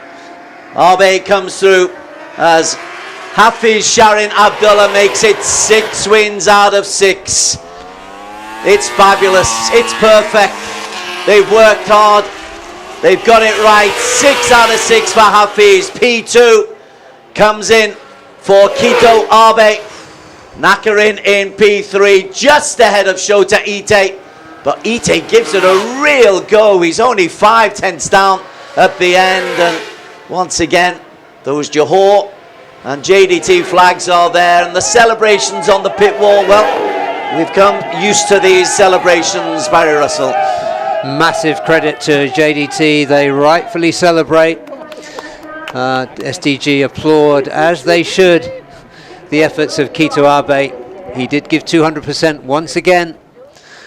And he is on the podium once again, riding on that ragged edge, finishing 6 races in that mode. Absolutely brilliant ride from Kito Abe. Great, aggressive, determined performance from Nakarin. One of his best performances of this season. And Shota Ite, so cheeky, so impudent, trying to get on the back of these regular stars of the Asia Road Racing Championship. Well, as we look at more celebrations of the flag, let's just look at some of the other highlights. Rocco Sessler, it's not his best result of the season, but arguably his best performance. A P7 in a battle royale, which he just lost out to Andy Farid Izdihar, but he's finished ahead of Adananta and Kazuki Watanabe. That's an impressive performance by the young German. Yeah, massive props to Rocco for doing that. He did come up with something. I think it was in his own mind about how to tackle this Motegi circuit. Here are the results for race 2. Hafiz Sharin Abdullah wins by nearly 5 seconds, slowing down for JDT Racing Team on the Ducati Panigale. Kito Abe gave it absolutely everything on bike 39 on the Honda. Chip Nakarin for Honda Racing Thailand in the end was just 1/10 down. He chased him in vain for the best part of 7 laps. Shota Ite was closing in, only half a second down by the end for Akino Speed on the Yamaha. Kota Arakawa, a very creditable P5 for the Estimo Pro Honda SI Racing Team. Andy Farid Izdihar, double-digit points once again. It's still a satisfactory, if not a successful season for Andy Farid. Half a season still to go. Sessler, very impressive on the 40 Forge BMW, 15 seconds down. Adelanta Puchpa Astra Honda in 8th. Kazuki Watanabe on Aprilia. That project continues. 22 seconds off the pace. That's incremental improvement. Lachlan Epis on the BMW. He just lost that battle to Watanabe. They were close. Joe Francis, 55 seconds down on the Yamaha with Victor Racing. Great through the turns. Straight line speed hurts that Yamaha. And the second Aprilia of Kawasaki, 114 down. Zakwan did get back on the bike after sliding off. He finished in 13. Fahmi Abdul Wahab was 1 down on the second 44 Asia Racing team. Azroy Hakim Anwar, a non-finisher, I'm afraid, on a miserable weekend for Idemitsu Honda Racing. Yeah, and talking about that, Ollie Simpson also went in the gravel pits for Moto Go Yamaha Fu Sport Racing. But he gave it a go, but Hafiz Sharin continues to be the story. How do you stop him, Barry Russell? How do you stop him? Well, there's such an advantage. I mean, taking nothing away from the brilliance of Hafiz Sharin whatsoever. But you have to wonder, if this was in another category, perhaps the technical regulations might be looked at. Oh, I see. I know I shouldn't say this, but as in the 250s. As in the 250s, yeah. A couple of hundred revs off. Long lap penalties every race. Every lap. But absolutely brilliant all the way through this season, of course, by and his JDT. manoeuvre, that eye of the needle manoeuvre, was just astonishing. Brilliant effort from Abe. You can't ask for any more than somebody giving their absolute all, and that is what Kito Abe has done. And he's done it with such skill, as it said, without crashing, without making any mistakes. He gets the congratulations there of his SDG teammate in the 250 category, Aiki Yoshi. They have to be pleased with that. They know they couldn't have done anything else. Here comes our race winner into Park Ferme, into the #1 slot for the 6th time this season. Stands on the back of that JDT Ducati. 6 or 7 wins. 7 wins. It's 6. It could be 7 next time. Yeah, 6-7 is the new whatever. Indeed.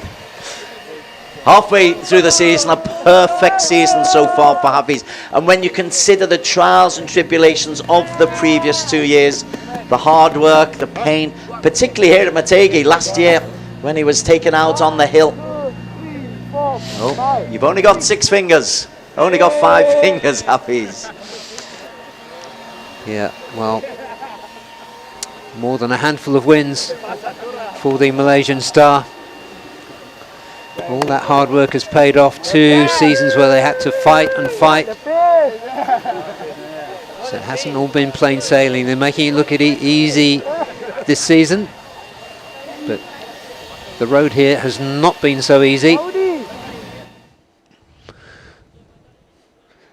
So we've seen some really sensational performances in this class. Shota Ite and Kota Arakawa coming in as wildcards in this category with so much quality, established leadership. Like the 3 riders ahead of Shota Ite, Hafiz, Kito and Nakarin. Andy Izdihar getting to grips now with that Ducati. Let's go to Daniel, who is in Park Ferme with our podium finishers. Chip on the grid, what was said was no mistake. And yes, there was no mistake. Amazing battle. In second place was Solang, and we thought at the end that you were going to try, but can you tell us what happened in the last lap? Yeah, it's really important for me to concentrate on riding style. I plan with my team, my coach. Yeah, just smooth riding and try to go with Hafiz, but his pace is too fast for me. I just push under limit always, and Kito Abe coming, and I just stay behind him. But in the last lap, maybe I can try more one position, but finally really difficult. I I happy for the result today, and yeah, I want to say thank you to my team, my sponsor, and all support me, and I will push more for the next.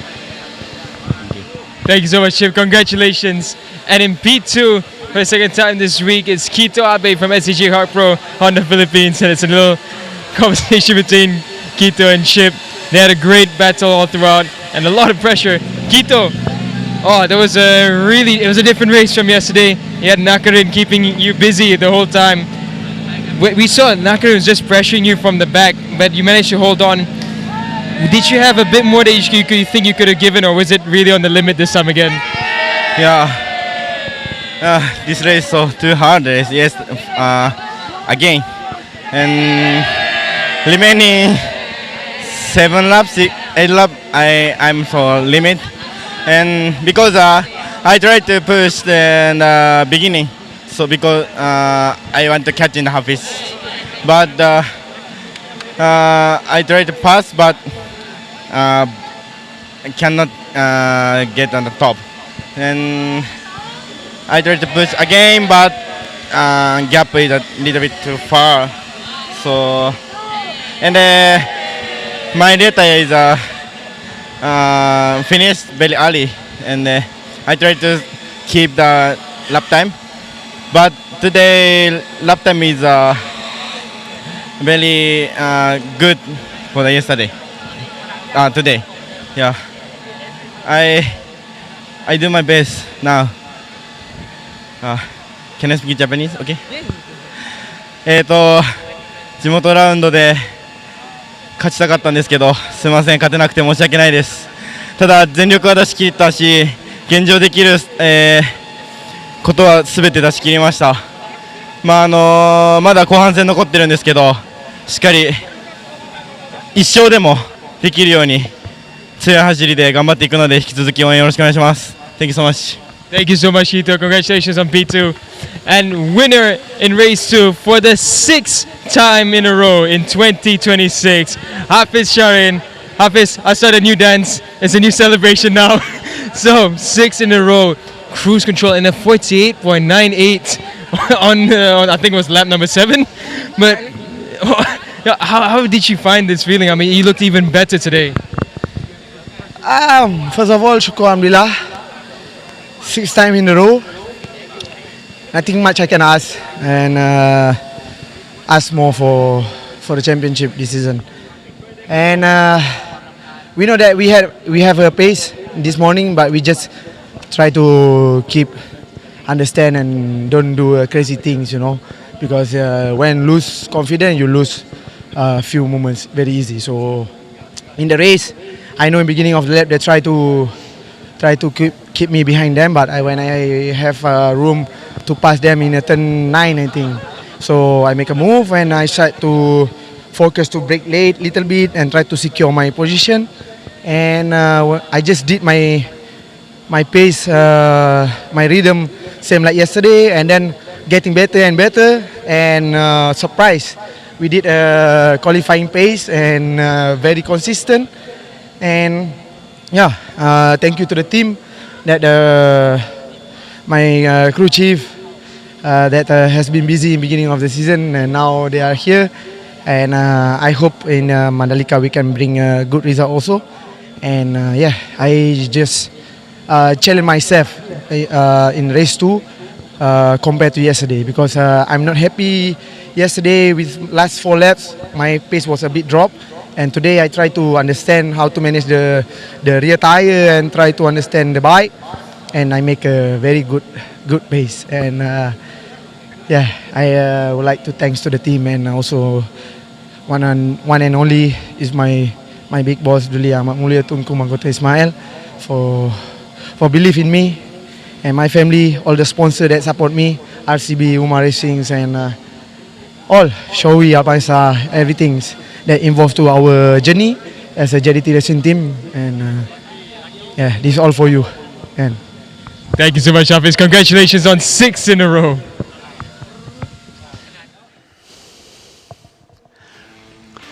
Hafiz Shahin Abdullah, championship leader with 5 wins in a row. His opponents promising to give their absolute utmost, and they tried to, but Hafi's off to a flying start. But look at the work from Chip Nakarin in P2 on bike number 41 and bike number 39 of Kota Abe on the limit. Kota Abe's admitted for 5 or 6 laps he was on the absolute limit, and they challenged Hafiz Sharin, got into the lead, but that manoeuvre, Barry Russell, that's phenomenal. Yeah, they had him sandwiched and he just got through.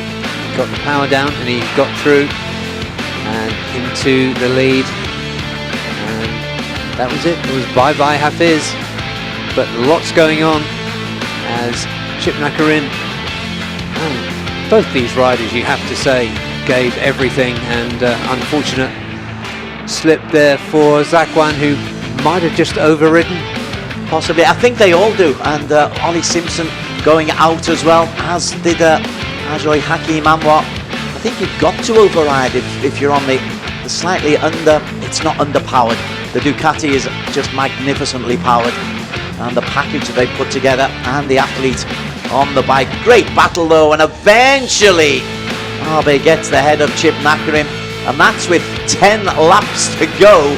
And for 10 laps, Chip Nakarin chased Kito Abe. That's it. That's what you call racing with respect. They were clean. They were absolutely on the limit all the way through.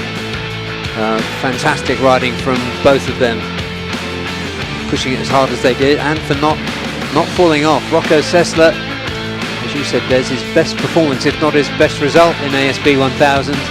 He's really coming good on this BMW 50 Forged Asia Racing Team.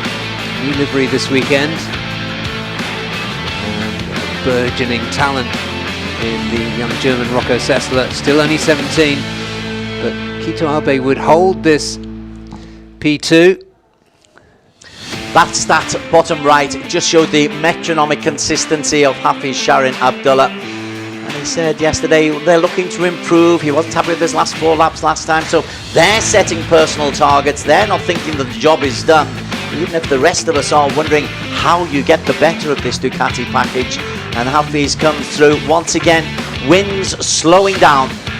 A brilliant victory, 6 out of 6. It's 10 out of the last 13 that he has entered. I've ended up with the Johor flag being waved. And no more dancers, please, Hafiz. No new dancers. Not that we don't understand. No, that's right. You can dance when you're happy, I guess. But perhaps dance appropriately for your age. Yeah. Just jealous. Chip Nakarin. Good performance from him.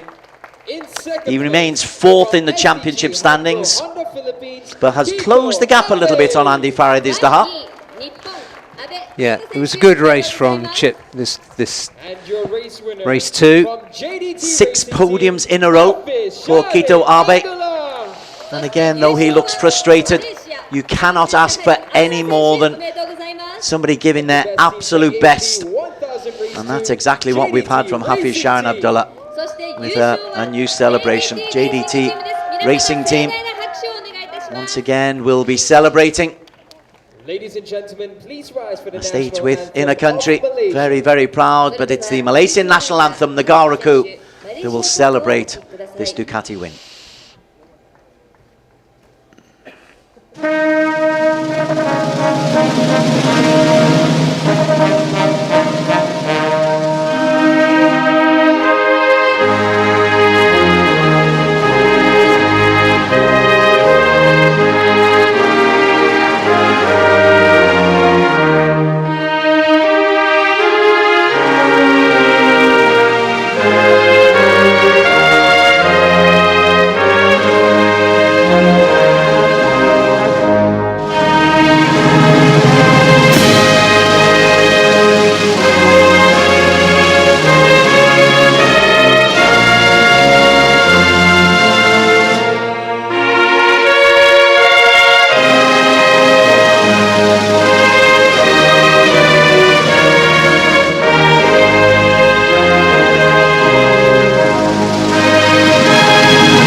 kicking in there. Realising 6 in a row, 10 out of 13. Halfway through the season, fantastic. Nothing has gone wrong. Incredible. Yeah, it's just coming through there. He is human. FIM Asia Secretary General Frank Vassi. Well, thanks to them handing out the awards. The best team presentation will go from Mr. Norihito Yanagizono, General Manager of Sumitomo Rubber Industries Limited. Well, as we look at this, Hafiz is obviously one of the big stories of today by Russell, but we've had 5 terrific racers in another compelling round of Asian Road Racing Championship. What's your highlights? Well, 3 win doubles this weekend, 2 for non-regular riders, Hiroki Ono and Hikari Akubo in the Super Sports and 250s. But good to see Shiratsaki take a win in the Underbones earlier on. And in TVS, a new star in the TVS Championship. Great to see Vicente Perez come through there. It's been a fantastic weekend here in Motegi. Sumitomo Rubber Industries Limited, it's cost them a million yen as well to hand out to Hafiz Shahin Abdullah. It's been a heck of a weekend for Ducati and JDT Racing, and Hafiz, as they pick up the team award. Oh, thanks to Norihito Yanagizono from Dunlop, and for all the competitors, all the sponsors, all the supporters of the Asian Road Racing Championship. JDT Racing Team pick up the award. RB Nakarin slugging it out in a thrilling battle. Hafiz Shahin Abdullah, still that question remains, what do you do about Hafiz? Yes, indeed. I'm not going to say anything else, Des. Brilliant weekend for him. Our next trip takes us to Lombok and the Mandalika circuit, and we still have Sepang to come, and also we'll finish the season in Buriram in December. But leader, a perfect 150 points. Just look at Keto Abe, 116 points from 6 races, a phenomenal tally, and yet you're 34 points adrift. Andy Farid Izdahar holds on to P3, just 6 points clear of Nakarin Attila Puvapata for Honda Racing Thailand. Zach Bonzari did well. You never know, those 3 points come the end of the season might help him towards the top 3. He has got home races to come in Sepang. Rocco Cecilo level with Adananta Putra. He's possibly the story on the 44's Asia Racing Team. Great to see this young talent emerging. Hazroy Hakim Anwar, again, he's got home races still to come. He will improve on that 47 points total. Okay, from Barry Russell and Daniel Bogus, great work down in the pit lane from Daniel. A lot of hard work on the Facebook pages and the social media pages. Love to get your thoughts and reactions as we head to Mandalika on the weekend of the 7th to the 9th of August. That is different from an earlier posting a couple of months ago, but we're now, round 4 is now in Mandalika, 7th to 9th of August. Then we're in Sepang in September before we move to Buriram in December.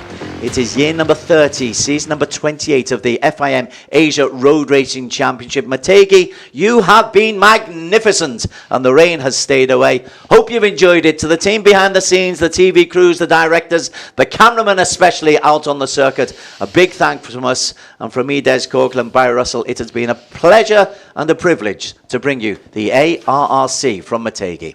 Bye for now.